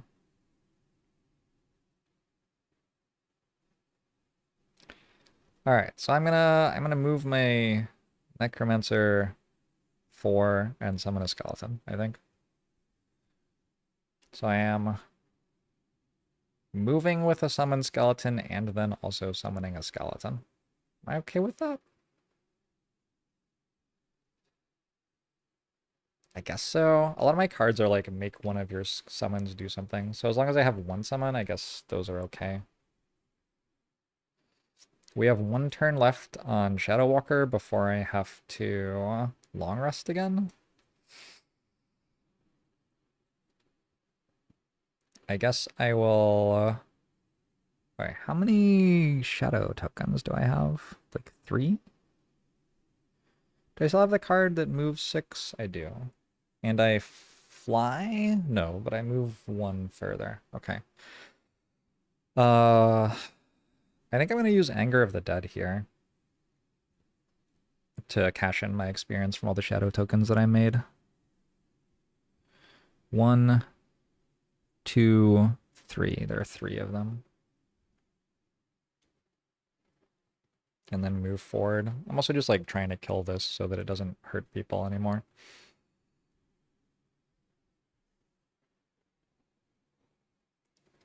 And my Banner Spear, I believe, long rests. Which lets me move an ally. It doesn't have to be my banner, it can be any ally. Lets me move an ally too. So I could move the Wraith forward so it could attack other things for me. Although, like, I mean, it's just gonna get stuck on that, let's be real.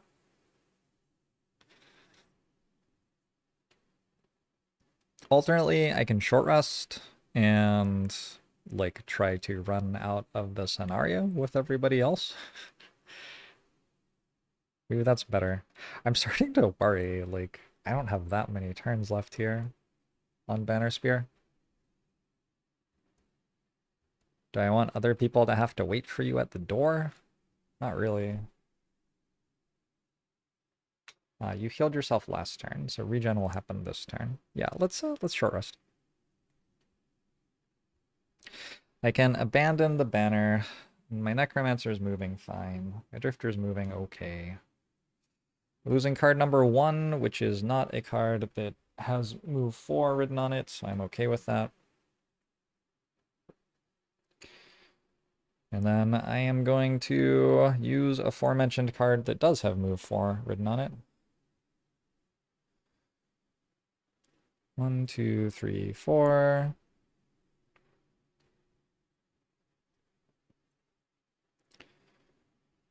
And then maybe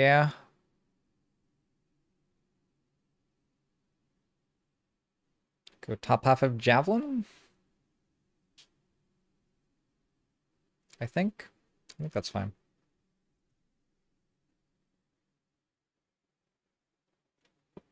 I guess what I really want is to be using the attack switch combo with my allies to give me experience. 1, 2, 3, 4. 1, 2, 3. Drifter moves 2. Necromancer moves 4.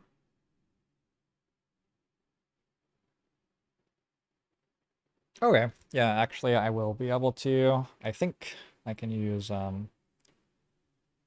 Unbreakable Wall instead of Javelin.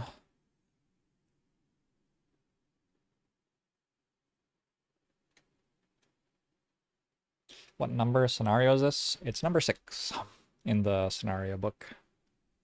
In terms of the campaign, I think it's number 5. Alright, Deathwalker, Drifter, Bone Shaper, Banner Spear. So my Deathwalker is going to use Anger of the Dead. I'm going to remove any number of shadows from within 3 hexes of myself. For each shadow removed, this gets +1 damage, +1 range, and 1 piercing. And I get an experience. Wait, did I lose the card that lets me move and loot? Oh, I've just realized somebody should probably pick up all the loot. Drifter can. Okay. Can Drifter? Yes. So 1, 2, 3.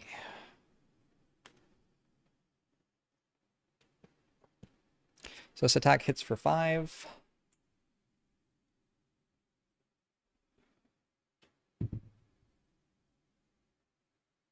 $30 is not in bounds. I don't even think 20 is. 5. 1, 2, 3, 4, 5. +0. So that is hitting for 5 damage on this, which goes to 2 health. And then I'm moving 4 to 3. And I get 3 experience. Up to 7. Ooh, kill the last enemy to die in this scenario. I've just realized that maybe we may be running out of time to do that. Drifter is going to use continuous health to move. And then, oh, I'm going to move to here, actually.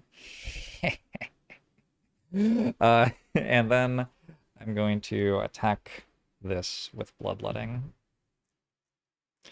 15.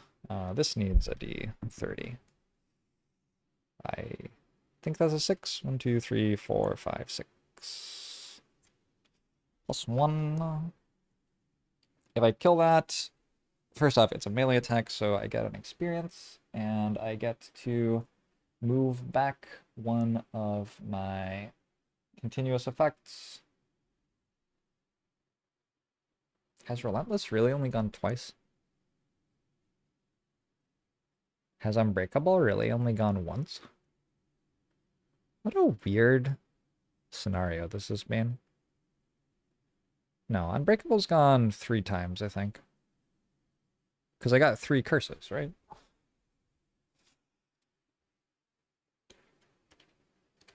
Yeah, so it must have. So that's another experience. 7.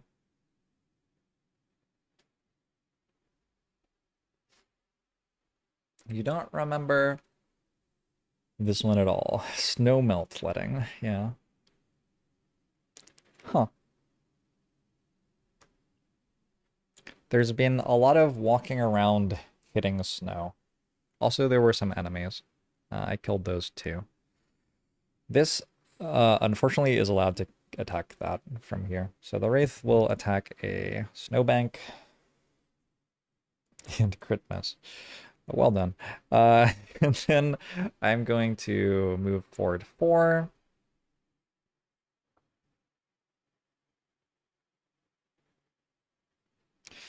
And I suppose I'm going to summon a skeleton. So this one goes in play. That is my new skeleton, Huey. Huey's going to go here, so that Huey can go over there and attack that next turn. And I take 2 damage. And get an experience.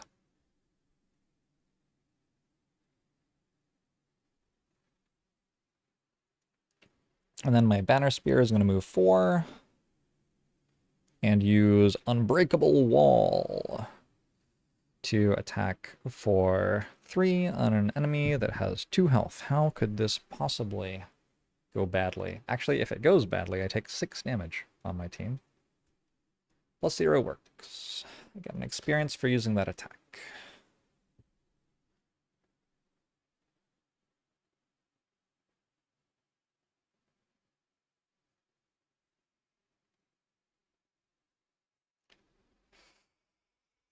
Whew.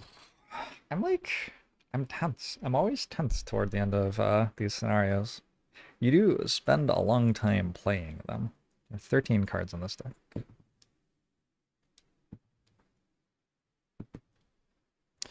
5. So we have a lumber for Sam, a coin for you, and a snow thistle. Cool. That might be my first snow thistle that I've found. Another lumber is also another point towards Sam's retirement quest. I think we're at 3 out of 8 now already. Well, that's that turn. Next turn. Sure don't have that many ways to move left.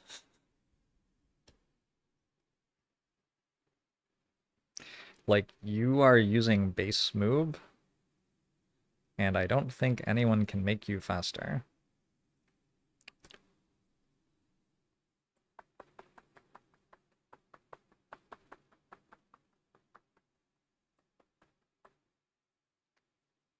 So that's pretty rough. Oh, I didn't regen.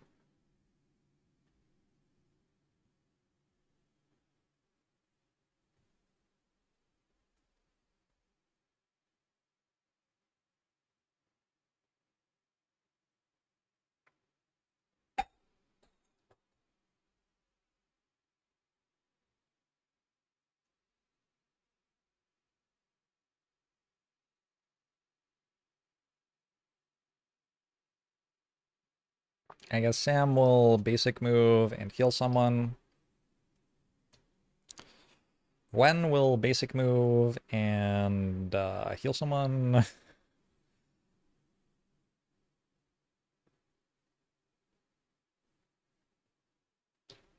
Probably self.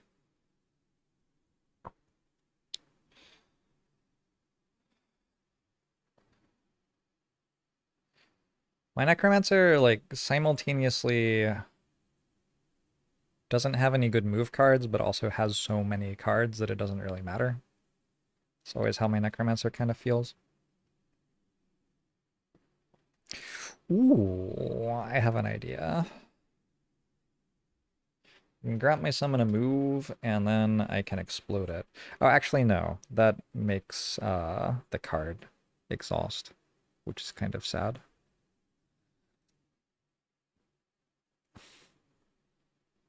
Are the heals making elements?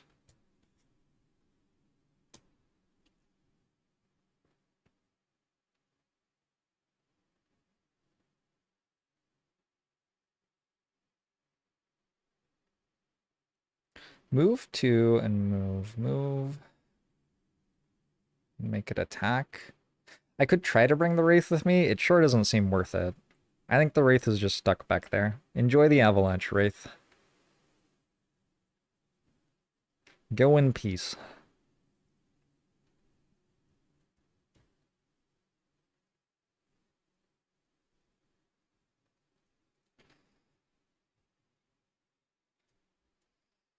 And the Shadow Walker is maybe long resting? What? Okay. Um, 1, 2, 3, 4, 5, 6.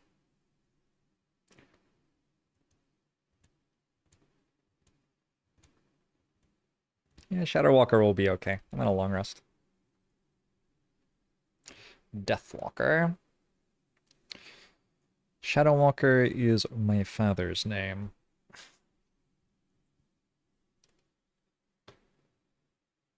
Alright, so we move.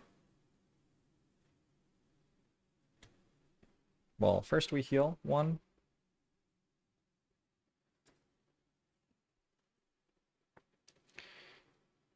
Then we move 2. And we can heal somebody else and give somebody else regen as well. Who wants regen? Everybody's already at full health. Except for us. I guess I heal myself. Obama medal situation. Actually not quite true that everyone's at full health. Sam is technically not. Sam is going to basic move.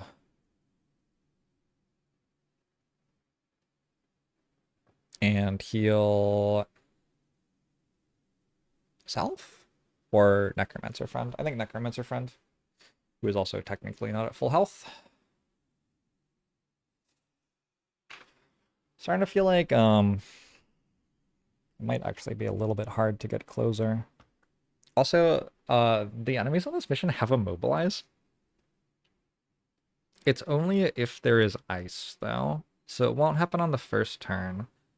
Unless, okay, if the Snow Imps roll 1 in their deck and the Frost Demons roll 2, the Frost Demons are going to immobilize all of our people when we open the door.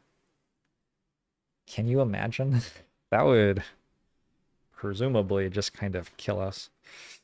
Necromancer's turn. The skeleton moves here and attacks. Oh, deck reshuffles.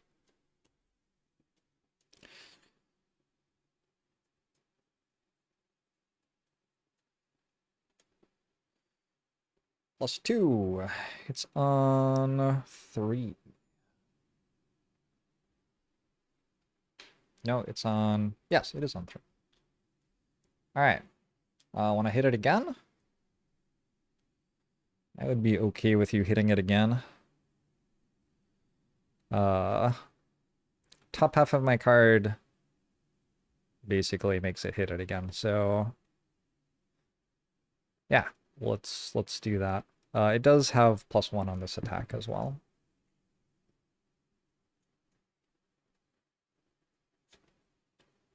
It does not have +1 on this attack. Alright, so that's at 2. My Deathwalker could be the one to kill it, maybe.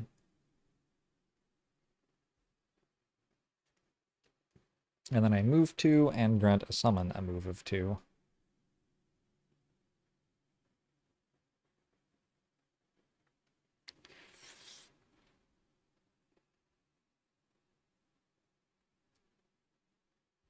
Deathwalker long rests. Why? Why? Why is this game so stressful? It's like so fun. We're just vibing. Yeah, this is great. This is great. This is great. Oh my God. Oh my God, we still didn't win. Wait, I'm starting to worry. Uh,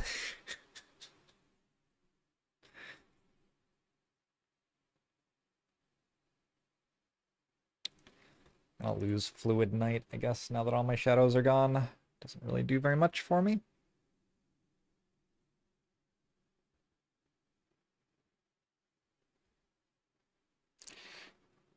Turn 15. It's like getting eerie here in the snow. I have a Resolved Courage and a Javelin. So if somebody else could move fast enough to make Resolved Courage work.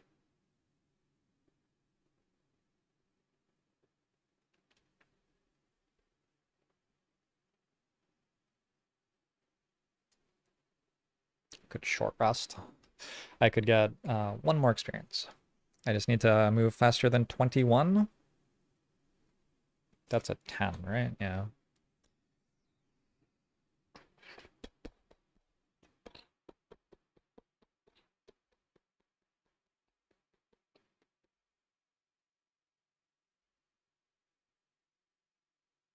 Ooh, does everybody have at least 2 loot? No, my Deathwalker doesn't. I could have picked this up using the Wraith. Great work back there, Wraith. It's doing so well.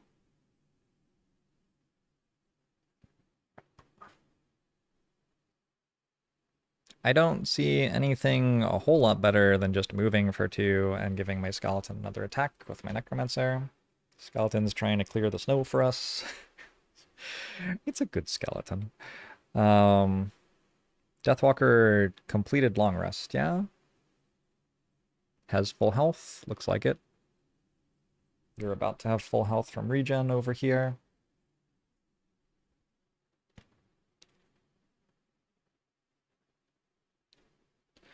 Move 3. That's so many. If we can go slow enough, that would work.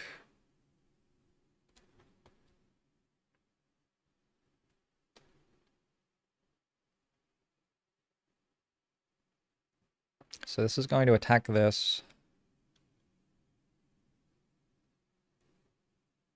Somebody is meant to move here and take 2. Is that my Necromancer? Maybe. Feels kind of wrong.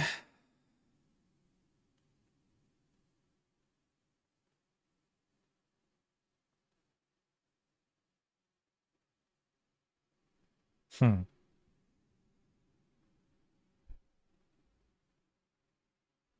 It is kind of a cool way to learn all of your cards, this mission. 1, 2, 3, 4, 5, 6. Got all this time to think about how things interact. Draining arrows, I have to lose, unfortunately, because I don't want to lose continuous, sustained momentum or no remorse. Those are my cards that get me out.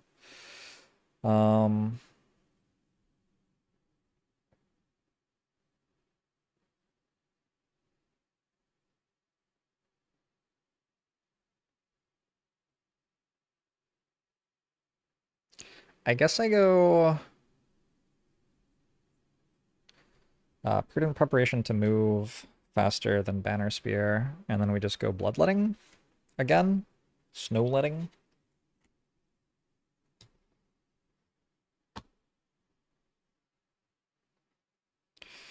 And the idea this turn is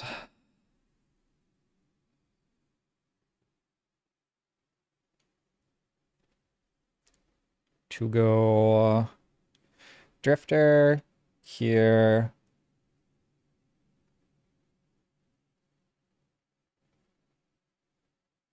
And bloodletting should kill this. 9. 2, 3, 4, 5, 6, 7, 8, 9. Heal self. Wait, that actually puts us at max health, which is actually like relevant. That's our scenario goal.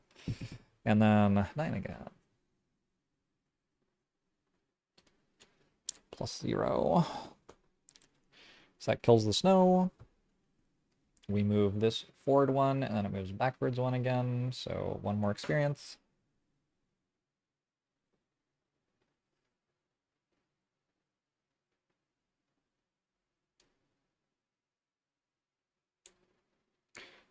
All right, now our banner spear will move here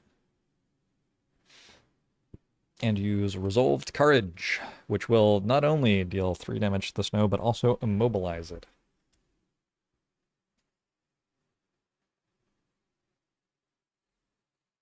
Hello? Dice. 6. 1, 2, 3, 4, 5, 6. Heal self 1. Yay. And then 13. 1, 2, 3, 4, 5, 6, 7, 8, 9, 10. 1, 2, 3. Plus 0. All right. So that puts it at 4. Bone Shaper. I have a Wraith. I'm going to keep rolling for it because I'm a big fan of it. 1, 2, 3, 4, 5, 6, 7, 8, 9, 10, 11. You know, maybe this could have been a scenario where I summoned a Wraith on turn 1 and then I got 6 kills, actually. I did not think about that at all. It's by the banner of strength as well. That's so funny. I didn't summon it on turn 1. So moot point, but like there were a lot of enemies, right? And none of them had any health, so all right, next this skeleton hits there. A lot of them just kind of stand still and let the wraith hit them too. -1. Okay, it's on 3. And then I'm going to use Command the Wretched to move one of my summons and give it an attack. So we'll move here and attack.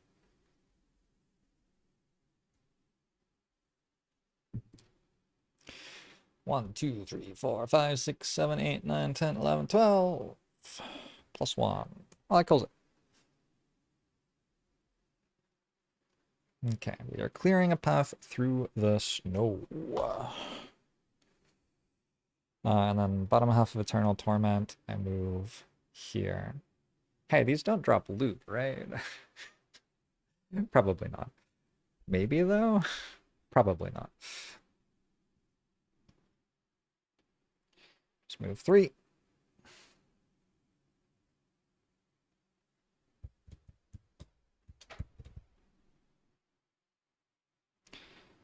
Turn 16.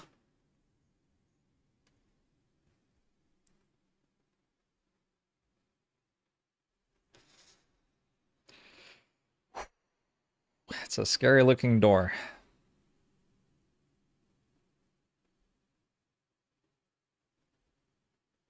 Do I still have the thing that makes me immune to damage 3 times in a row? To my summons. Not to me, though. The problem is my Necromancer is going to need 2 turns to get through the room. So everybody else can get through it in 1, but I have to somehow get my Necromancer in there.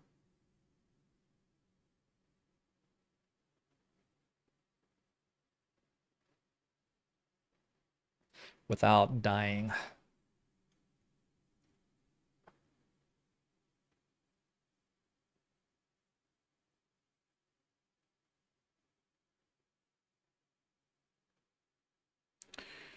Presumably I can long rest on the Banner Spear. You have 1, 2, 3, 4, 5, 6 cards. So you have 2 turns, 2 turns, 1 turn, 1 turn. 6 turns left. 6 turns long enough to get over there? I assume so. Feels like it would be. It'd be awkward if it wasn't. Drifter.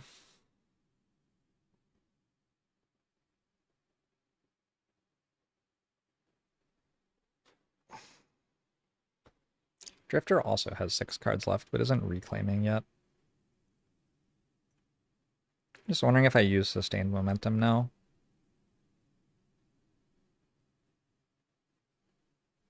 Sustained momentum is the card that gives me +2 move on my moves. There's no way that Drifter fails to get out. The question is, like, how much can you help other people to get out as well?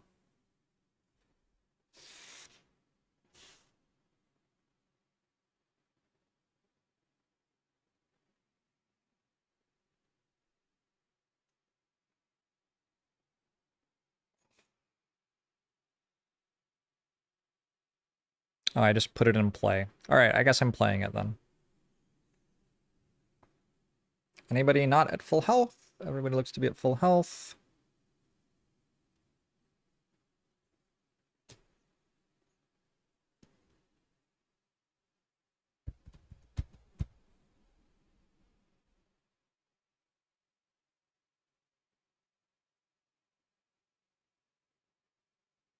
The other thing is, my Drifter's quest is to finish the mission on full health too.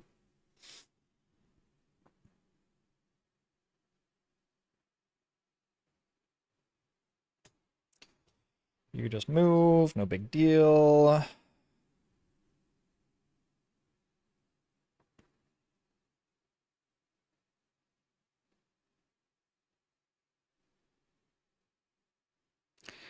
Move a Shadow Hex.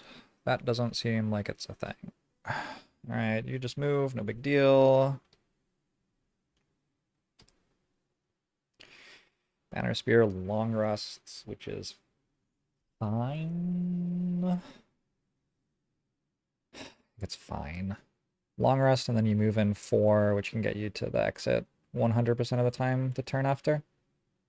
Okay. So here, can I move? I'm going to move this out of the way of the rest of my team. And if it turns out that I needed it in the room with me, that'll be very awkward. I've just realized I can resummon it. And then we'll move forward 2.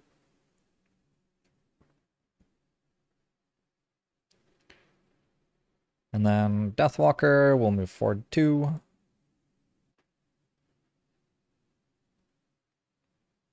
I think it's fine for Deathwalker to take 2 at end of turn.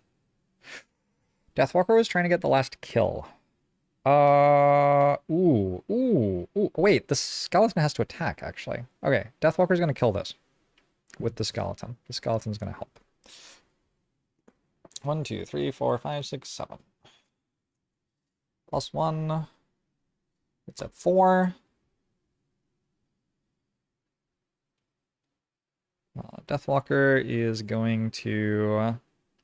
Yep, hit it for 2. Crit. Just crit. Just crit. Just crit. I have a spyglass because I long rested, right? Yeah, I definitely long rested since last time I used spyglass. Right? I'm not actually certain. It wouldn't have mattered anyway. I'm gonna leave that in the deck because I'm not sure. I guess reshuffling is favorable for me. Anyway, cool. Well, that didn't work for you. We're using sustained momentum. So on my next 6 move abilities, I add 2 move.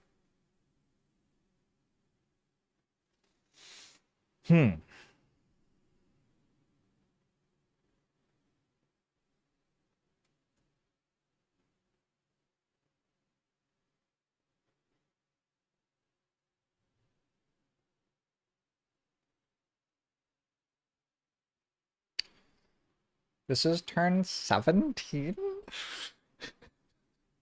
I don't feel like missions are meant to be 17 turns long. We reclaim and I think move this skeleton there, maybe? For like moving through the door could matter.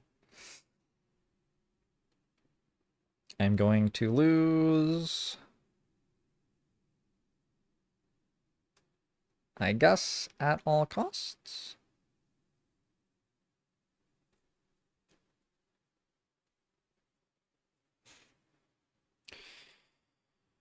And Deathwalker takes 2, and regen is gone.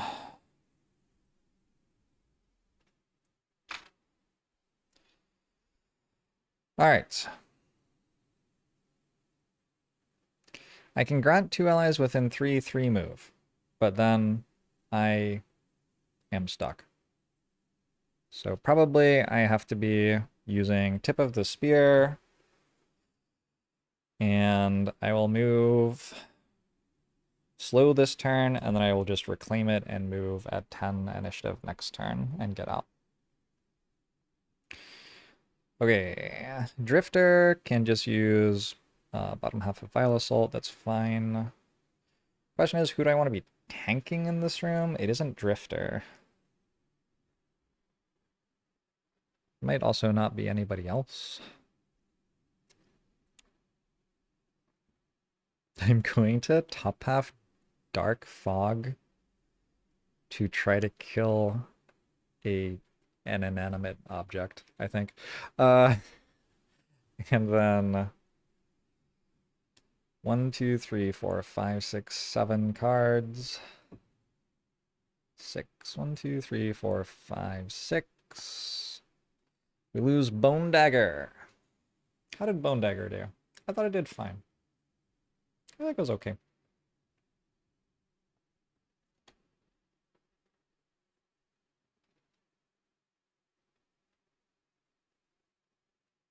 I think my Necromancer has to go move to summon a skeleton or something. And then, like, you hope that with the move 2 plus the skeleton summon, you can get to wherever you're leaving from next turn. I could also go move 4. Now, it's better to go move 4 and, that was silly. It's better to just go move 4 and then reclaim move 4 again. So we'll move 4 at 81 initiative. Oh, but I have to go before my, Deathwalker, so my Deathwalker gets the quest done. Wait patiently for that to kill me. So we're going at 30 initiative instead. My Drifter's still the one taking the hits. My Drifter currently doesn't have any cards in... Hold on. Didn't I just long rest with Deathwalker? No, I didn't. This is the end of Deathwalker's draw pile. My Drifter currently has no cards in hand. Is that right? Okay, you can't actually do this then. Oh my. I'm not sure my Drifter can be useful. I guess if I short rest, I can take 2 hits. So I guess we short rest. 1, 2, 3, 4, 5, 6. 1, 2. Goodbye, Bloodletting. Bloodletting did some good hits. Okay, my Deathwalker actually has no cards, but will probably just run out. The inanimate ice appears to be something of a worthy foe. Tell me about it. So I'm going to, I guess, bottom half No Remorse here.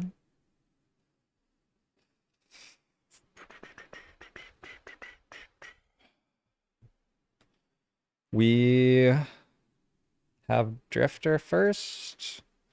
Drifter first up has a move for 5. 4 of which is used to get here. And open the door. Let me run to the bathroom, and then we'll find out whether I'm dead or not.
Twitch chat.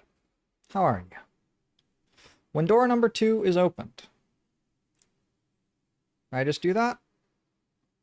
No, that's not where I am. Wait, is it? Is that the room I just went through? I guess so. Read 22.2.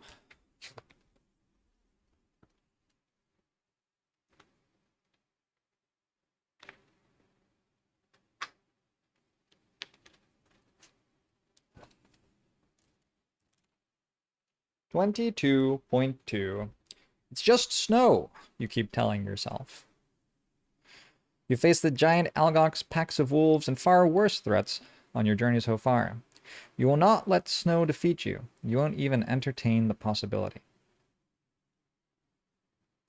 Special rules: remove all snowdrift and snowrock tiles from 2E and 2G before setting up tile 13A. Oh no! My drifter! Or my Deathwalker. The snow I was trying to kill with you. What a disaster.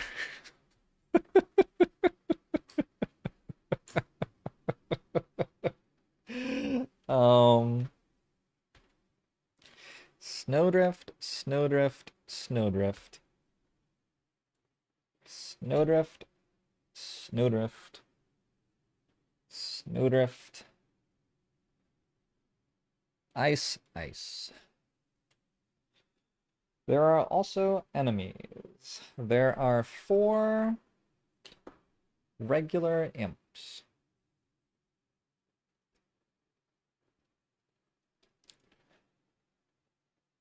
One, 2. Y'all are just gonna have to remember that these are regular because I don't want to change the bases over for what's ultimately going to be half a turn. 3 and 4. Oh, actually, they are like this in a row. And there are 2 regular frost demons. The tiles out are right in front of us.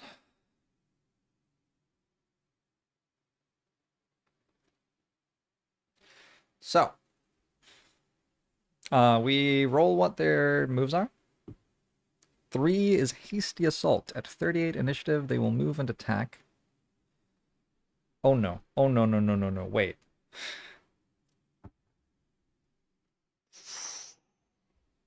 I can stop that from clogging the door just barely. Okay, good. And the imps, 5 is a reroll, 5 is a reroll. 4, nothing special. At 37 initiative, they will just shoot a bunch of people. So it goes Drifter, then Bone Shaper, then Deathwalker, then Banner Spear here. And the imps go in here.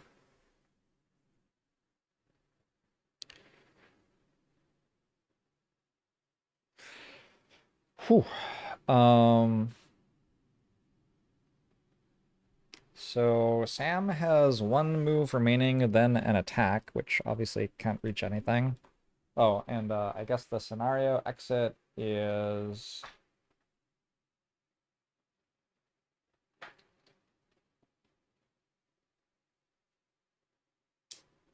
ABC. Imps first? Oh, you're right.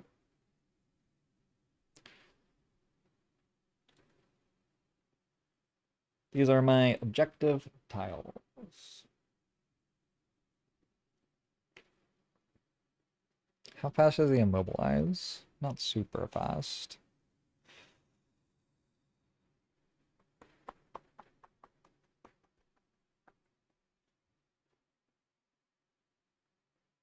One, two, three, 4.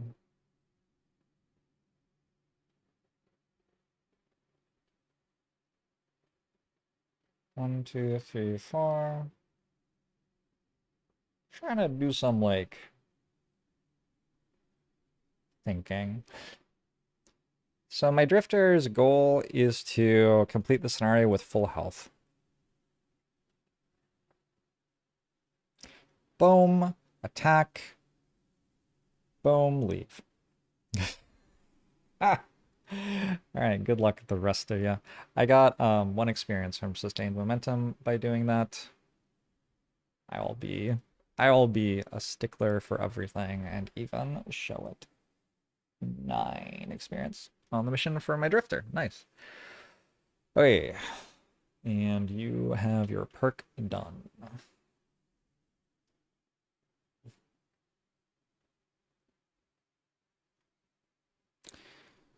What's up with imp card number 5? Oh, it was used earlier, and so it hasn't reshuffled in yet. Next, my Bone Shaper.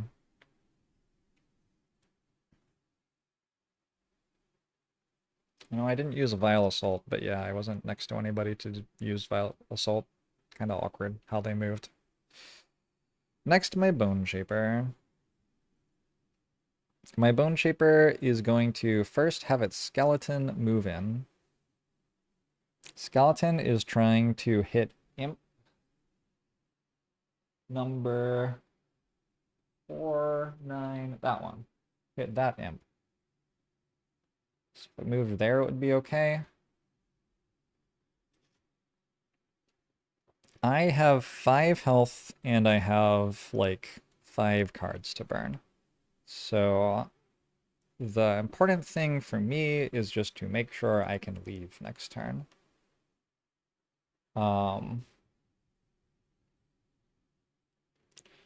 It feels like if I move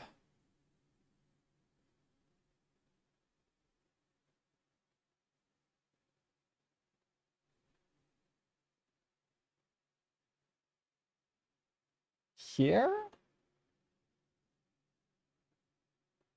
I'm not sure there's any way I can get blocked from leaving next turn if I move there.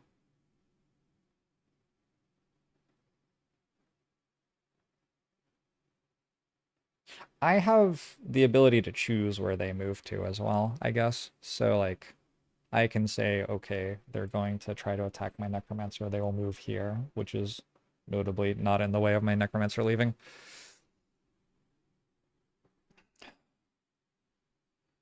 Then I have the top half of a card, Fell Remedy heals an ally for 2 health within range 3. Is anybody not at full health? Guess actually my Deathwalker isn't. We'll hit my Deathwalker with that.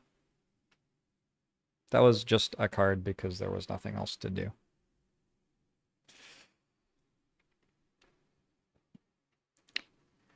Now they go. I don't think this will be bad, but we'll see.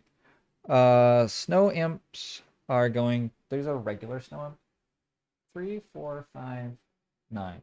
So this one's going to go first. It's going to shoot at that skeleton.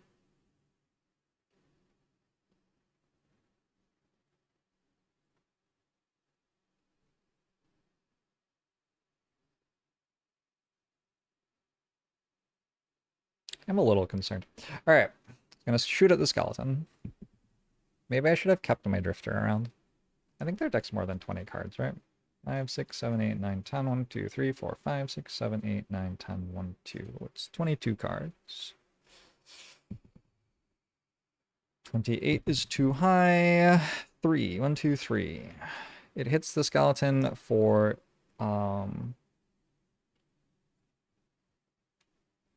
2 minus 1 is 1. The skeleton is on 1 and brittle. Or the skeleton's rather on 2 and brittle.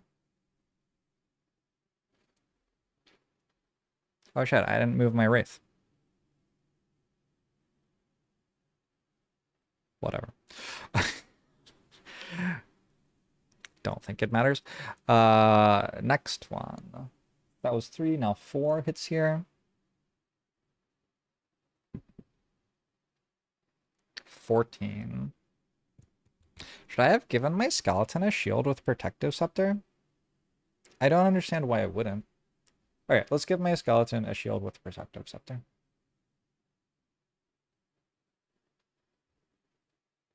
And the frost demons are moving +4 movement.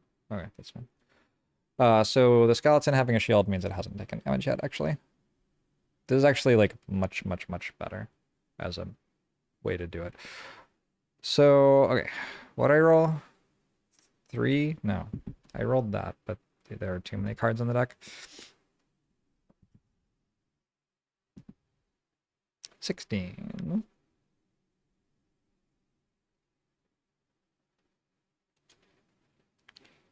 Plus 0. So that is hitting for 2 damage. The skeleton has 1 shield. It is brittle. So the 1 damage that gets through deals 2 to it. It's still brittle. This one will now also shoot at the skeleton.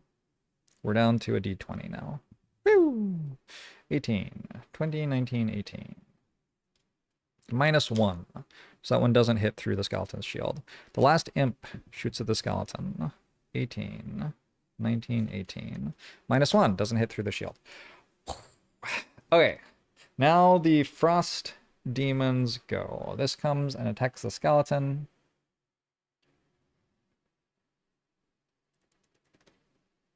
Notable that they didn't make frost this turn as well. They need to phase out and gather frost to kill me. Well, actually, if they phase out and gather frost, I think I just short rest and do the turn again, probably. Anyway, it's attacking for 3 base. 11, 1, 2, 3, 4, 5, 6, 7, 8, 9, 10, 11. It's critting. Okay, the skeleton's super dead. Goodbye, skeleton. You very much earned your keep.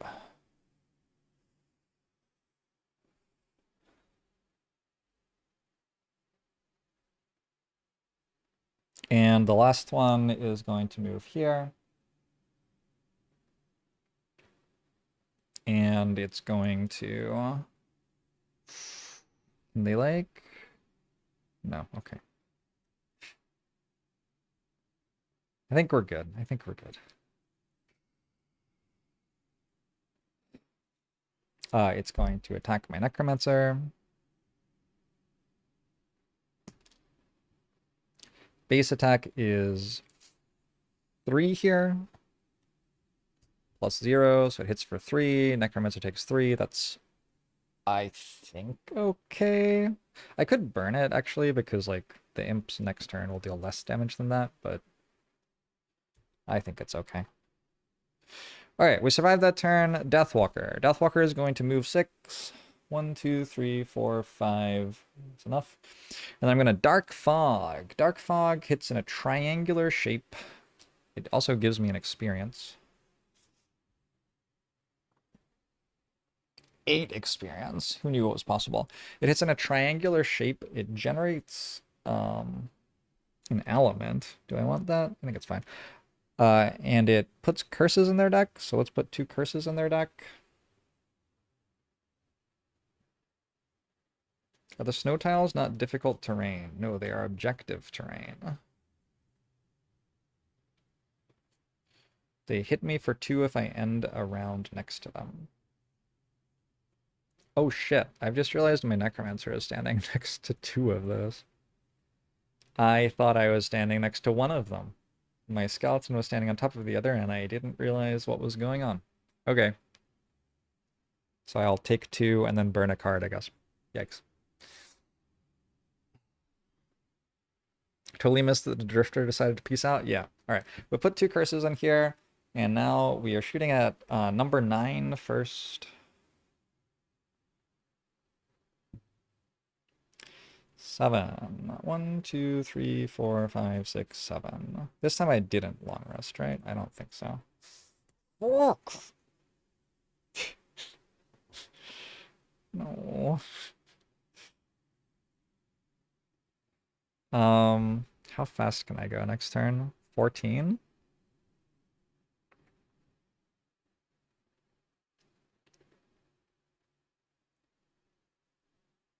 All right. And the Ice Demon 19 is out of bounds. 16. The suffer damage from objectives doesn't stack. Fascinating. I just crit missed. Okay, so that wasn't the best damage I've ever gotten out of that card. Where is that card? Here.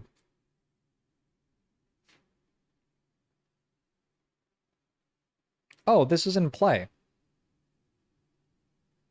Wow, that is not a thing that I remembered I had done. Well, there are no shadows on the map. Um, wow. Okay. Okay, Strength of the Abyss. Cool. Cool. Yeah, I knew about that for sure. Yep. Good shit, good shit.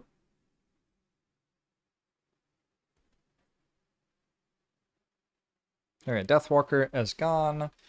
Banner Spear. Wait, does Deathwalker need to leave, actually?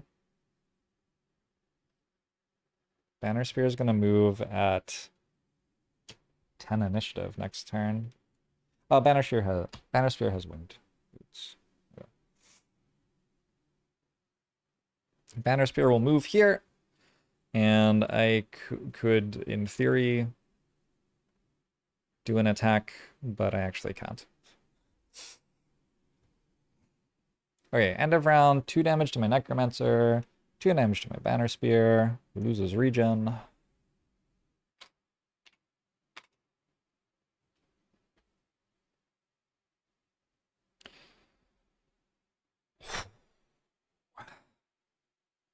Nice and slow. It's turn number 18. Dark is waning. My Deathwalker has not left on account of wanting to get a final kill.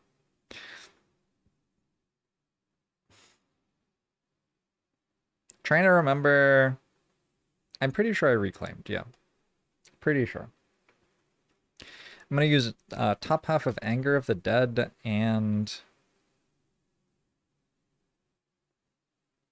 bottom half of Call of the Abyss. Call to the Abyss. There's a way to deal 3 damage. Actually, is Forceful Spirits just better? I guess Forceful Spirits is just better, actually. It makes 2 attacks instead and still gives me the experience.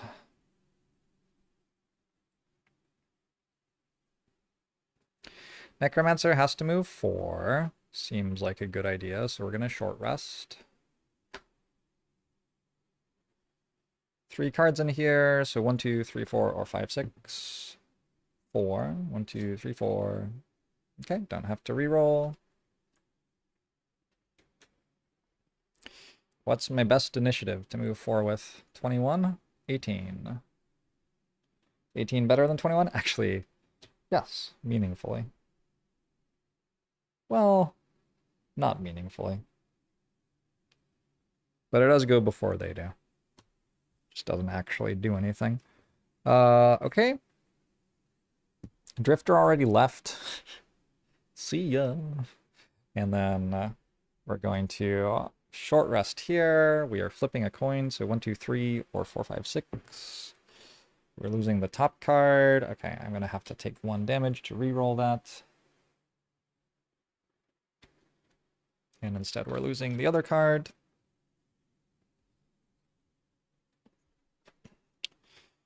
I am going to move at 10 initiative. And then I'm going to use, I don't know, Javelin. Sure, but I'm not actually going to throw the Javelin. No, I'm just going to move at 10 initiative. What am I even talking about? Alright. Drifter already left. So, my initiative is Banner Spear, Deathwalker, Bone Shaper. Drifter's gone. And their turn is 4 Frozen Shards. That is at way too slow to matter. And 1, 2, 3, nothing special, also too slow to matter. So, Banner Spear activates Winged Shoes and goes 1, 2, 3, 4, and drinks an unhealthy mixture. During your turn, perform Wound and Poison Self. Wounding and poisoning itself. and then leaves.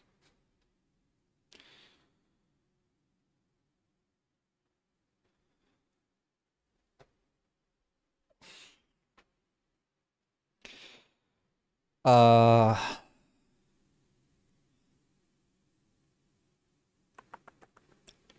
I not making a thing?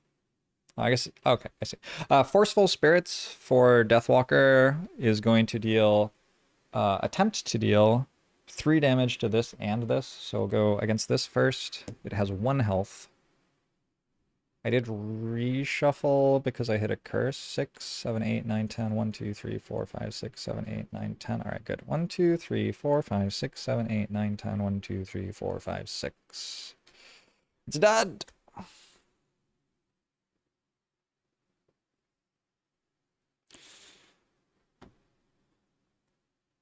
And the other one. 1, 2, 3. Not dead. I gain an experience for using this. Oh shit, I got through a D8. I was not expecting that. Way to go, Deathwalker. You also got the last kill of the mission as of right now. And so you are a closer. And you leave. And then my Necromancer moves 4 and leaves.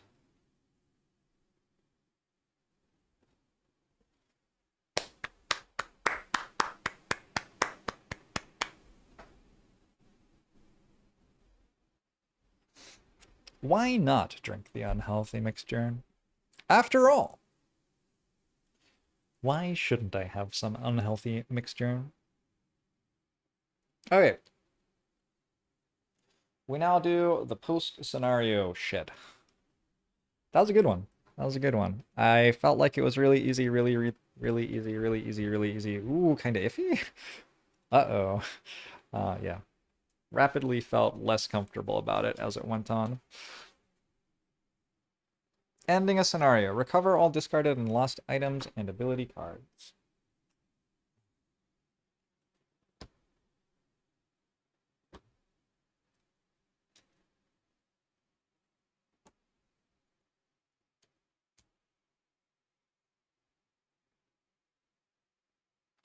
Stamina potion did some work there. Have to recover the unhealthy mixture.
Oh my god, so many cards. And they go so many places, too.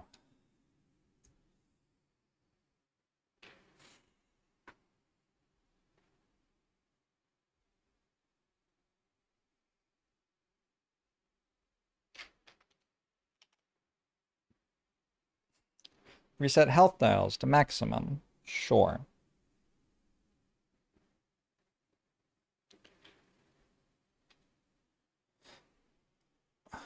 It's only 5 loot check or perk check marks. I don't know. Is that even good?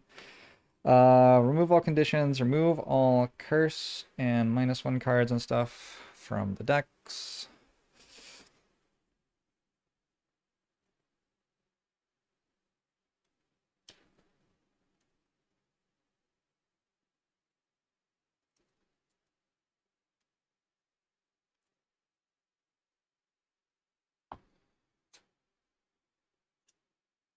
I am playing 4-player solo. Yes. 1, 2, 3, 4, 5, 6. Boom. That's a curse. That have been sitting around in here for a while.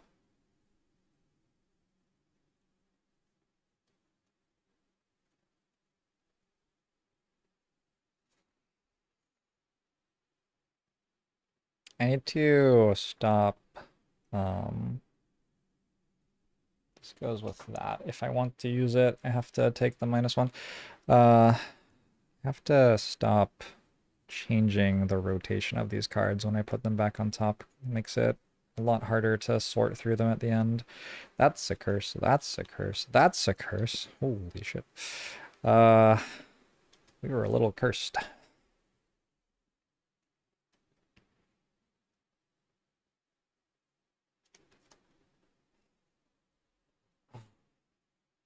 Oh, you can't see that. I just put the -1 card with my shield, which it is attached to.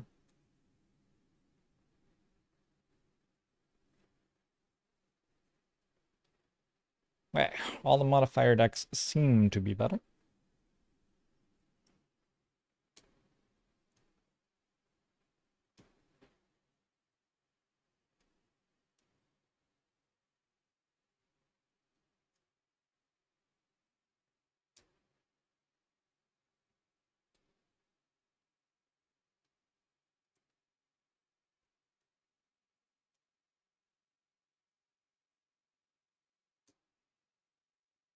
I wonder what the best way to do this would be. I could get little things that they, like, could slot into. I could get just more plastic stands. I wonder how much it costs to buy more plastic stands. I could get... I could get models. The models wouldn't be readable from above anyway, though, yeah? Really, I just need, like, hexagonal icons that show what enemy it is. Alright. What else am I meant to do?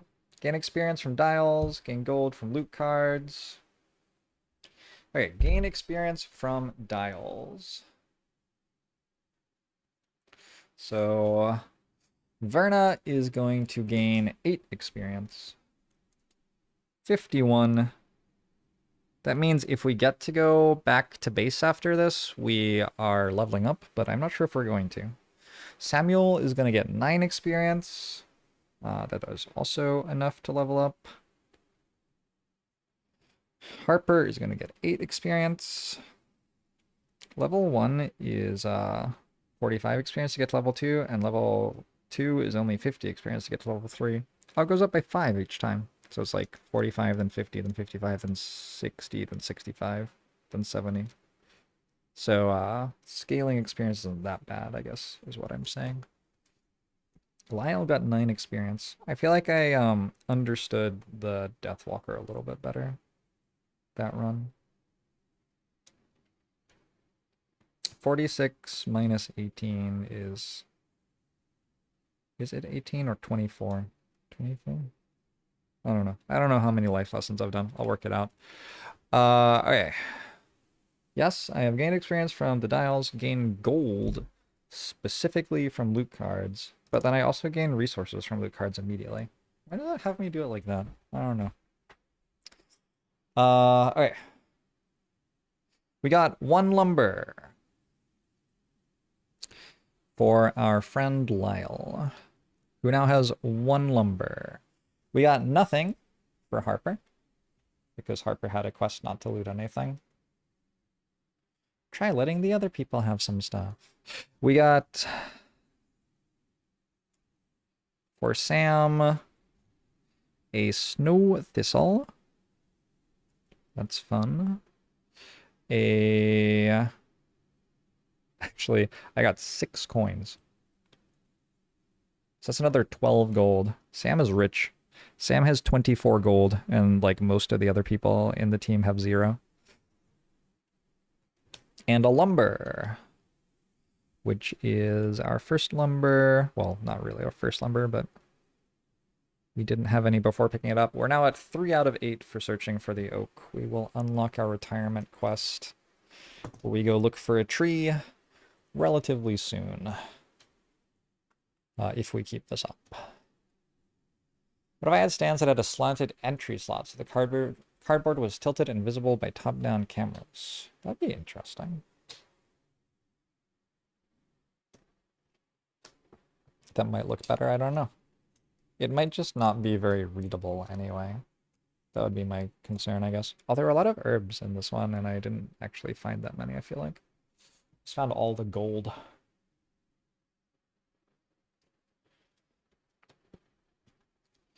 Verna got 6 gold and a lumber.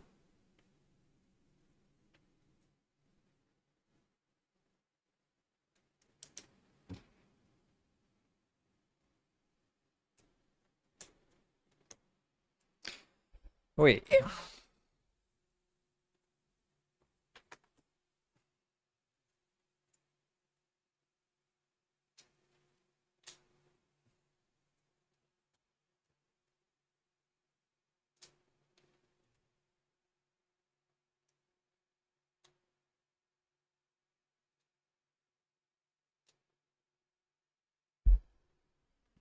Next. Gain check marks for achieving battle goals. Verna is an assassin. Killed an enemy before it takes its first turn. Here we go, Verna. That is 2 more check marks. Unfortunately, we were at 3 exactly, and the next one is at 6, so we don't get anything for that yet. Samuel is a perfectionist. Exit the scenario with your hit points equal to your maximum hit point value. That is another perk. I think that happens immediately, yeah? I'm going to go ignore item -1 effects and add a +1 card.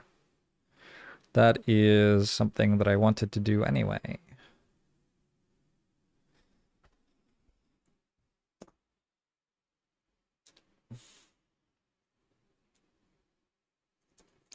Might we need to have a digital readout of the cards, cycling through them at the top right.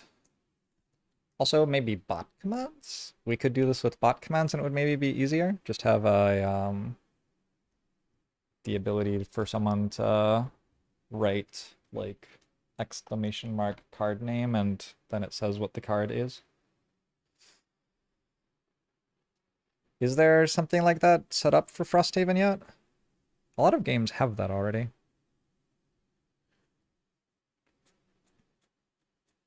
There should be a little thing that says...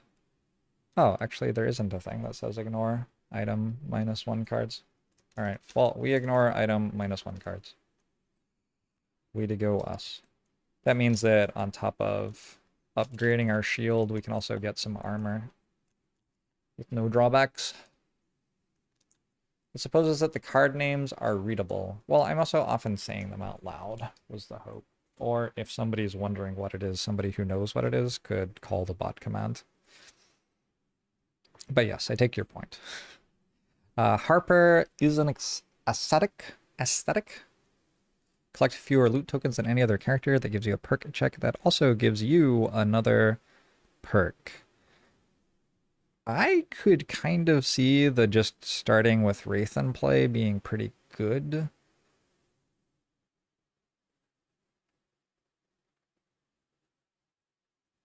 I could see it. It sure feels like a kind of like a bag of preparation. The only problem is that in this game, when you run out of cards, you die. So bag of preparation is probably slightly less good in this game than it is in Slay the Spire. It also costs 2 perks to get that. So maybe instead I just replace another -1 card with a curse card.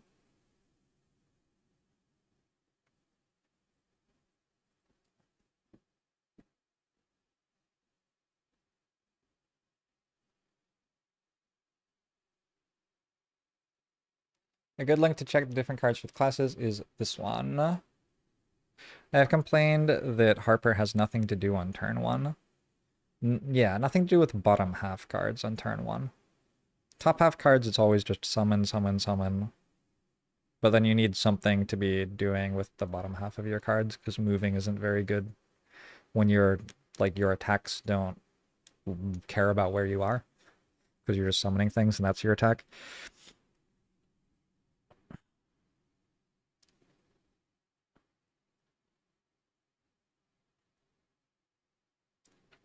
I'm gonna keep cursing the enemies for now. I will replace another -1 card with a +0 and curse enemy card.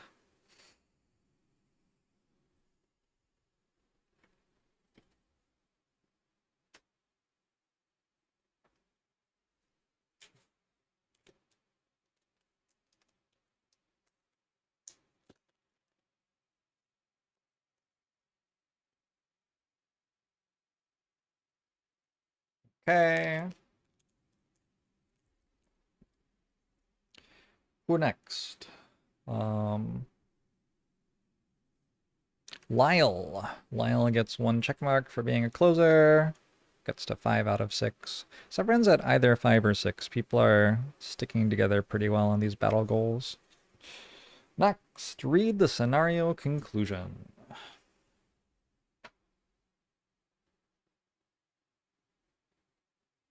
$65.1.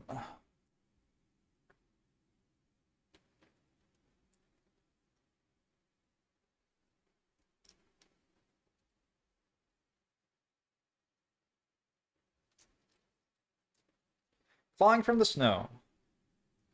You find the mountain completely changed, its face wiped clean by the slide. You realize the avalanche didn't carry you as far as you had expected. You can still see the top from where you're standing, and you're not too far off. Unfortunately, with the snow cover gone, all that's left between you and the path in the peak is a painfully steep cliff.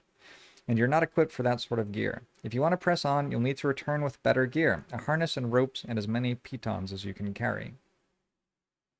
Snowscorn Peak requires pitons. Requires, like, climbing. Okay. Should I note that? How do I... Is the map gonna tell me? I don't know. Hopefully the map will just tell me. You do notice, however, that the avalanche has revealed something more. You spot a lone survivor of a storm a short distance to the east, some sort of ruined stone structure jutting out from the ground. It's not too far off and might be worth a look. I gained 2 collective metal. Wow, thank you so much. Yay. uh, let's give that to Sam, I guess, so he can build some armor for himself.